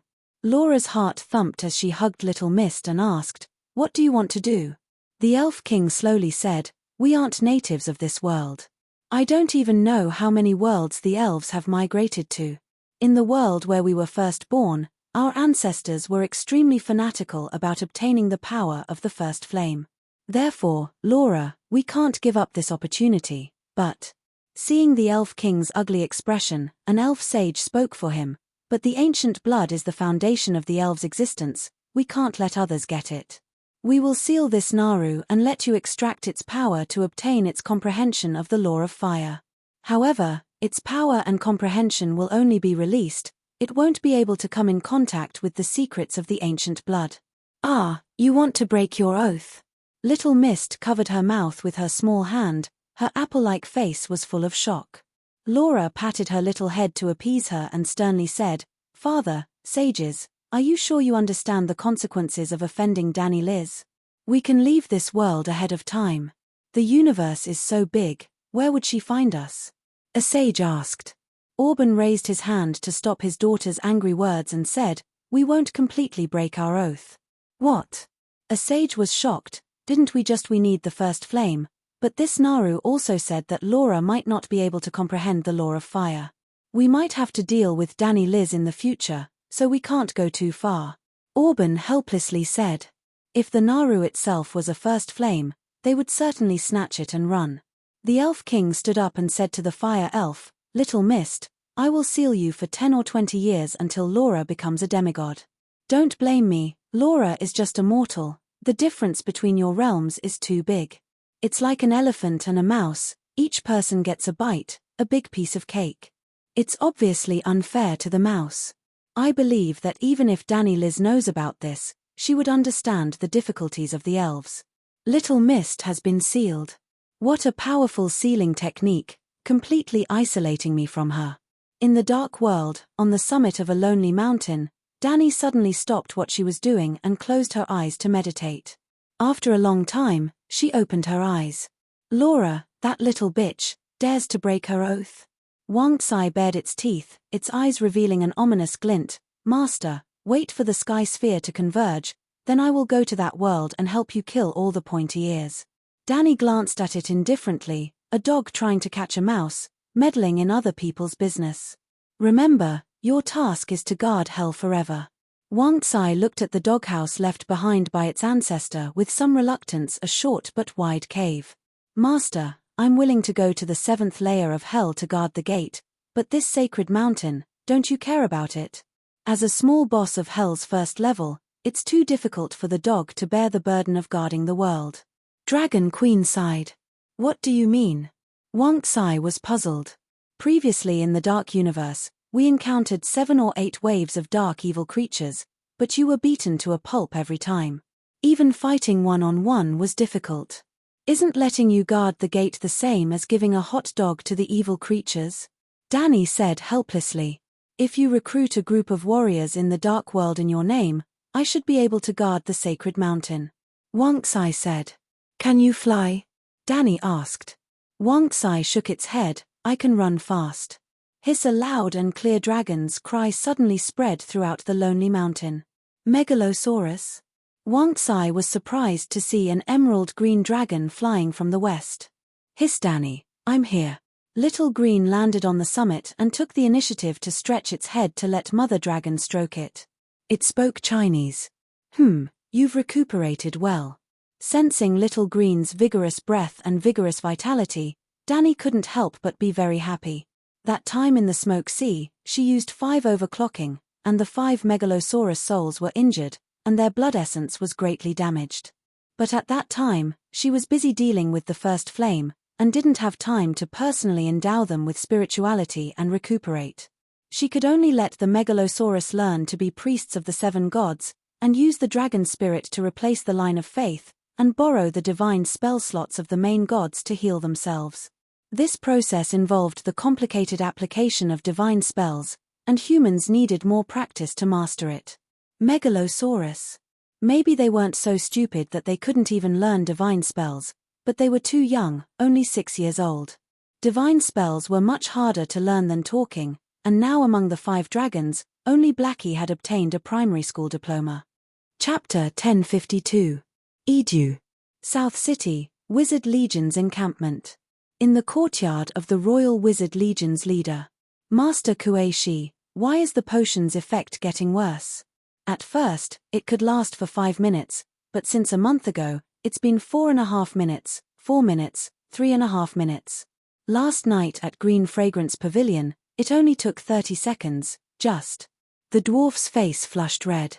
He waved his hands around unconsciously, and his expression was extremely embarrassed. Today, when I was walking on the street, there was a bastard who called me Prime Minister for half a minute. I slapped him a few times, and this matter spread throughout Edu. Everyone started calling me that behind my back. Kuei-shi focused on the work of configuring the wildfire in his hands, and said lightly, since you can't use it anymore, then don't use it anymore. I think you can learn the white bone meditation method from Master Qizong, completely abstain from lust, and convert to the Holy Mother with peace of mind. The dwarf rolled up his wide Edu long sleeves and pulled Kuei-shi's arm, begging, no, Master Kuei-shi, I'm still young, I can't stop using it so early. You're the number 1 of the young generation in the transcendent world, you can definitely make a more powerful potion. Kuei-shi's body stiffened slightly for a moment, and said, you're the Prime Minister of Edu, the great general of the empire, don't just think about visiting brothels all day long. If you pay more attention to the wizards in the Wizard Legion, you'll know that the same witchcraft is getting worse and worse recently. With you in the Wizard Legion, I'm completely at ease. The dwarf first complimented, and then asked doubtfully, why is the witchcraft's effect getting worse? Kuei-shi said helplessly, in the past 6 months, there have been 3 celestial phenomena of the fall of the true gods. You should know what this means, right? I know, my sister won, and the evil gods were wiped out. The dwarf became excited, I didn't misjudge her, she's scheming and cunning, far better than the alliance of gods. The gods are all dead, and the Targaryen family is the strongest. The first divine king and the first great emperor are both my sister. 7 gods above, our good days. Sigh, a beautiful future is clearly waving at me, but the heavens are unfair, letting me get this disease. The dwarf suddenly deflated like a deflated balloon. His face was filled with sorrow as he wailed, I only wanted to try out the exotic scenery. Why did I encounter a demonic woman who plucked flowers? Kuei-shi coughed a few times, interrupting the dwarf's howl, and said sternly, after the last divine meteorite phenomenon appeared, the sea of laws crumbled, like a wooden bucket filled with water shattering into dregs. And the sea of laws was also called the demonic sea by ordinary transcendents. The demonic sea was just an appearance, the materialization of the world's laws was its true essence. It's just like how the sun looks like it's glowing, but it's actually a fireball. The dwarf gradually calmed down and asked with a frown, you mean, without the sea of law, the magic power of extraordinaires is constantly weakening? Kuei-shi's expression was solemn. When the bucket is broken, the water will flow out. The people who drink it will slowly dry up and die. And the significance of the sea of laws to transcendence far surpassed the wooden bucket. It could be said that the foundation of all transcendence was the sea of laws. Therefore, with the destruction of the sea of laws, the effects of the transcendent potions concocted by transcendence would be greatly reduced. For example, your ego-redeeming potion, the composition of the potion and the incantation used to concoct the potion did not change, but without the support of the sea of laws, the potion and incantation became rootless trees. The dwarf was puzzled. But I did not lose my magic power, and there's also that bald donkey Qizong. He's having a lot of fun being a sage master. The number of sacred healing techniques he gives out to others every day did not decrease, but instead increased. There's also Hound, Aelir, and Varys. After the Battle of Smoke Sea, they all felt that their power was increasing crazily. That's not your power. Kuei-shi said solemnly. My sister. Yes, all of you are borrowing her power. At this point, Kuei-shi paused for a moment, sized up the dwarf, and said, other than priests who rely on gods, warlocks can also retain most of their power. You are a warlock who relies on your bloodline. I retained all of my power. I did not even notice the collapse of the sea of laws. The dwarf said. She shook her head. Your power is also weakening, but your bloodline rank is increasing, rising and falling, and it remains the same. I don't know what Dani Rise experienced in the Smoke Sea, but her realm has increased by several levels. Perhaps, the time it takes for her to chant the Song of Fire will be shorter than the expected 10 years. I see. The dwarf pondered for a moment, and asked curiously, the destruction of the Sea of Laws did not affect her at all? In theory, it should have an effect. However, looking at all of you, she seems to have broken common sense again. She said with a complicated tone. The dwarf had a thought, and asked again, will the deviant ghosts become weaker? I've checked the samples in the laboratory, the power of the frost magic has weakened, but because the world has fallen, the magic power in the deviant ghosts' bodies is more vigorous than before. Why didn't you tell me this earlier? The dwarf was a little agitated, and also a little angry. If I told you, would you be able to solve it? She said lightly. No, but I can ask my sister for help. The dwarf puffed out his chest and said with his head held high. She nodded. I've looked for her, she told me to calm down. Ah. The dwarf was stunned, and laughed awkwardly. You should have told me earlier. Boom. Suddenly, a 3-foot-tall green flame exploded on the experiment table in front of Shi. The intense heat wave forced the dwarf to cover his face and take 3 steps back. Holy Mother, you can encounter a wildfire explosion as well, he shouted in disbelief. When creating wildfire, a wildfire sorcerer needed to precisely control every strand of magic power. If there was a large magic wave, or if there was a mistake in the operation, it would cause the wildfire to burn and explode. Some unlucky people might even lose their lives on the spot. However, Shi had always been Tyrion's #1 transcendent, and had never encountered any problems before. Do you need my help? Seeing that Shi was not set on fire, the dwarf heaved a sigh of relief. Shi ignored him, and quickly chanted an incantation, trying her best to control the scattered wildfire to gather at the clay water trough beside her. Did you sense it?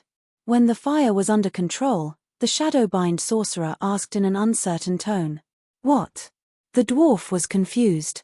The Sea of Laws suddenly surged, causing my magic power to go out of control. The dwarf imitated Shi, and increased his mental energy infinitely. The chaotic sea of magic power has reappeared.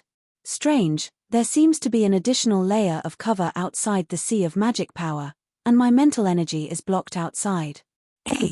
It went in. The dwarf was shocked, and bewildered. Behind the redwood lacquered armor, Shi's expression changed several times. What's going on? The dwarf was about to ask when a familiar voice rang in his ears.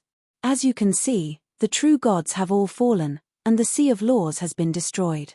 To prevent the loss of the world's origin power, I used my Song of Laws and the crystal core of Mother Earth as materials to create a divine king cauldron that contains 10,000 laws and origin power. From today onwards, I am the king of gods. Demigods and heavenly gods who are still alive, immediately report to Slave Bay and submit to me. If anyone objects, come and find me, and we will discuss it face to face.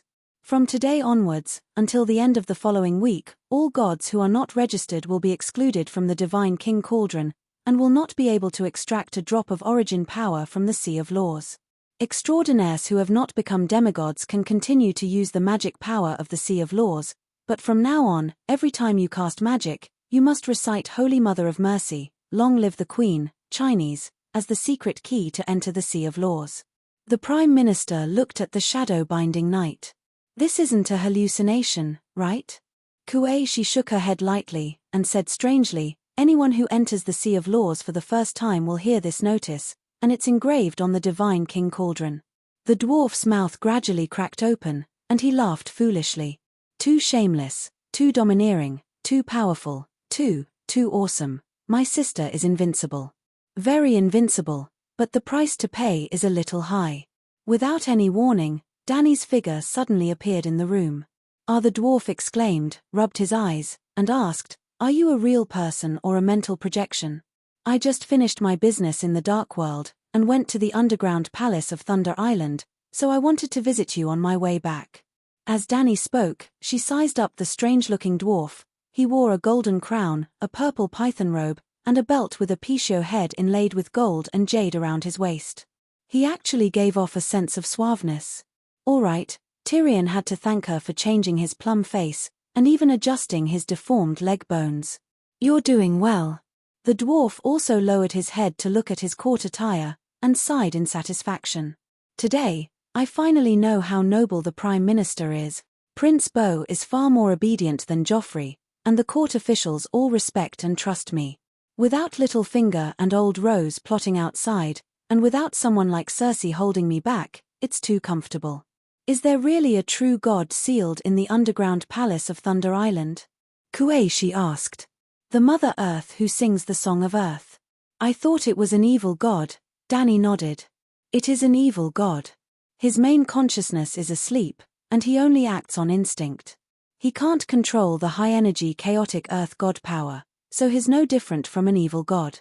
What's with the cauldron of the King of Gods? Dany waved her right hand lightly, and a three-legged cauldron with two ears appeared out of thin air, and smashed it on the ground. That's it.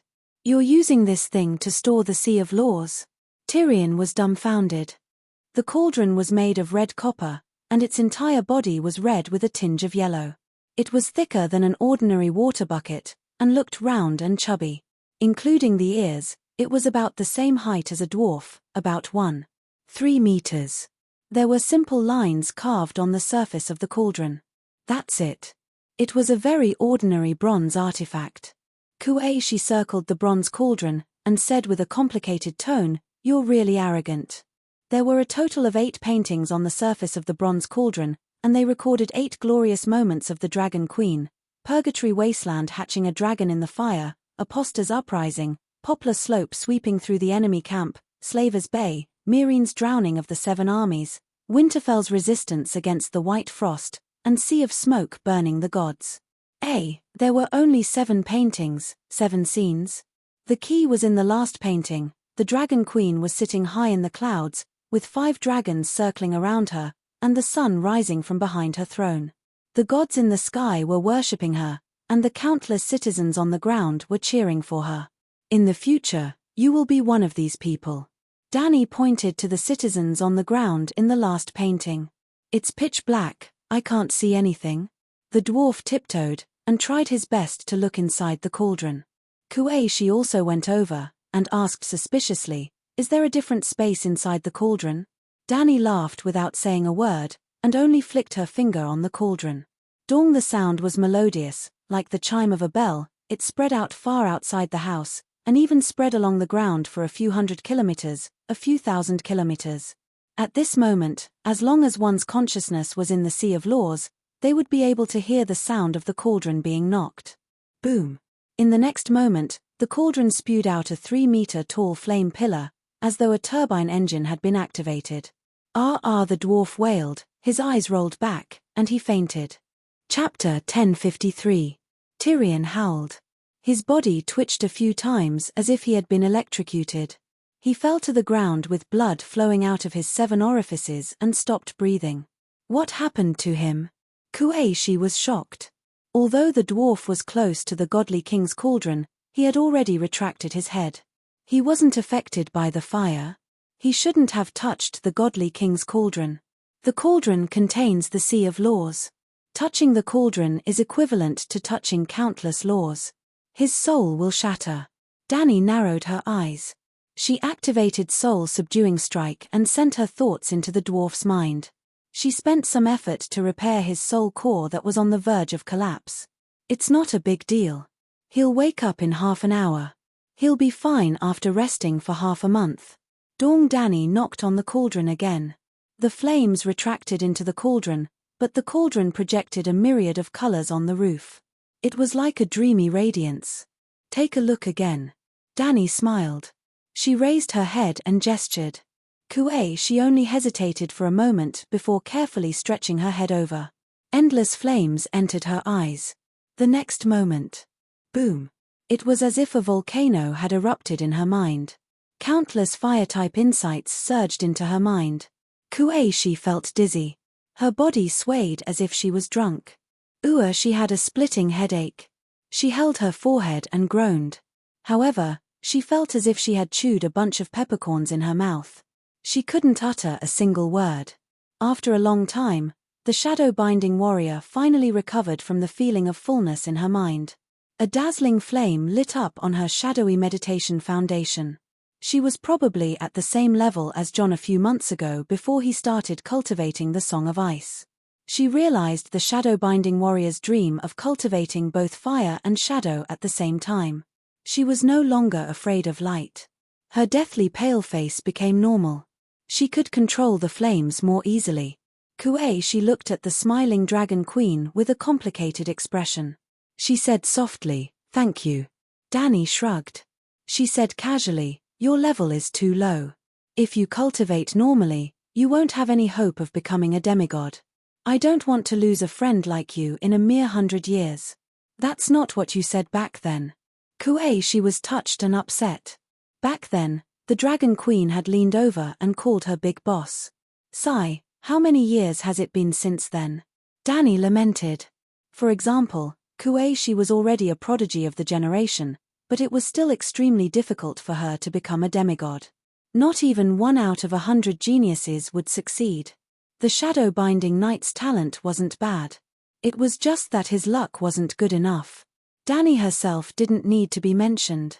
She had cheated all the way, so much so that she felt embarrassed, as if John, the dwarf, Eria, and even Chizang were all hacks. Since Kuei, she lacked opportunities, Danny would give her opportunities. Although she was not old now, she was stronger than any white-bearded grandpa. Opportunities and what not were given out casually. There seems to be a world of fire inside the cauldron. Kuei, she asked doubtfully. You're not mistaken. It's the fire divine kingdom. Apart from the divine kingdom of fire, there was also the divine kingdom of wind, the divine kingdom of light based on the complete Song of Light, and the divine kingdom of earth inherited from Mother Earth. The divine kingdom of earth is the foundation, the divine kingdom of wind is the 4 walls, the divine kingdom of fire is the ceiling, and the divine kingdom of light is the insulation layer. How extravagant! Kuei, she was shocked. Then, she asked doubtfully, how did you think of creating a divine cauldron and collecting the law sea? Danny flipped her wrist, and a ball of purplish-yellow smoke appeared in her palm. This is Kuei, she sensed it for a moment and said in surprise, the evil god's aura in the underground palace? Good knowledge. Danny praised sincerely and explained, this is a strand of divine soul that escaped from Mother Earth.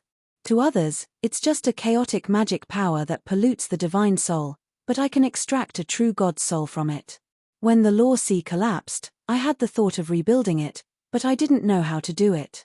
Coincidentally, this senior also had plans to pass down all of her inheritance to me and teach me how to rebuild the law sea. Kuei, she had mixed feelings. Why did the ancient gods give their inheritance to you? Mother Earth has never seen you before.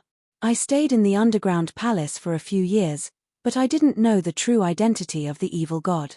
I did so much hard work, but I didn't get any benefits at all. Why is there such a huge difference between people's encounters? Because they and I are like-minded fellow travelers. The reason was simple and hard to refute. Kuei, she was silent for a while, and asked doubtfully, why did you use bronze to create the cauldron? Isn't steel stronger? A steel cauldron is not as good as a bronze cauldron. Also, do you know about the magic metal dragon steel from the last era? Dragon steel is a bronze that is infused with magic power.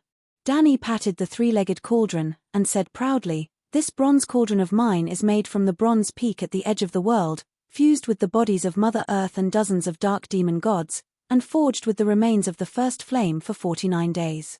It is 1.5 levels higher than the level 4 earth fire energy level tile steel. A normal true god with an energy level of 5.0 can't do anything to it, and can't break its defense. This time, the way Kuei, she looked at the bronze cauldron changed. This is a true divine artifact. A weak, fanatical voice came from the ground. It was the dwarf. He had woken up from his sleep, and crawled up from the ground while trembling. The ground is so cold, and you let me lie down? He wiped the blood from his nostrils, mouth, and eyelids, and said resentfully. No one bothered with him. Tyrion mumbled a few more words, and then looked at Dragon Queen shamelessly, There will be a day when the sea of law is restored, right? The king of God's cauldron is very strong, but it is not enough to defend itself. The types of laws and the total amount of origin energy cannot satisfy the demands of too many extraordinaires. When the long night ends and the population recovers, I'm afraid the supply will be limited on Monday, Wednesday, and Friday. Danny looked helpless. Only when a new true God is born, only when they leave the bottom level of the universe, can the sea of law be truly restored. And the restoration of the sea of law is a necessary condition for a demigod to become a true god. The dwarf did not care about Dragon Queen's entanglement, nor did he care about the problem she encountered, and said excitedly, "If the sea of law is restored, will this cauldron be useless? You want it. Try your best to live until the day the sea of law is restored, at least a few hundred years later," Danny said with a cold smile. "I traveled east to spread sutras, and the road was bumpy. I came to barren land, saved millions of people, and presided over the investiture of the gods.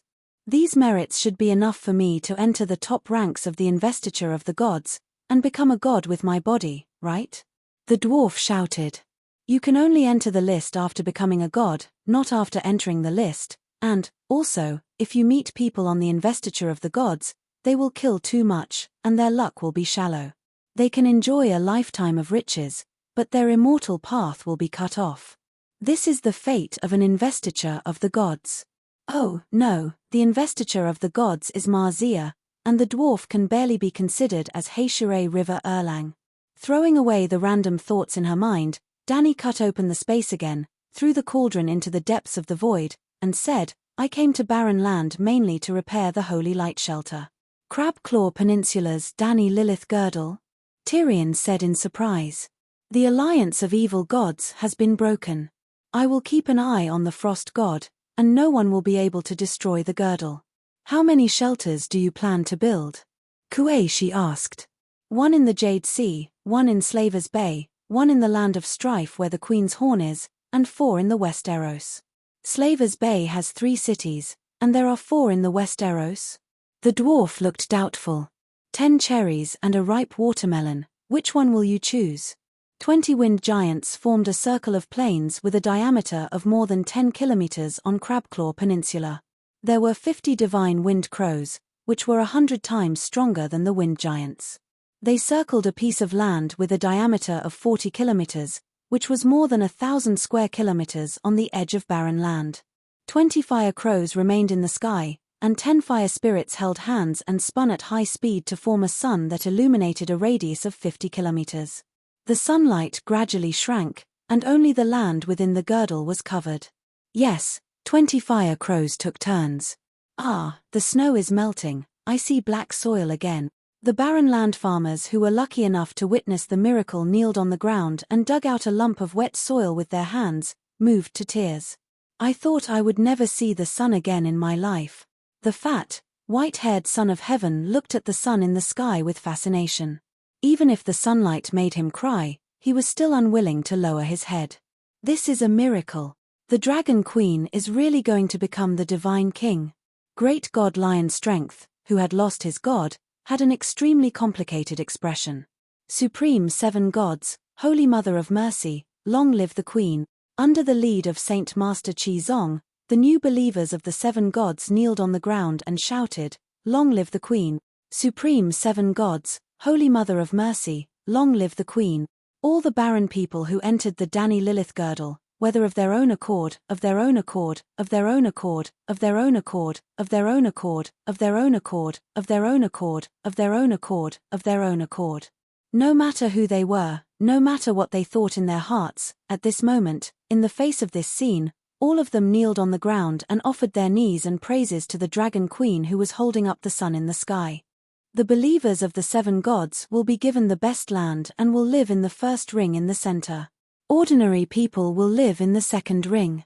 The other believers will move to the edge of the girdle and live in the third ring and guard the fourth ring.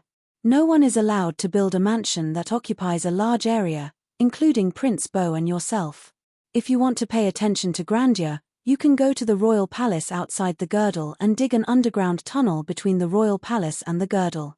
Are there any cloudy days, thunderstorms, storms, and other weather? Tyrion asked. This small world is a nearly complete ecosystem. The sun works for 16 hours, and the night lasts for 8 hours. There are dusk and dawn, as well as rain and thunder. Why do we have to guard the fourth ring? Can other ghosts enter? Kuei asked. A small number of other ghosts and ghouls will be sliced into pieces by the high-energy wind blades in the wind wall. However, the number of wind spirits within the wind wall is limited. In order to ensure that the heat does not dissipate, the defensive power it can provide is very limited. Hence, it is best to build another ring of fortresses outside the wind ring. Oh, right. Danny waved at Qizong. Some elemental spirits have already developed divinity and can absorb the power of faith to grow. I will revise the Seven Stars Bible and stipulate that all elemental spirits are the dependents of the Holy Light Maiden, which means they are subordinate to the gods. From now on, all statues of the Holy Light Maiden will have a green and red ribbon. At the same time, a statue of the Wind Fire Spirit will be set up in the side hall.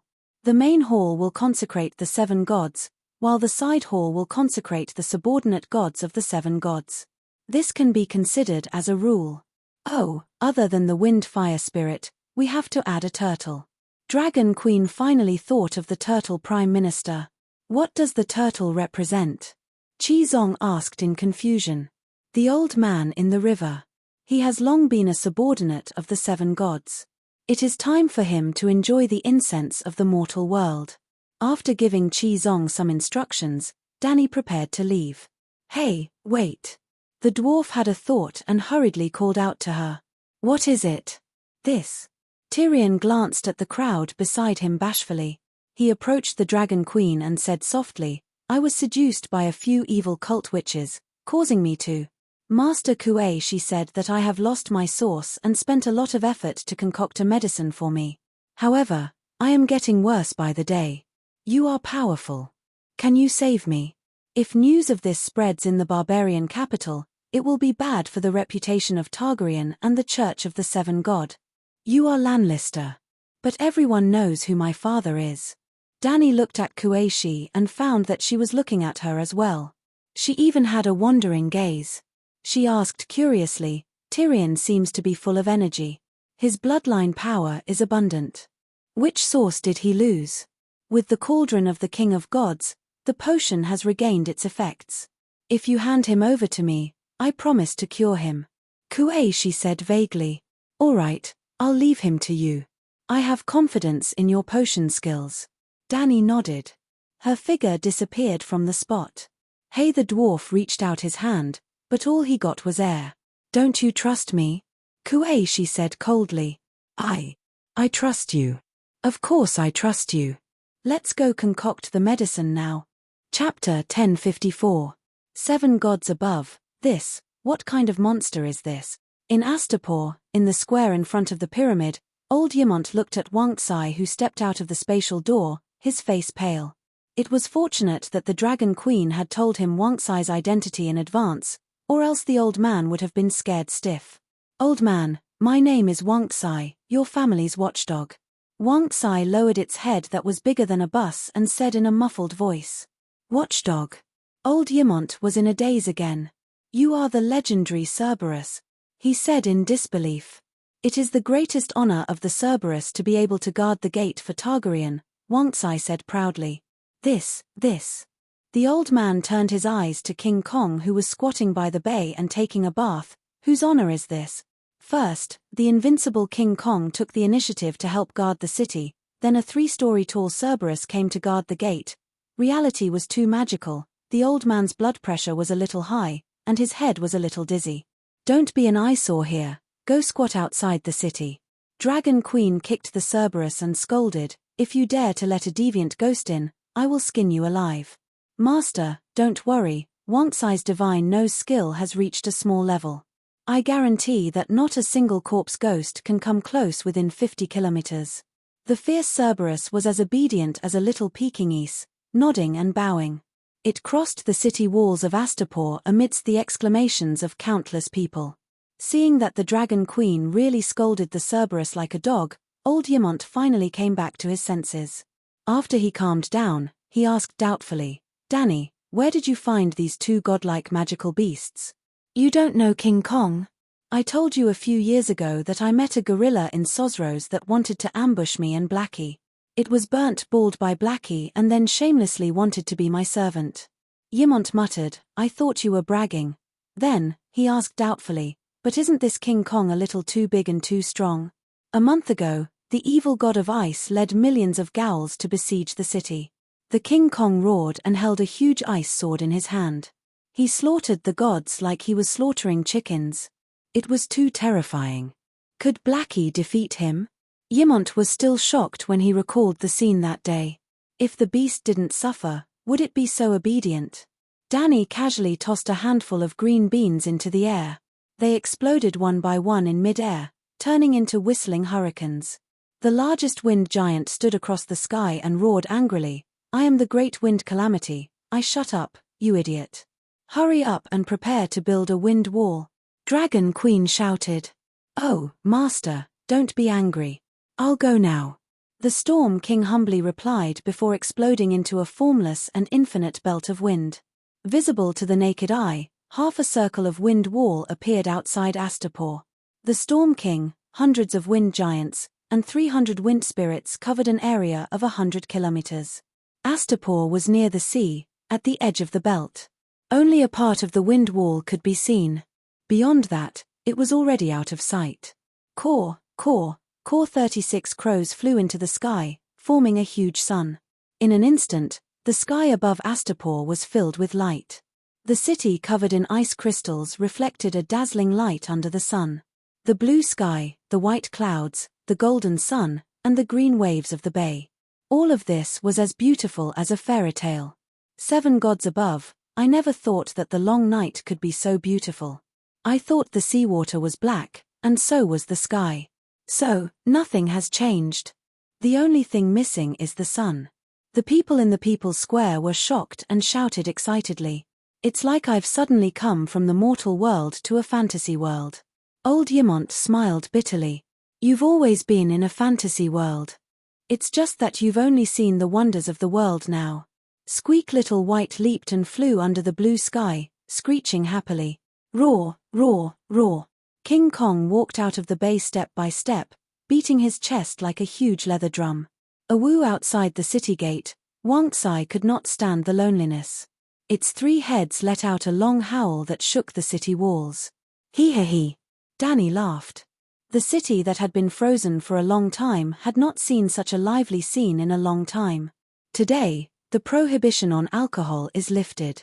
Take out wine barrels and bacon from the pyramid warehouse. Everyone has a share.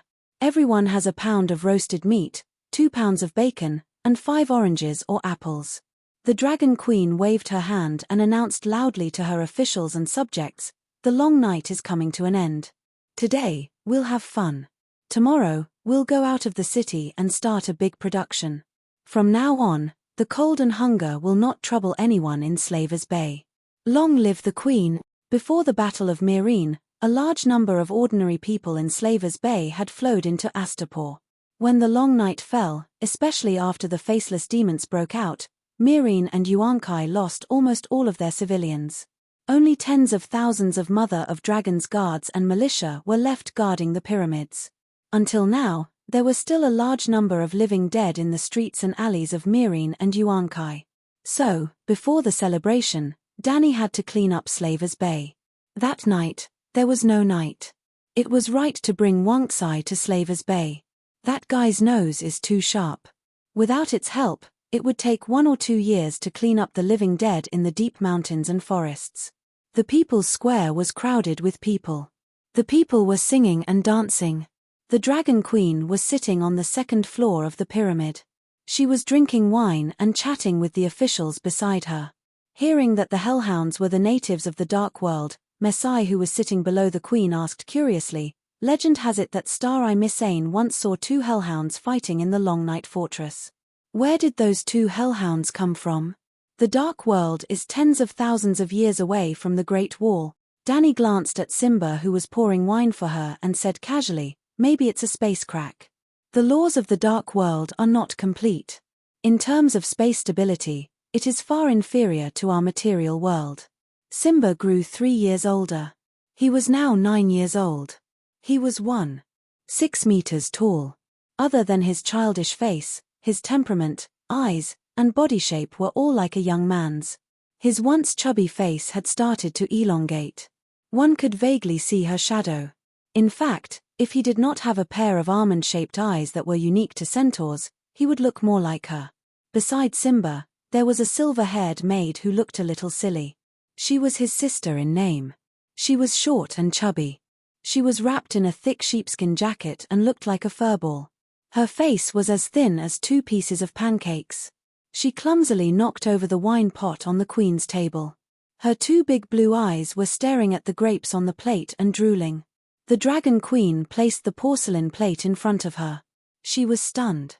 When she saw the queen nodding, she grinned and quickly took the plate. She squatted by the table and started eating. She looked like a silly girl. Are all hellhounds as big as Wangtsai? What kind of food do we need to feed it? Yimont also noticed the maid's rudeness.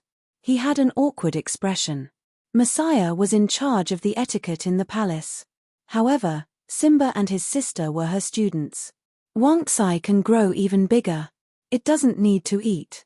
Demigods don't need to eat every day. After the banquet, they returned to the queen's study. The two talked about Simba and his sister for a while. The old man then mentioned Messiah. He reminded the dragon queen, Dani, Messiah is already 16 years old. It's time for her to get married. She was sent to Slave Bay as a hostage. According to the traditions of the 7 kingdoms, she is also your adopted daughter. Dani was speechless. I'm only in my early 20s. Tyrion is her uncle. Logically speaking, you are also a generation older than her. You want me to find a husband for her? Dani asked. Old Ymont nodded and sighed. Messiah is a good girl. She's more than qualified to be the mother of a kingdom. If it wasn't for the fact that Simba is too young, I would want the 2 of them to be a couple. However, a grown girl can't be kept at home. Little Rose is a classic example. Dani pondered and said, Messiah was once engaged to Prince Daolang's youngest son. Cersei wanted to break off the engagement. However, before she could do so, Tyrion sent him to me. I will find an opportunity to ask Messiah if she has anyone she likes in Slave Bay. If she doesn't, I will bring that boy here to stay for 2 years. If Messiah still has feelings for him, we will continue with the engagement. If that boy becomes ugly, I will help her reject the engagement. That works too. Old Ymont nodded and asked about her recent experiences. Dani did not hide anything. She told old Ymont everything that happened in the past few days. After killing so many gods and demons, you have also become a god. The old man was so shocked that he was at a loss. Dani did not think much of it. The 5 Megalosaurus, King Kong, Wangtsai, they are all demigods. Even Jon has become a demigod. I am the emperor of the mortal world and also the king of gods, the divine king, she declared solemnly. Old Ymont opened his eyes wide and mumbled, You are the divine king, then what about the Holy Mother? You want to give up the faith of the 7 gods? Dani thought for a moment and said, Even Tyrion knows about this. I will not hide it from you. The Holy Mother is me. Plop. Before she could finish her explanation, the old man's eyes rolled back and he fainted. Dani hurriedly waved a gust of wind and helped the old man to a chair. Then, she used the soul-subduing spell to help him stabilize his scattered soul. Finally, she used the saint healing spell to perform a large-scale, comprehensive examination on the old man's body. This is too exaggerated. It's like a dream. Even a dream is not as crazy as this. The old man stared at the dragon queen carefully, as if he was seeing her for the first time. What's so exaggerated about this?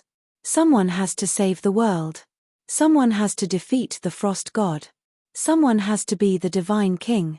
Why can't it be me? Aemon took out a crumpled atonement scroll from his bosom and said with a bitter smile, I was thinking that after Simba grows up and gets married, I can go to heaven in peace. What should I do now? Heaven is not fake. When the long night is over, Wangtsai will go north. The entrance to the 7 hells is there. If you are interested, you can go take a look. Ymont shook his head and said sadly, I thought I could see Aegon in heaven, see my family and friends. But since there is nothing there, What hope do I have? Aegon is in heaven. Your great-grandfather? Ymont was stunned. My cheap nephew. Ah, him. The old man smacked his lips a few times, and his expression was a little strange. You don't have to worry about being bored in heaven. When you die, I will arrange a divine position for you. You can freely travel between the human world, heaven, and hell. You can play in the human world, fight for justice, and help those who believe in heaven and hell. I guarantee that your future life will be colorful and you will never be lonely. Dany smiled. All right, now that you mention it, I'm looking forward to heaven again. Old Aemon carefully folded the scroll and put it away in his bosom. Since you have wiped out the gods, shouldn't you restore Simba's identity? Dany frowned and thought for a long time before shaking her head. Let him grow up as a normal person. When he grows up, I will give him a chance to make a name for himself and let him rise step by step. When he becomes a duke, I will reveal his identity and let him become king. What about you? Of course I am the Empress. I thought you were going to abdicate. The Son of Heaven has been the Emperor for 10,000 years. God Sorrow Durin has also ruled the Stormlands for 1,000 years. With my achievements, 500 years as Empress isn't too much, right? Then shouldn't you teach Simba witchcraft? Otherwise, he won't be able to live past 500 years. The old man mumbled. Let's wait for him to grow up. Grasping extraordinary power too early will affect the shaping of his worldview. Hum hum hum. The obsidian magic mirror against the wall suddenly flashed with a dark red light. Dany casually opened it, and a jaw-dropping message popped out. In the past month, the other ghosts had launched a frenzy of attacks. The King's Landing was the most affected area and was besieged by hundreds of thousands of other ghosts. Stannis summoned Jon Stark to lead reinforcements. For some reason, there was news that Stannis was burned to ashes by the Duke of the Northern Territory. Chapter 1055. Are you kidding me? Why would Jon kill Stannis and burn him to ashes? How cruel. Old Ymont said in disbelief. The message came from Dragonstone Island, but it was not specifically reported to the Dragon Queen. Blackgirl and Marwyn, who controlled the Mage Tower on Dragonstone Island, did not know that the Dragon Queen had returned from the east. The message on the magic mirror explained the cause and effect of the incident in detail, but it did not make too much of a subjective comment on Jon's actions. Maybe he had no other choice. Dany pondered. Then, she contacted Dragonstone Island and the Cathedral of Baelor in front of Old Ymont and ordered them to take action immediately. They had to ensure Jon's safety at all costs. She also told them that he was the illegitimate son of Rhaegar and Lyanna. I'll return to Dragonstone Island now. Before returning to Dragonstone Island, she also went to Hell's Gate Island and asked the Turtle Chancellor to lead all the fishermen back to Astapor. She then opened a portal and teleported to Dragonstone Island with Dunstan and the others. After 3 to 4 hours, Dany finally returned to Westeros, which she had been away from for many days. The situation in King's Landing was very tense. The Red Lalo believers and the Grey believers of the Seven Gods were confronting each other on Aegon Hill. A conflict could break out at any moment. Jon is Dragon Queen's nephew. Whoever dares to touch him will suffer the wrath of the Megalosaurus. As soon as Dany teleported over, she heard the red-haired girl yelling at the top of her lungs.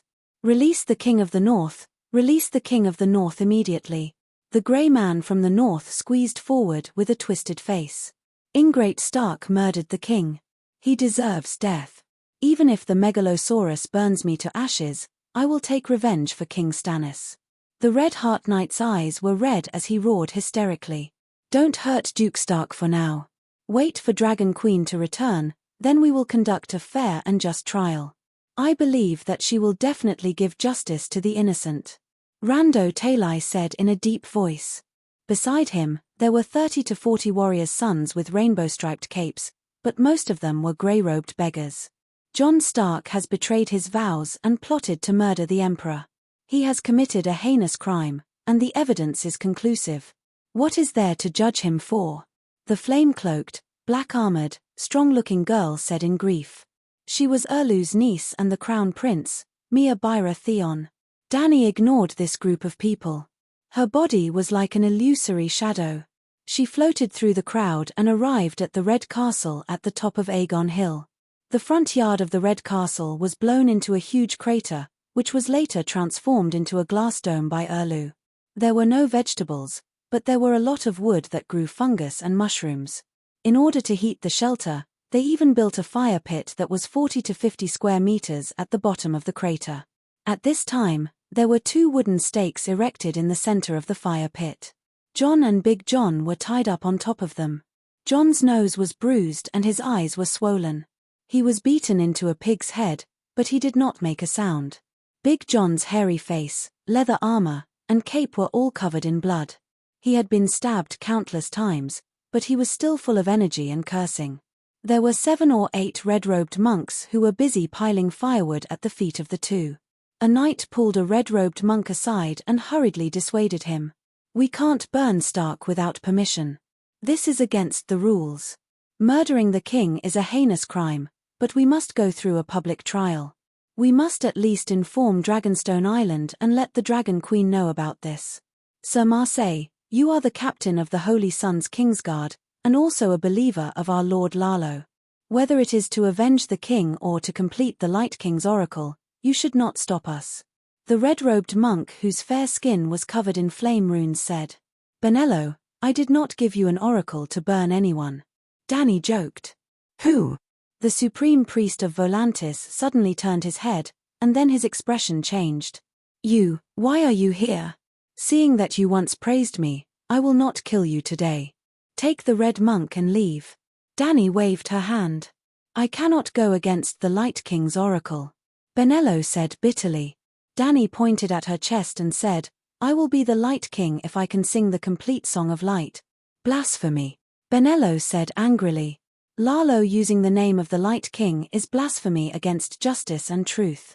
Priestess, we cannot do this. Let's retreat." Justin smiled apologetically at the Dragon Queen and began to pull Benello away. The supreme priest could not do anything. 2 streams of tears flowed down his face as he was pulled away by the knights. The remaining red-robed monks quickly threw away the firewood in their hands and ran out of the pit while avoiding the Dragon Queen. "Your Majesty, why don't you kill them?" Big Jon said loudly. "That Benello has praised me for 3 to 4 years. I am too embarrassed to kill him." Dany waved her hand, and 2 wind blades cut open the ropes on the wooden poles. In the Song of Ice and Fire, there were many first places. If there was a vote for the first dragon boast, the supreme priest Benello would definitely win. The Dragon Queen's early reputation among the people in the western continent of Ursus was all built by Benello. There was evening prayer every day in Volantis, and every time Benello appeared, he would definitely perform it. Dany Rise had fulfilled the ancient prophecy. She was born from the land of smoke and salt, and will reshape this world in the future. She is the reincarnation of Yasore Ahai. She will defeat the darkness and bring an endless summer to the world. Even the Grim Reaper will submit to her. Those who shed blood for her cause will be reborn, with the flow of people in Volantis, and considering the influence of the supreme priest of the Red God among the people, even the cities thousands of miles away knew about this prophecy. Therefore, the people and nobles of Ursus who had been warmed up easily accepted the Dragon Queen's rapid rise in the past 2 years. "Are you going to take them away just like that?" A hoarse and venomous female voice came from the entrance of the tunnel. Dany's action of opening the dimensional door paused. Turning around, she saw a sloppy old woman with a face full of wrinkles and white hair stumbling over. Under the yellow oil lamp, one could see the hatred and viciousness in her eyes. "You are Queen Celes." Dany looked at her carefully for a while before recognizing her through her protruding ears and the beard on her upper lip. "What do you want?" Her voice was cold and her eyes were cold. She had no sympathy for this woman at all. "Jon Stark killed my husband, my only support," Celes roared. "Madam, please listen to me." Jon broke free from Senior Jon's support and said sadly, "Things are not as simple as you think. A long time ago, King Stannis was controlled by Lalo and tried to attack me many times. You should have helped him complete Lalo's prophecy." Celes interrupted him with a twisted face. "You let the deviant ghost chicken tip your Lalo." Senior Jon spat. Jon patted Senior Jon's shoulder and smiled bitterly. Madam Celes, if you are here for Lalo's prophecy, I have nothing to say. If you are here for revenge because of your husband's death, I want to tell you that I did not kill him. I burned the pitiful puppet controlled by Lalo. You're lying. Celis pounced on John and scratched his face, leaving a row of bloody marks. This woman is crazy. Senior John was furious. He lifted his thick leg and kicked Celes in the stomach. Plop. Celes' body bent in half in the air and flew 4 to 5 meters before landing heavily on the pile of firewood. Senior John. John and the Onion Knight exclaimed at the same time. The Onion Knight looked like he had aged more than 10 years. He looked like an old man in his 70s. His face was filled with sorrow and his hair was all white. Even his steps as he ran towards Celes were shaky. He was no longer as steady and powerful as he was a few years ago. Senior John, you are offending your superior. Looking at the queen who was bleeding from the corner of her mouth and looking pale, the old knight was heartbroken. He glanced at the two Johns and the Dragon Queen's eyes, full of accusation and anger. She's just a pitiful woman who lost her family. I hate that I don't have a sword with me so that I can kill her. Senior John glared at him fiercely. She is a crazy woman. Your King Stannis is a crazy king. The red-robed monk and the red-heart knight are all crazy people who were brainwashed by Lalo. Shut up. John shouted and staggered towards Celes. Seeing that she was still glaring at him, he heaved a sigh of relief and sighed, Madam, your husband's soul and body were controlled by Lalo. At that time, the person I was facing was not Stannis, but Lalo. If you don't believe me, you can ask Sir Richard and Sir Songe. They were also in the study at the White Sword Tower. If not for their help, I would not have been able to kill Stannis, who was sent by Lalo. Sir Songe and Sir Richard killed themselves, the Onion Knight said. How is that possible? John was shocked. Dany sank her consciousness into the faith space. As expected, she found the Saint Seiya who was chatting with a few knights in heaven. Of course they killed themselves. If the red-robed monks knew that we helped Stark to murder King Stannis, wouldn't we be burned and sacrificed to Lalo? On the beach, a banquet was being held. Demon Hunter Richard was wearing a loose silk shirt and pants. He was lying comfortably on the soft couch and drinking wine. Sigh, another king has fallen.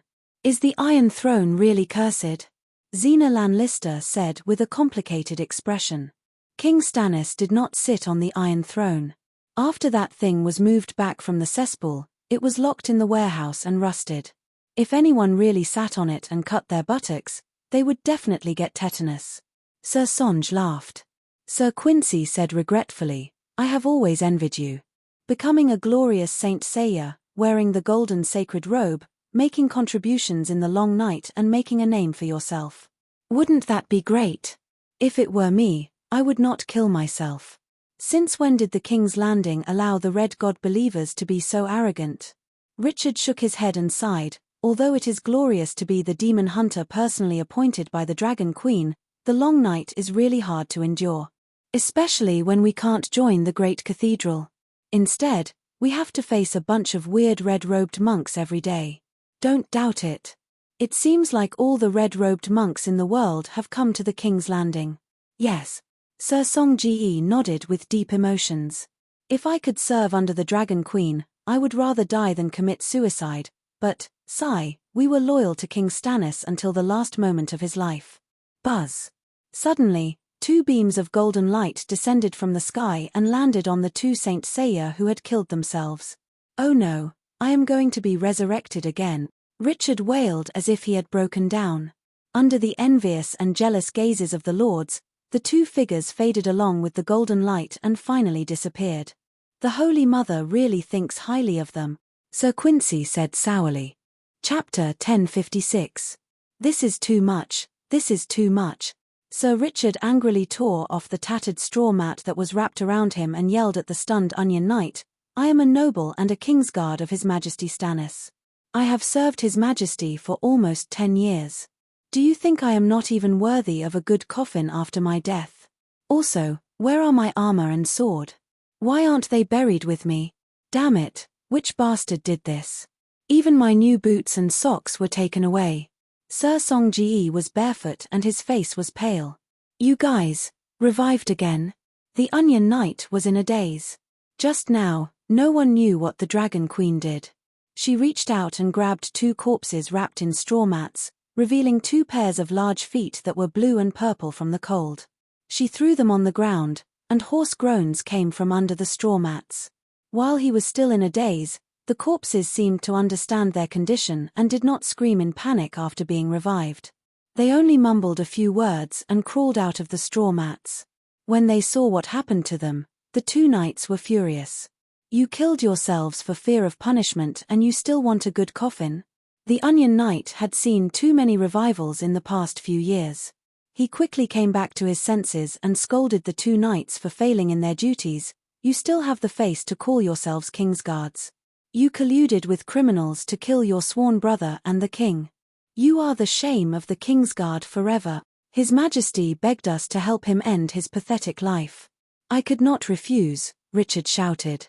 "Nonsense." The king's hand was furious and pointed at John and Richard. "You should have told each other before lying. Stark said that His Majesty's body and soul were controlled by Lalo. You said that His Majesty asked you to free him. Isn't this contradictory?" John frowned and said, "Lalo did descend on His Majesty Stannis' body, but he did not say anything about freeing him. Sir Richard, you have only to tell the truth of the matter." "I am not lying," Richard said seriously. "I don't know much about God's descent. But I have been by His Majesty's side for more than 10 years. I can easily see through his eyes." When the conflict broke out, His Majesty suddenly attacked Duke Stark and let out a terrifying laugh. "I didn't know what to do. I just subconsciously shouted 'Mighty Heavenly Dragon' and activated the golden cloth. I jumped forward and hugged His Majesty tightly. His Majesty called me a traitor and called the guards to chop my head. Luckily, Sir Song immediately used Mighty Heavenly Dragon and guarded the study room door. I did not dare to use my sword His Majesty's head." At this point, Sir Richard paused with a sad look on his face.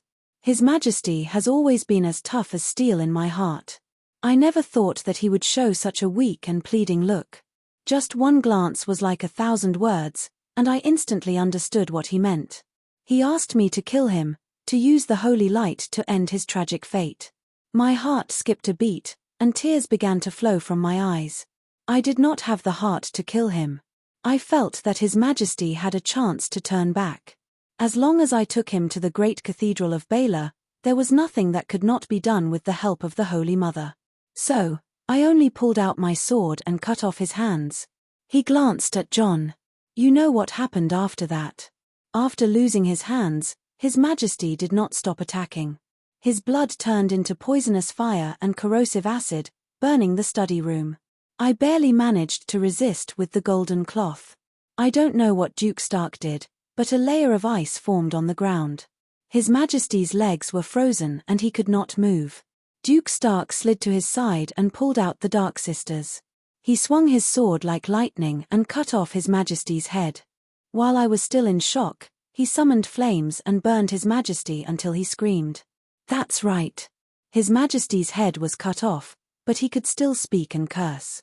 Richard's expression was horrified. His Majesty called Duke Stark an ingrate.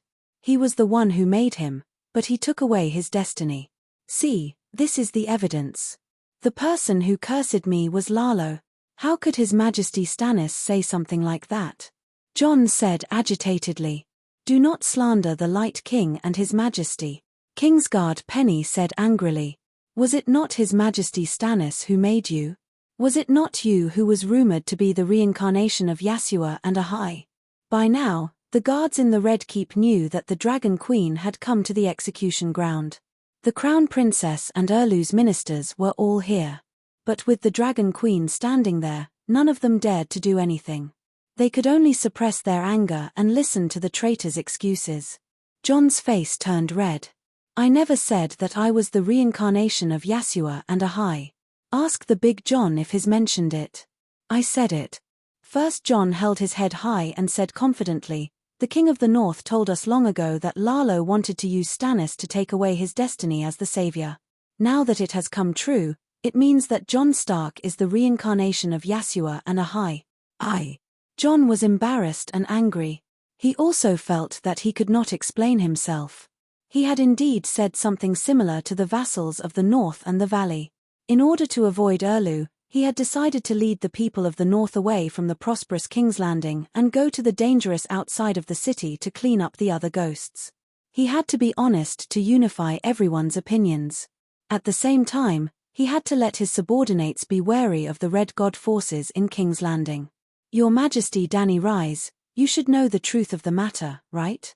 Helpless, he began to ask the Dragon Queen for help. I know, but they won't believe me even if I tell them. Jon Stark is the illegitimate son of Rhaegar and Lyanna. He is your nephew. Crown Princess Mya emphasized. You see. Dany shrugged at Jon. You've revealed my identity. Jon was moved. He was a little excited. The Dragon Queen was not there. How can she testify for you? Also, regardless of whether Her Majesty was confused or not, when you had the ability to subdue him but chose to kill him, the crime of regicide is irrefutable. The Onion Knight said coldly. Then, he turned to the Dragon Queen and said in a low voice, "Or, Your Majesty Dany Rise is willing to give up your honor and faith for your nephew. I know Jon is innocent, but I won't force you to believe me. I will find evidence," Dany said calmly. What evidence? Mya was surprised. In a few years, after I settle the Frost God, I will capture the suspect Lalo and bring him to justice. Stannis' soul is most likely still in his god kingdom. Let the two of them confront Jon face to face. I guarantee that you will be convinced. Dany's expression was calm as if she was talking about capturing a King's Landing hooligan. Whether it was Stark's people or Mya's people, they were all in a daze. Their mouths were agape as they looked at the Dragon Queen. Their minds were in a mess. Blasphemy, this is blasphemy, Queen Seelis screamed at the top of her lungs. Mya came back to her senses and suppressed her anger. You publicly slandered the great Light King. You are insulting all of the Light King's believers. Call your Light King out. As long as I press my finger, he will still be alive. I will apologize to all of you. Arrogant. The Red God priests were all trembling with anger. However, they were afraid of the Dragon Queen's power and did not dare to act up. Wang Tine's face turned green and red. She gritted her teeth and said, "Dragon Queen, you are insulting a great true God who saved the world.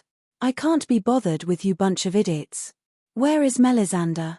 Ask her to come out and talk." Dany looked around but could not find the red-robed woman nearby. She waved her hand impatiently and said, "I am taking Jon Stark away. You can hold a public trial on him after the long night. Or, if any of the red-robed monks can contact Lalo and let his god descend on the priests, we can immediately hold a trial on Jon. With the 7 vassals as witnesses, I swear that I will not escape the final trial," Jon solemnly promised Mya before he left. Mya's face was pale, the Onion Knight was helpless, the red-robed monk's eyes flickered, and the Red Heart Knight gritted his teeth. However, no one pulled out their sword to stop him. Randall Tarly and the other onlookers had complicated expressions as they followed the Northerners and left. However, Dany did not leave with Jon. In the eyes of others, she was right in front of them one step and disappeared the next. What's wrong? Has his faith collapsed? In the dark and sealed basement, Melisandre hugged her knees and sat by the fire. She stared blankly at the flickering orange flames, as helpless as an orphan who had lost her parents. A divine king actually has the time to laugh at a mere mortal like me. She did not turn around, and her eyes were still numb. Stannis is dead. You have betrayed his trust. You must feel guilty, right?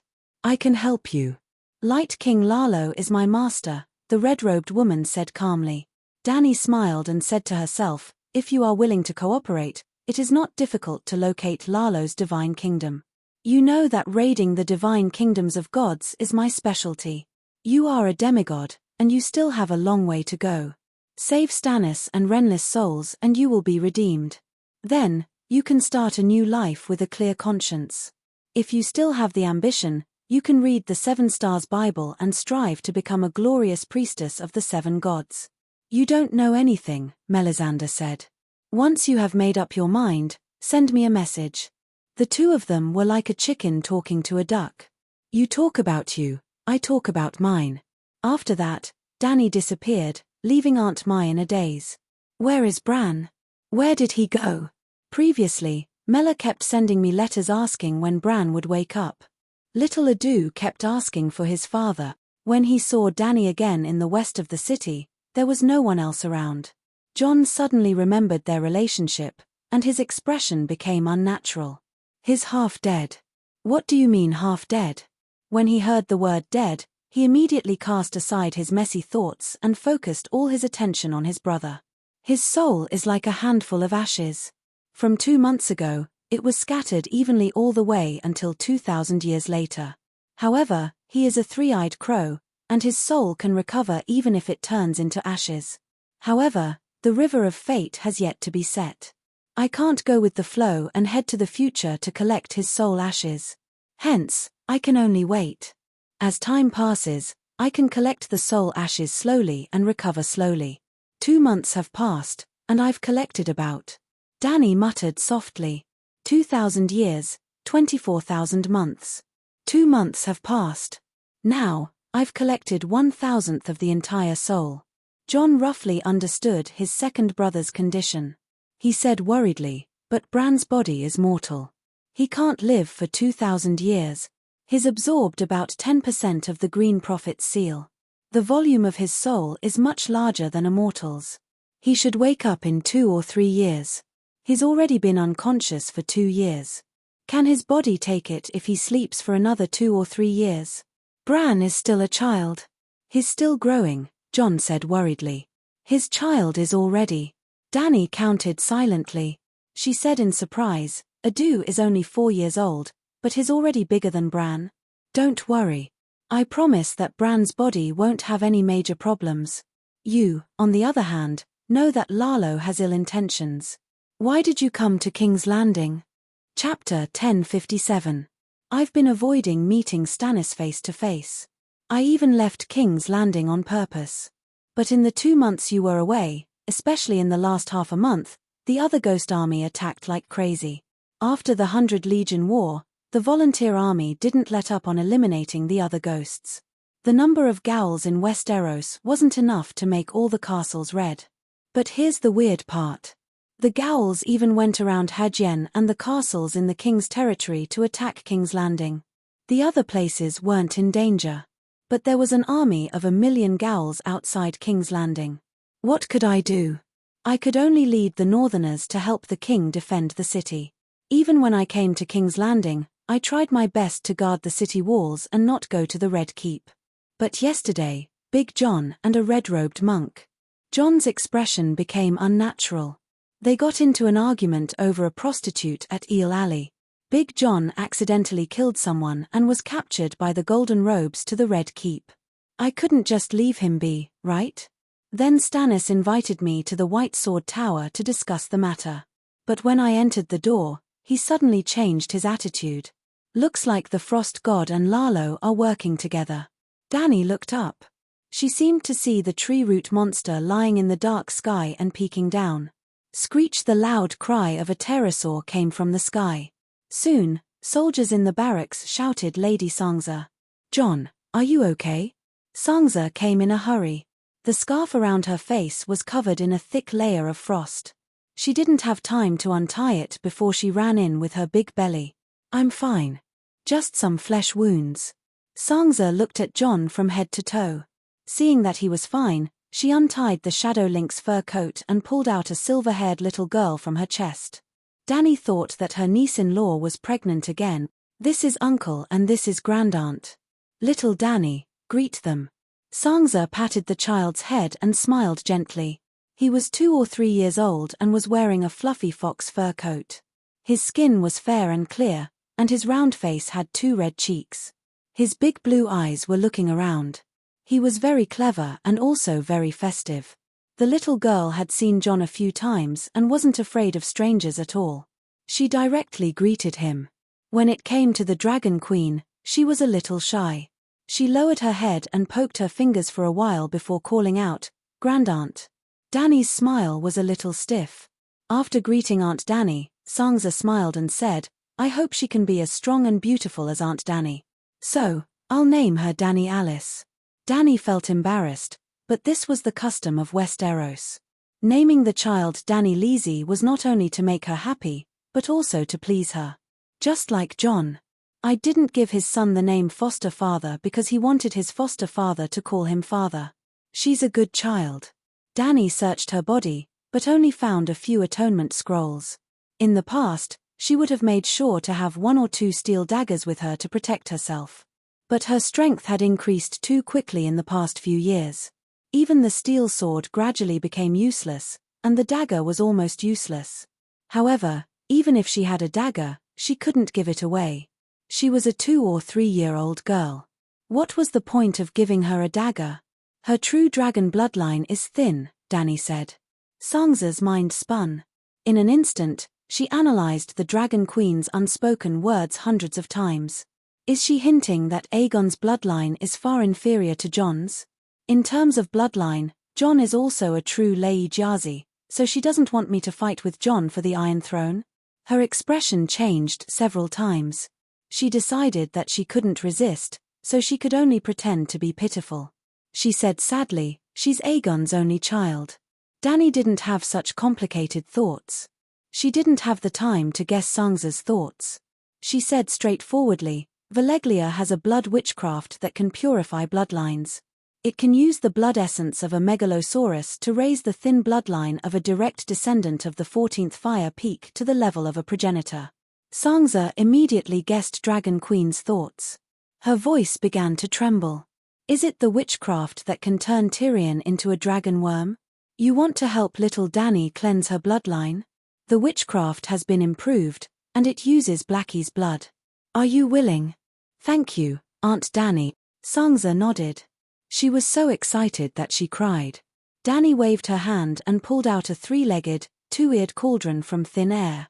The King of God's cauldron? Jon and Sansa exclaimed at the same time. They were shocked. They sensed something the moment they saw the cauldron. They then thought of the voice in the Sea of Laws. Dany walked out of the door. Blackie just happened to stretch its head over. She tapped the cauldron with her finger and took a scoop of hot dragon blood from Blackie's jaw. She used the King of God's cauldron to receive it. After a moment of hesitation, she even pricked her thumb and dripped 7 or 8 drops of blood into the cauldron. She then went back into the house and picked up little Dany, who was crawling around on the bed. She didn't even need to take off her clothes. She just stuffed her into the cauldron. It was like a clay ox entering the sea. She lost track of the little girl in an instant. Ah! Sansa shouted in panic. Aunt Dany, why did you throw Dany into the King of God's cauldron? That's the Sea of Laws. The Sea of Laws contains thousands of laws. Naturally, it also contains the laws of bloodline fusion. That is why there is no better place to perform this blood witchcraft than the King of God's cauldron. With that, Dany slapped the cauldron. Boom! Flames soared into the sky, causing the entire hall of the garrison to be dyed red. Wah, it's so hot. Mommy, I'm so hot. Little Dany wailed in the cauldron. Hearing her daughter's wails, Sansa stopped wailing. If she didn't die from the fire, it meant that Aunt Dany wasn't lying. Be good, don't cry. You'll be fine in a while. She comforted her loudly. I won't be fine in a while. Dany laughed.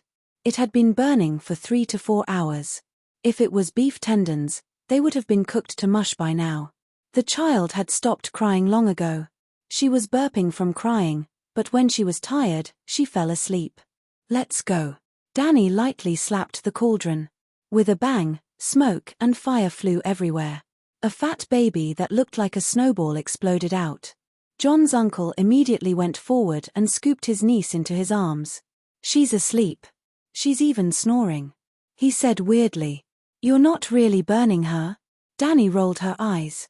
Sansa happily took her daughter and asked tentatively, Aunt Dany, can little Dany learn the Great Wizard meditation technique?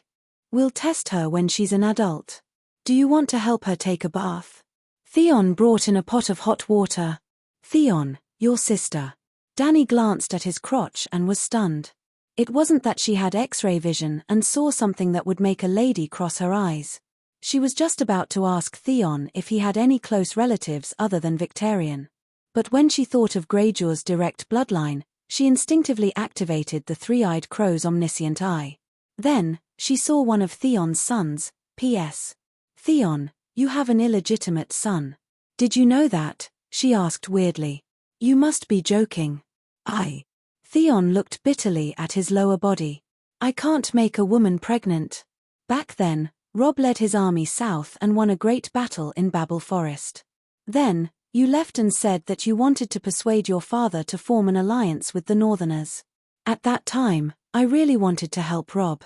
I thought that I was someone important in the Iron Islands. After all, I was my father's only son. Theon looked sadly at Jon and Sansa and said pitifully, but I was nothing in Tyamin's eyes. They treated me like Stark. I wanted to prove that I wasn't, and then... I'm sorry. Jon patted his shoulder and said in a low voice, Theon, you are Ed Stark's son. Thank you. Theon lowered his head and quietly wiped away the tears in his eyes. The past is the past. Let's focus on the present, Sansa said as she bathed her daughter in the wooden tub. Who did I have an illegitimate son with? Theon's eyes were filled with cautious anticipation. How did you get to the Iron Islands? The past quickly flashed through Theon's mind like a painting. Suddenly, a look of surprise appeared on his face. He said excitedly, I took the merchant ship Myrahan to the Iron Islands. The captain had a daughter. She and I. During that half a month at sea, I was with her every day. Before she met me, she was still a virgin.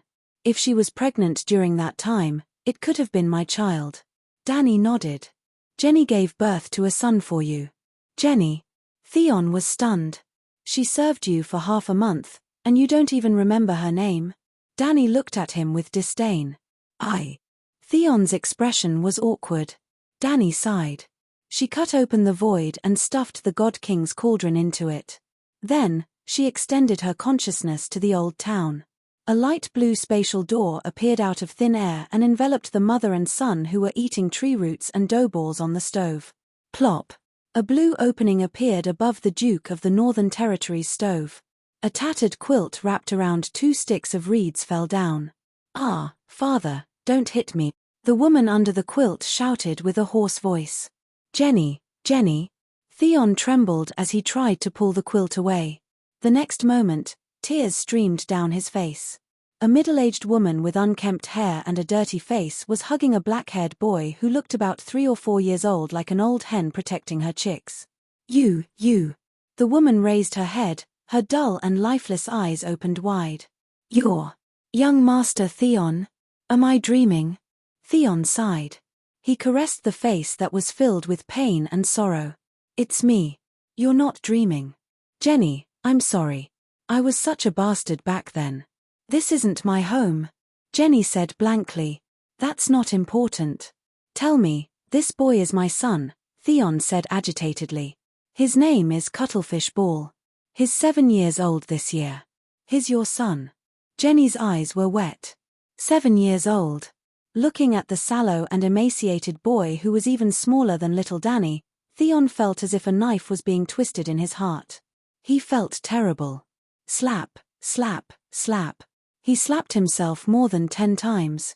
His face was swollen. He only stopped when Jon pulled him back. I should have made you my salt concubine back then, he said sadly to Jenny with blood dripping from the corner of his mouth. Theon, your sister, Asha. At this moment, Dany explained what happened to Asha. Theon hugged the illegitimate child. He paused for a moment and said sadly, it's been a few 100 years. I won't be able to see her again. That's not for sure. One day, she'll die a natural death and reunite with you in heaven or hell. The flowing water palace is completely gone.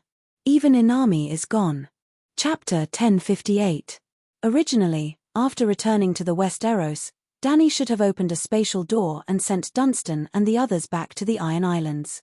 However, in order to publicize her great achievement in the battle against the 300 demon gods in the Smoke Sea, she purposely made Tyamin stay on Tidehead Island for half a month. In public, she did not mention a single word about her experience in the Smoke Sea. Even if she was asked, she would humbly and subtly say, I had no choice but to go to Liangshan. Then, she would praise Dunstan and the Grey Sea King for their bravery and wisdom, indirectly hinting to the crowd to ask Dunstan and the others. They were there and knew most of the truth. When they heard the sensitive terms like the Grey Sea King, an army, countless mermaids, and 300 demon gods, the crowd became excited and reached a climax. However, the Dragon Queen was so humble and subdued, hence, they went to look for Dunstan.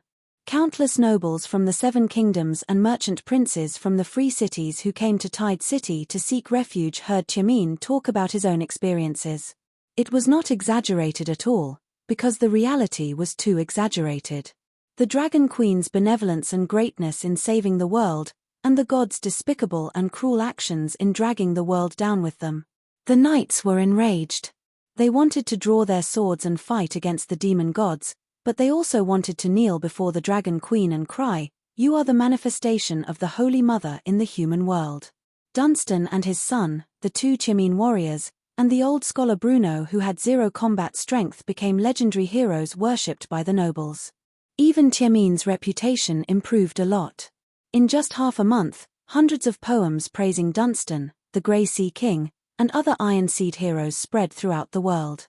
As for the poets and scholars who praised the Dragon Queen, let's put it this way. All the writers in the world who could write poems and make up stories had written works praising the Dragon Queen. It could not be helped. The story was too legendary and too realistic. Even the craziest and worst novelist would not dare to write a story like the War of the Gods in the Smoke Sea.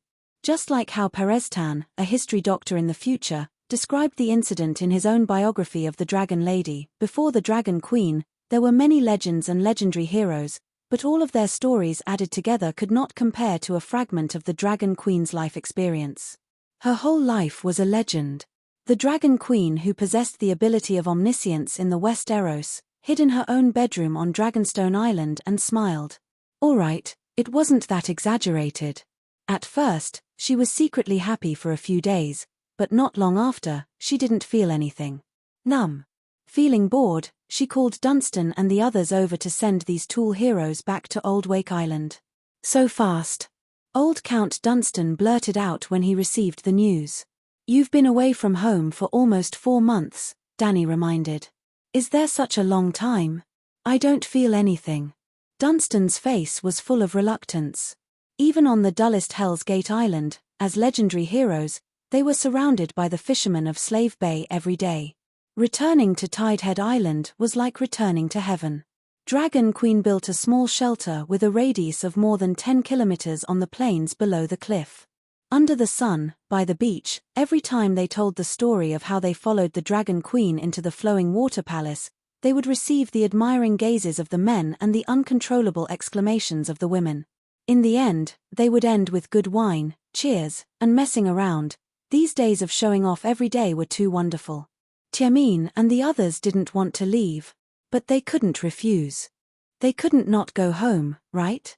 It had been almost 4 months. As if guessing their thoughts, the Dragon Queen thought for a while and said, "The Iron Islands don't have any suitable plains for farming, so we can't build a shelter. But it's not realistic to move all the people on the island to the land. So, the wheat and fruits produced by the River Bay and Riverside shelters will be transported to the western region regularly, and then transported from Lannister Port to the Iron Islands. You'll be in charge of this." Dunstan's eyes lit up. Didn't this mean that he could show off in Riverside, River Bay, Western Region, and back to the Iron Islands? He could even take turns to show off on each island. Half of the West Eros had traces of him. "Your Majesty is merciful. I thank you on behalf of the 100,000 Tyamin." The old count prostrated himself on the ground and kowtowed sincerely. No one knew if he was thanking the Dragon Queen for using food to relieve the Tyamin, or if he was just excited that he could show off everywhere. Walking out of the dimensional door, the biting cold wind made the 5 Tyamin shiver. Being stimulated by the cold wind and seeing his family members excitedly welcoming him, Dunstan suddenly remembered something. "Wait, Your Majesty, don't close the door yet." He hurriedly shouted to the other side of the bright and beautiful spring. "What's the matter?" The Dragon Queen poked her head out. "Where's Priest Thale? He shouldn't be dead yet." Dany was stunned for a moment before she remembered the 3 drownings that she had sealed into a soul ball. When the overclocking of the 5 dragon souls ended, She seemed to have handed the soul ball to Blackie. Danny hurriedly sank her consciousness into the faith space and sensed around. Finally, in a corner of hell, she found the old priest who was holding a drowning ceremony with a group of Tiamin. Well, since the flowing water palace had been destroyed, the Iron Seed could only go to heaven or hell. According to the Iron Seed's past actions, almost no one could go to heaven. Everyone would go to hell. Moreover, Danny had no intention of fighting with the flowing water palace, so she didn't send atonement scrolls to the Iron Islands. Other than a few nobles who bought a few atonement scrolls from merchants, ordinary Tiamin didn't even know that atonement scrolls existed. In just a few short months, there were already hundreds of old and weak Tiamin in hell. The 7 layers of hell were gradually becoming semi-materialized, merging with the prime material world to form water, forests, mountains, and other landforms. Those who committed the same crime would go to the same area of hell after they died. At this moment, more than 300 Iron Seed were gathered beside a saline alkali soil, singing the song of the Inami. Meanwhile, the 3 drownings were holding Tiamin in a pit that was half a man deep in bitter and salty yellow water. The dead are not dead, and will rise again. As long as we are sincere, we can definitely return to the world of the living. The 3 drownings, Thale shouted. This guy was crushed into a soul ball too early and didn't know much about what happened after. Moreover, the Inami hadn't given him any divine spells, so he wouldn't know that a god had fallen after he lost his divine spells. Buzz. Just as he finished speaking, a beam of golden light fell on Thale's body. Through the golden light, one could vaguely see the scene of Old Wake Island. Ah, the Inami has appeared. Priest Thale has come back to life. The dead are indeed not dead. The Iron Seed were excited. That's not right, why isn't it me? Ty Minute, who was half submerged, climbed up from the muddy puddle. He waved his arms and jumped up, shouting, "Drowning God, you're mistaken. I'm the one who's submerged. The Inami is getting more and more unreliable. She sent us to the 7 layers of hell by mistake, and now she's picking up the wrong person." Sigh. An old Tiamin shook his head and sighed. Well, not long after, when Dunstan and the others take turns showing off on the Iron Islands and another Iron Seed dies, they will know the truth. I'm back. The old priest looked around blankly. When he saw Dragon Queen and Dunstan, he sighed in relief and said, "Everyone's back.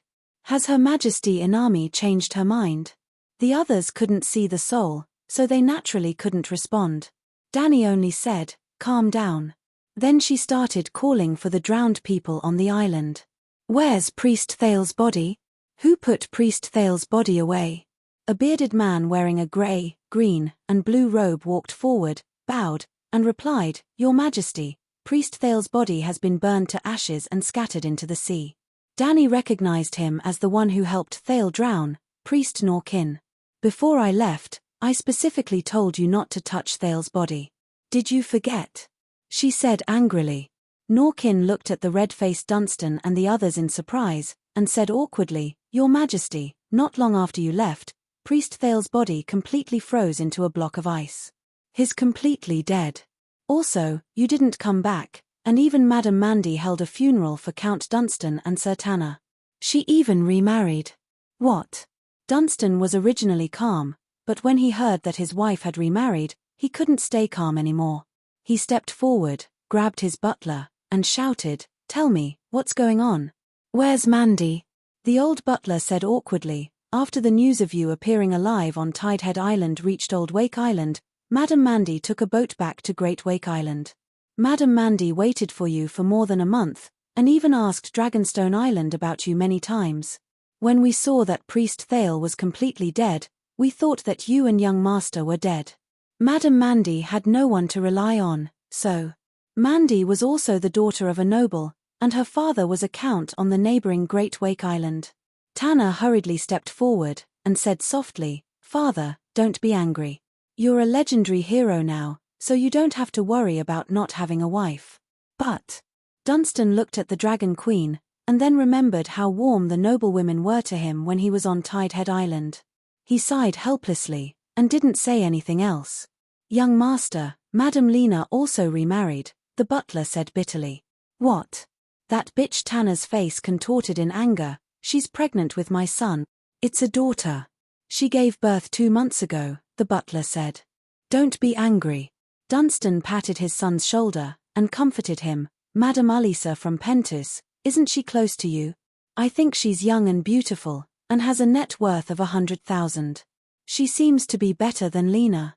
Butler Mendez, did my wife remarry? The other 2 Tiamin heroes asked expectantly. No. Sigh. A long, disappointed sigh. Your Majesty, my body was burned. What should I do? Thale said agitatedly. Why don't I send you to heaven? Danny suggested. Is there any other way? Tiamin can't go to heaven, and I'm not familiar with the place there. I don't even know anyone there. Thale was troubled. Why don't we go back, eh? Danny suddenly turned her head and looked in the direction of Great Wake Island. Just now, someone had died there.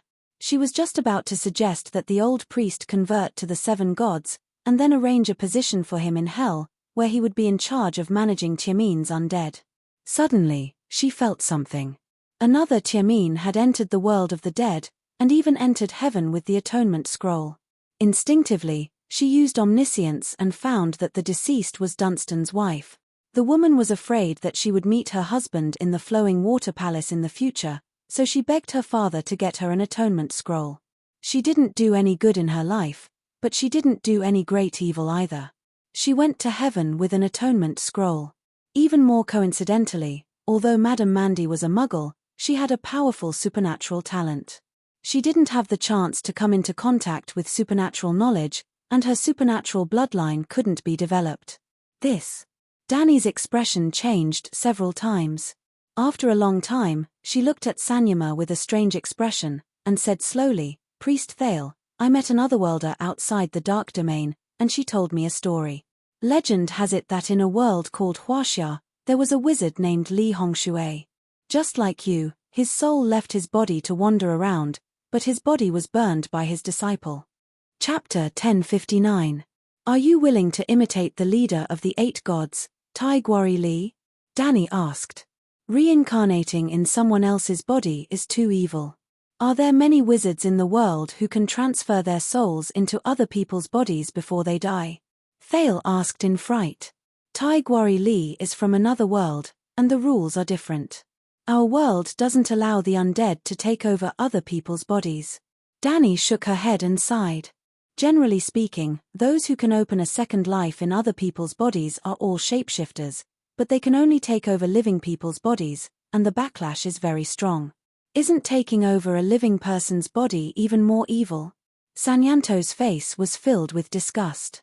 It's indeed very evil, but with the supervision of the 3-eyed crow, it's very difficult for such a thing to happen.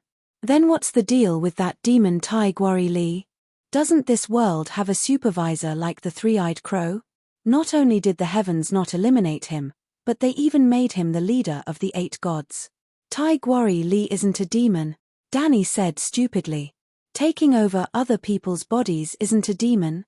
Danny glared at him and said indifferently, you threw away your shoes, and another person picked them up and put them on. What's wrong with that?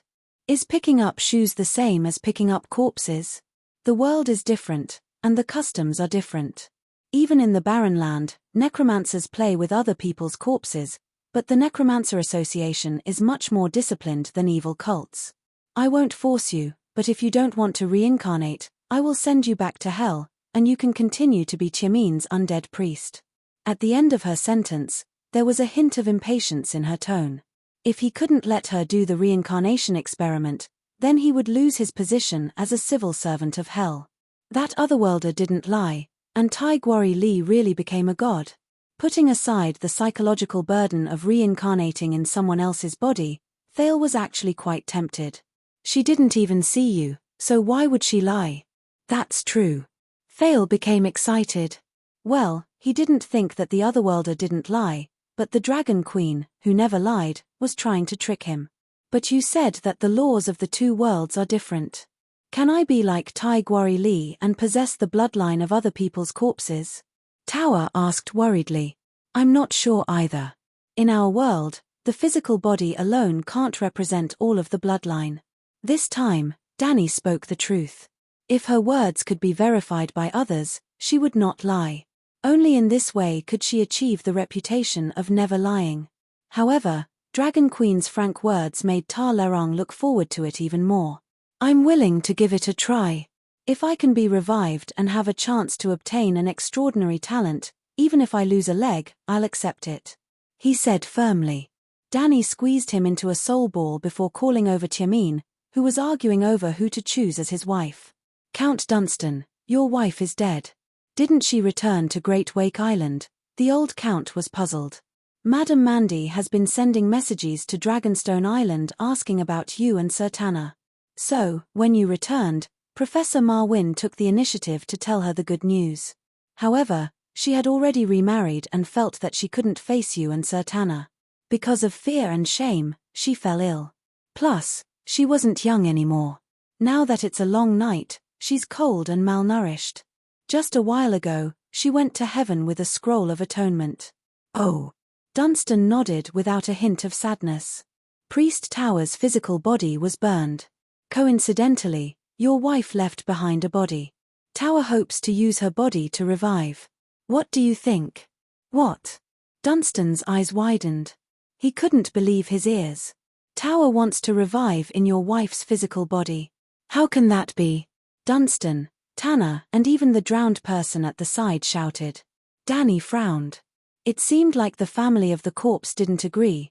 Suddenly, she had a thought. She pointed her right finger at the void.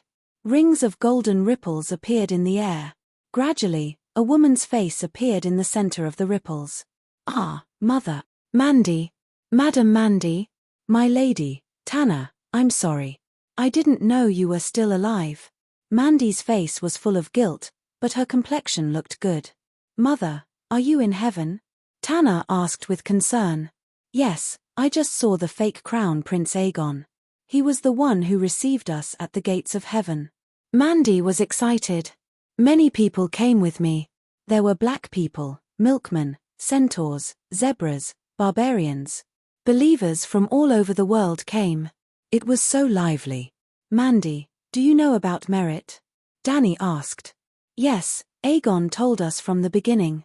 Merit can make me young, and I can exchange it for a big house and a beautiful manor. Speaking of this, Mandy hurriedly turned her head and instructed her son, Tanner, for the sake of me raising you up, remember to burn incense for me during the festive season. I know that Tiamin is full of sin and has no merit, but you can't lack incense offerings. Incense, right? I'll remember, Tanner agreed with a strange expression. Mandy, it's like this. Danny told her about Thale needing her body. If this is done, you too will have karma. He used your body and needs to repay you, such as merit points. Mandy was a little unhappy at first, but when she heard about merit, she quickly asked, how much merit can I get? Immeasurable merit. How much is immeasurable? Mandy asked. No matter how much merit he earns in the future, he will give you 30% until 10,000 years later. If he can live for 10,000 years. Danny didn't plan to let the soul live in heaven until the end of time. Ordinary souls could live for 10,000 years at most, and after 10,000 years, they would be forcibly sent to reincarnation. She was confident that after 10,000 years, she would be able to master the real reincarnation technique. Isn't 30% too little? Mandy hesitated. The physical store was destroyed by greedy landlords like you. Danny complained in her heart and shook her head. You should know how hard it is to get merit. You're just sitting back and enjoying the fruits of others' labor, but he's the one who's working hard. Mandy thought, it's because I know merit is hard to get that I want more. Seeing her reluctant expression, Danny was a little disheartened.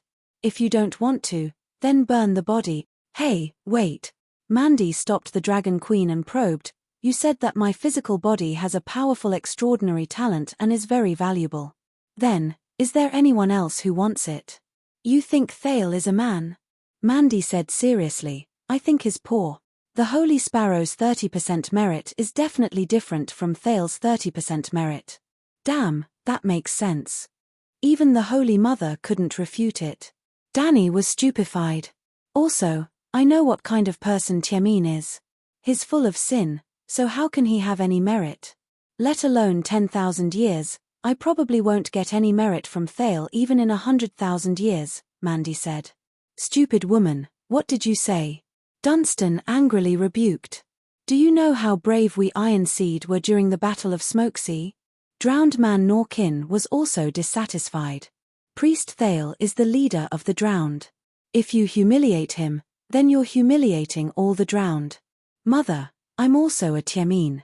You, Grandpa, and Uncle are all drowned, Dunstan said in a low voice. But I'm telling the truth. Mandy said, I'm the only Tiamin in heaven. The rest are all in hell. Ignorant fool, do you know how many Ironseed spirits are in Flowing Water Palace? Hundreds of thousands, millions. Dunstan said with disdain. You're the ignorant one. You need merit to go to heaven, but you only need sin to go to Flowing Water Palace. Who gave you the courage to talk back to me?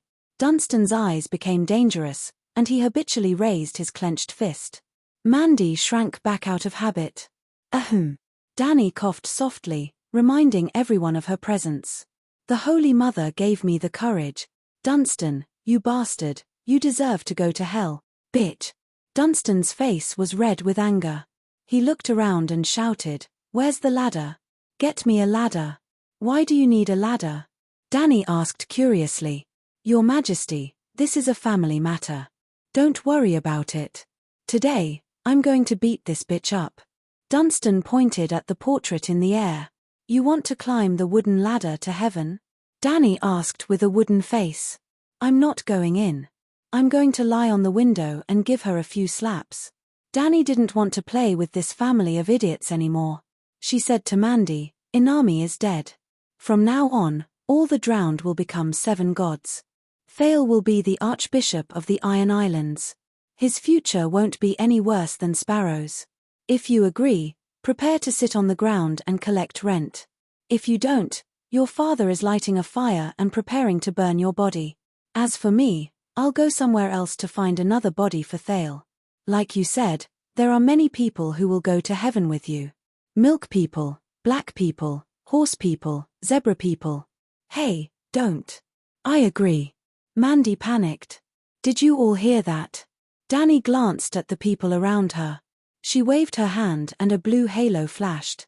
A wooden coffin fell on the beach. Vaguely, everyone seemed to hear an old man's panicked wail. It wasn't easy to resurrect in someone else's body.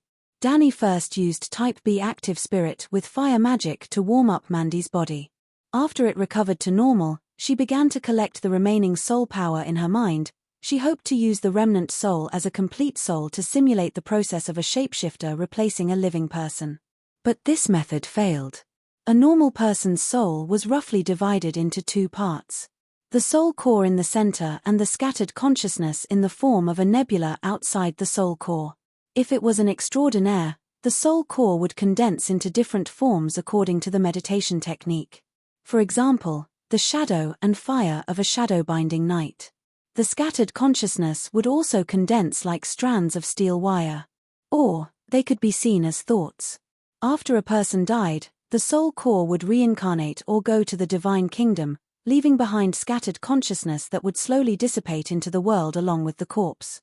Now, Danny realized that for a shapeshifter to start a second life, they had to fuse with the other party's soul core. Dead people didn't have soul cores. She researched on Old Wake Island for 3 days before coming up with a solution: learn from Deviant Ghost. The essence of Deviant Ghost's resurrection of the dead was to use the law of death to condense the scattered consciousness into a virtual soul core and recover the vitality of when they were alive. After another 3 days of slowly experimenting, Mandy finally opened her eyes. Oh gods, Mandy has become a corpse ghost. Dunstan cried out in fear when he met his wife's cold eyes that were emitting red light. That feeling was too similar to a corpse ghost. Mandy moved her body slowly like a zombie. She opened her mouth and could only make hissing sounds. I don't know if it will work. Danny wasn't sure either. Right now, Mandy was a fake corpse ghost that was driven by the fire of creation. Thale, Thale? Dunstan called out carefully. Did the reincarnation fail? We still have to wait. After spending another day to condense the fire corpse ghost Mandy's virtual soul core, Dany took out a wisp of green spring water to wrap Thal's soul sphere and stuff it into Mandy's mind. Plop plop, Mandy's eyes rolled back. The red light between her eyebrows flickered and her limbs twitched crazily. The scene was abnormally horrifying. It's really fusing. Dany was pleasantly surprised. Ah, I have flesh and blood. Am I really resurrected?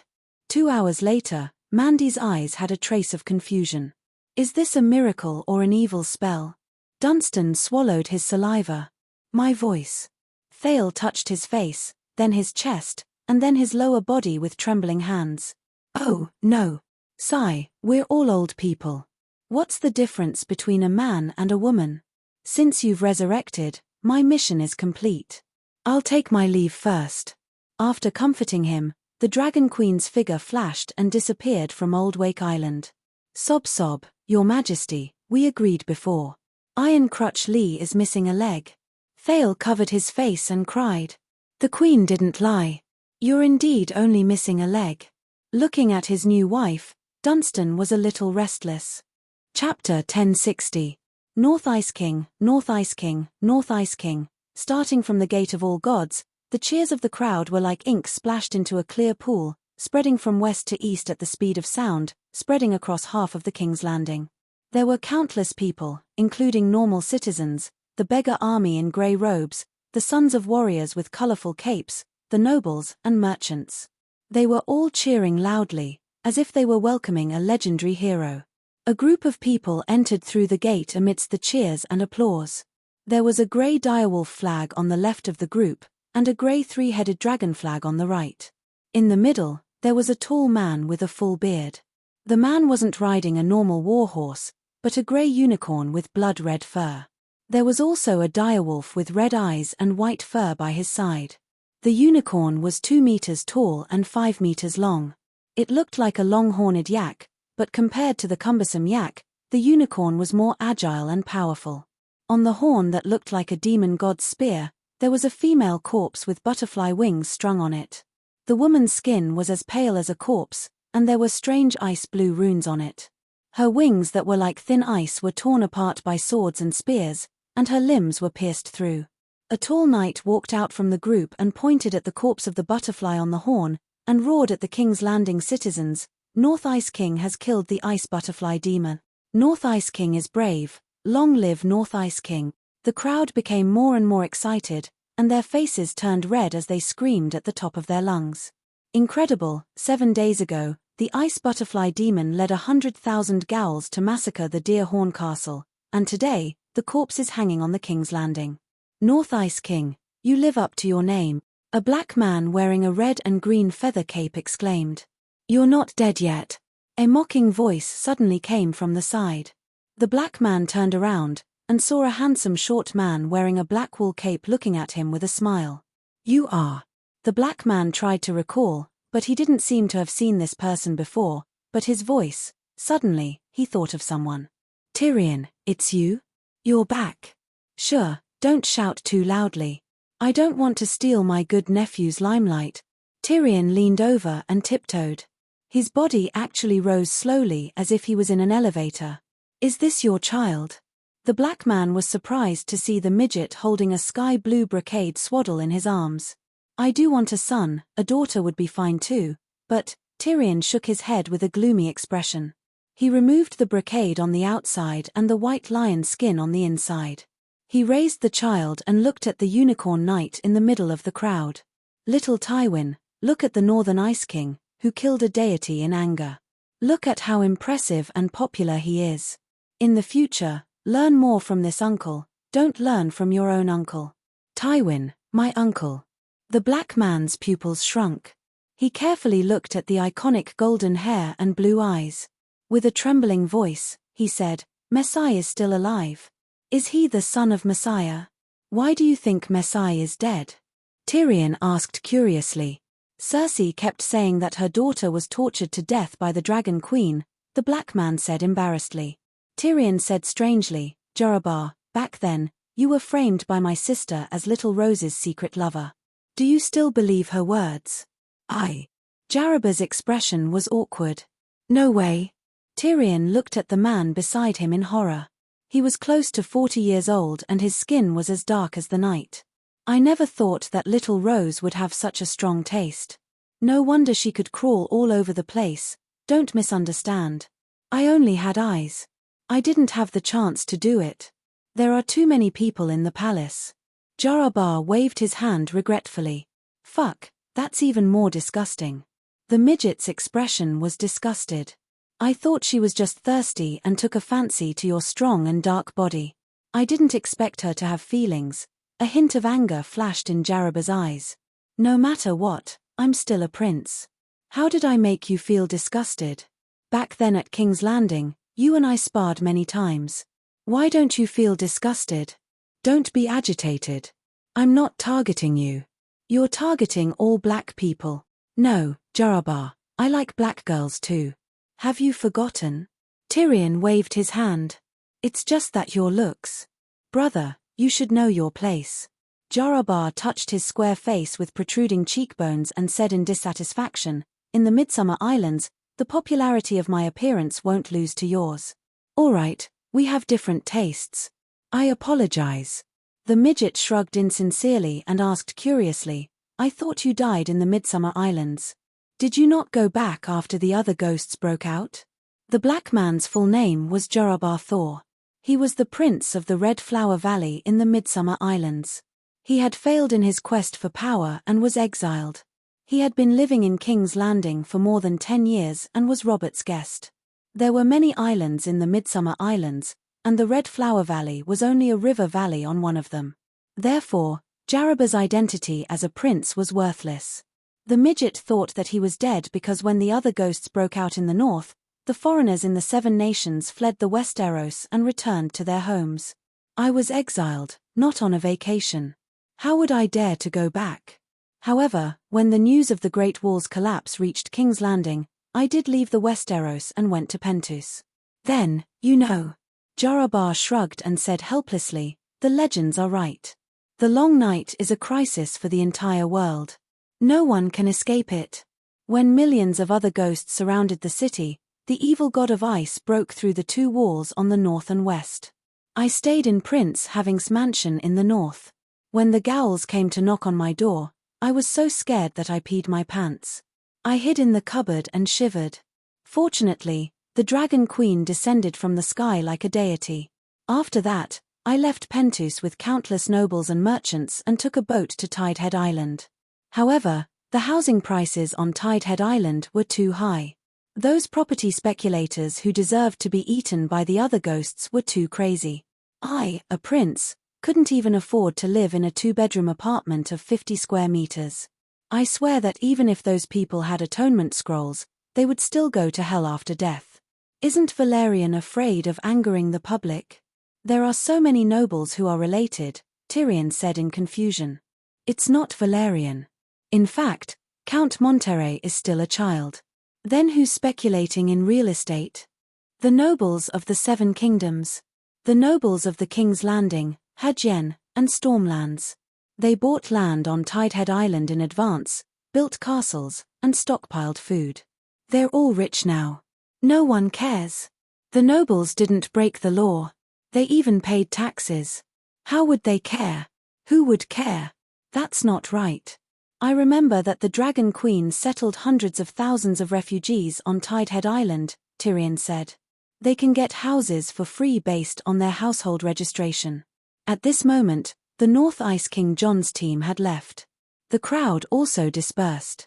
Jarabar looked around and asked, "Do you want to go to the Great Cathedral? The North Ice King will publicly sacrifice the evil god's corpse on the podium. If you want to go, then go. I've been sick of seeing evil gods for the past few years." Tyrion stuffed the child back into his cloak. His body slowly shrunk from 1.9 meters to 1.4 meters, with a pair of high-heeled shoes. Jarabar turned pale with fright. "Didn't you step on a brick?" "Step on a brick?" The dwarf sneered and took a few steps back to let him see clearly. "If you didn't have some tricks up your sleeve, how could you spread the scriptures to the east and become the Deer Cauldron King?" The dwarf said proudly. Jarabar was surprised. "You became a king?" "My nephew was crowned the North Ice King by the Dragon Queen." As his uncle, what's wrong with me becoming the dear Cauldron King? Jarabar looked at the eastern hills with reverence and sighed. Jon Stark earned the title of North Ice King himself.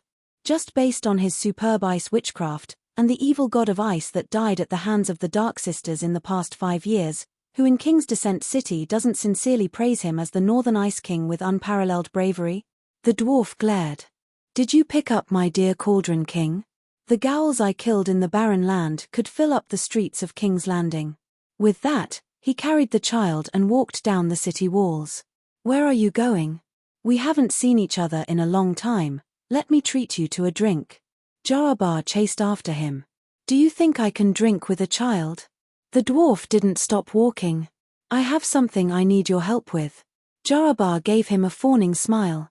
The dwarf glanced down at his old friend's leather boots and sighed. I have an appointment with Jaime at Tariq's restaurant. Come along.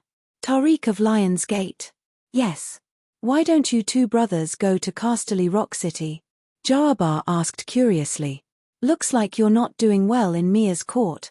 You don't even know such a secret. The dwarf sighed. Queen Mia comes from a humble background. Elegant people like me aren't very popular. Jarabar said awkwardly. What secret? He asked curiously. King Gowl has appeared. The vassals are preparing to hold a Gowl slaughter assembly at King's Landing. Then, they will work together to head north and kill King Gowl, Tyrion said. 4 years ago, when Dragon Queen gradually disappeared, it appeared. Jarabar was confused.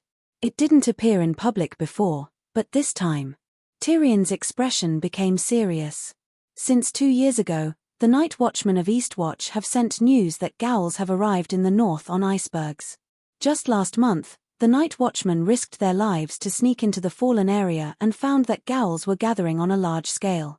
Rough estimates suggest that there are more than 20,000 Gowls. 20,000 Gowls? Even the North Ice King can't handle them. Jarabar's mouth was wide open, his eyes filled with fear. That's why we need the vassals to form an alliance. What's the use of vassals? Jarabar shook his head vigorously and complained, Where's the three-eyed crow, Bran? Why didn't he sound the alarm earlier? Since the Gowls are coming in batches, we can also eliminate them batch by batch. The Gowls are all in the Fallen area. Even the Dragon Queen can't see that place. Otherwise, how do you think King Gowl has survived until now? Why is there a Fallen area? You fool, I'm talking to you about the will of the world. Do you understand? Tell me, Jarabar said. It's been almost 8 years since the Long Night Descent. Do you think the world still belongs to humans? Does it belong to the Gowls? Half each. Take Barren Land for example. It was such a large piece of land that once had tens of millions of people. Now, there are only 500,000 people left. It's all thanks to the Danny ribbons that the Dragon Queen made that we could survive these 5 years. Think about it, humans only occupy 1,000th of the land. The rest belongs to the Gowls, and those Gowls are still reproducing. Who do you think Barren Land belongs to now? And so on. Who does this world belong to? Is the situation that bad? I thought the long night was almost over. There are only 2 years left until the 10-year-long night that the Dragon Queen promised, Jarabar said blankly. Tyrion smiled. The long night is indeed almost over. The purpose of this vassal meeting is to end King Gowl. Once it's dead, humans will win. What about the Dragon Queen? 5 years ago, she left Slaver's Bay with 200,000 centaurs and spent a year sweeping through Ursos from south to north, east to west, and back again. We haven't heard anything about her since then, Jarabar said, puzzled. Chapter 1061. In the middle of the hall of Tariq's restaurant, a handsome bard was holding a harp in his arms. He was playing a melodious tune while he sang a story that everyone was familiar with in his mellow voice. The darkness was dispelled by hundreds of suns, the Cow King's little silver horse was as swift as the wind, the Khalasar behind her covered the entire land of ice, countless, the Arak scimitars in the hands of the warriors were as sharp as grass. The Cow King and her roaring warriors were as ferocious as a storm, the living dead were like wheat in a paddy field, easily harvested by the blazing scimitars, leaving behind piles of black blood and burning corpses on the white snow. Even the emotionless other ghosts trembled under the tsunami-like hooves. The evil god of ice was as weak as a sparrow under the arrows of the Cow King, falling from the sky with a sorrowful cry. A head full of bells braided in her silver hair, praising her arrival. The trading city-states that never allowed centaurs to enter, Volantis, Pentus, Myr and Bravos, their princes or grand dukes opened the city gates on their own accord, leading their civil and military officials to kneel on both sides of the street, paying the highest respect to the Cow King. The ladies sang and danced, the citizens brought out hot water and bread, offering them to the knight of the night who saved them. The sword-wielding mercenaries and warriors fought to join the ranks of the Cow King. Her army grew larger and larger, she could conjure fresh grass and fruits out of thin air. Her army didn't need rations, her warriors could be reborn from death. She shouted loudly, inviting the frost god to battle. But even the terrifying frost god, who brought the long night to the world, was afraid of her name, and trembled at her roar. The song ended, the handsome singer smiled and bowed to everyone. Immediately, a patron threw a bronze star over, praising loudly, as expected of the famous golden voice Simone of the Narrow Sea. Even an old song that you have heard a few hundred times can be sung so beautifully. To the Dragon Queen, to the Cow King, to the golden voice Simone. Another patron stood up, raising his wine glass and toasting loudly. To the Dragon Queen, to the golden voice Simone. The hall immediately became noisy. In a private room on the second floor, Jarabar also turned his head and tossed a handful of copper coins over the railing before asking in confusion, "What has Dragon Queen been busy with these past few years?" He hadn't heard any news about her. If she was here, wouldn't King Yi Gui be killed in one strike? Haven't you noticed that Frost God hasn't appeared in recent years? Dragon Queen went to sky beyond heaven, and while cultivating, she controlled the operation of the Sea of Law, and also blocked Frost God outside the world. The dwarf turned to Jamie, who was holding his grandson and giggling. In other words, when you face the king of strange ghosts, you don't have to worry about a forbidden spell suddenly falling from the sky. I see. Jarabar was enlightened. I'm not interested in the Iron Throne. I don't plan to risk my life this time, Jamie said indifferently. The dwarf glanced at the giggling little Tywin, and sighed in his heart, "If I didn't bring this kid here and make you worry, I'm afraid you wouldn't be like this." Simone, one more song. Simone, one more song. Suddenly, a deafening shout came from downstairs. Even Jamie raised little Tywin and roared down. "Is this pretty boy very famous?" The second dwarf tilted his head and looked down. Almost everyone was shouting excitedly. "You don't even know Simone?" Jamie glared. Why should the Prime Minister of Barrenland know about a singer from a small place? The dwarf said unhappily. Since Long Night, Simone has focused on creating songs and plays about the Dragon Queen. Too many popular songs came from his pen. Even the westernmost Casterly Rock City has heard of his works. For example, this song Riding the Steed of the World was written by him. It is said that in order to obtain first-hand information, he even joined the Knights of the Night. The prophecy of riding the steed of the world was also heard from the old woman Dosh Kalin when he personally went to the sacred mountain. Jamie explained. "Hihi, only you guys." The dwarf's gaze swept across his brother and Brother Black's face, his eyes full of contempt. "You can ask any centaur, who doesn't know about the prophecy of riding the steed of the world?" Jamie rolled his eyes and said lightly, "You were once a scholar in the brothel, can't you hear how charming Simone's voice is, and how moving his zither is? In my Prime Minister's mansion, there are at least 10 singers whose voice, zither skills, and looks do not lose to this kid," the dwarf said proudly. "You. Why do you keep a male singer?"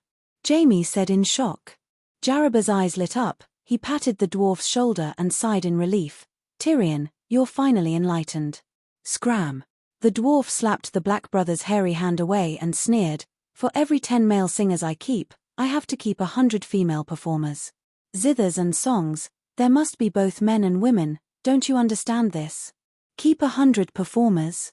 That's too extravagant." Jamie frowned. 100. Hihi, don't you understand? There are at least 10 male singers who are better than Simone. The dwarf raised 2 fingers. "Let's be frank, in my mansion, there are more than 2,000 people including the singers and servants. Don't talk about extravagance," The Prime Minister has to act like one. No one cares about you.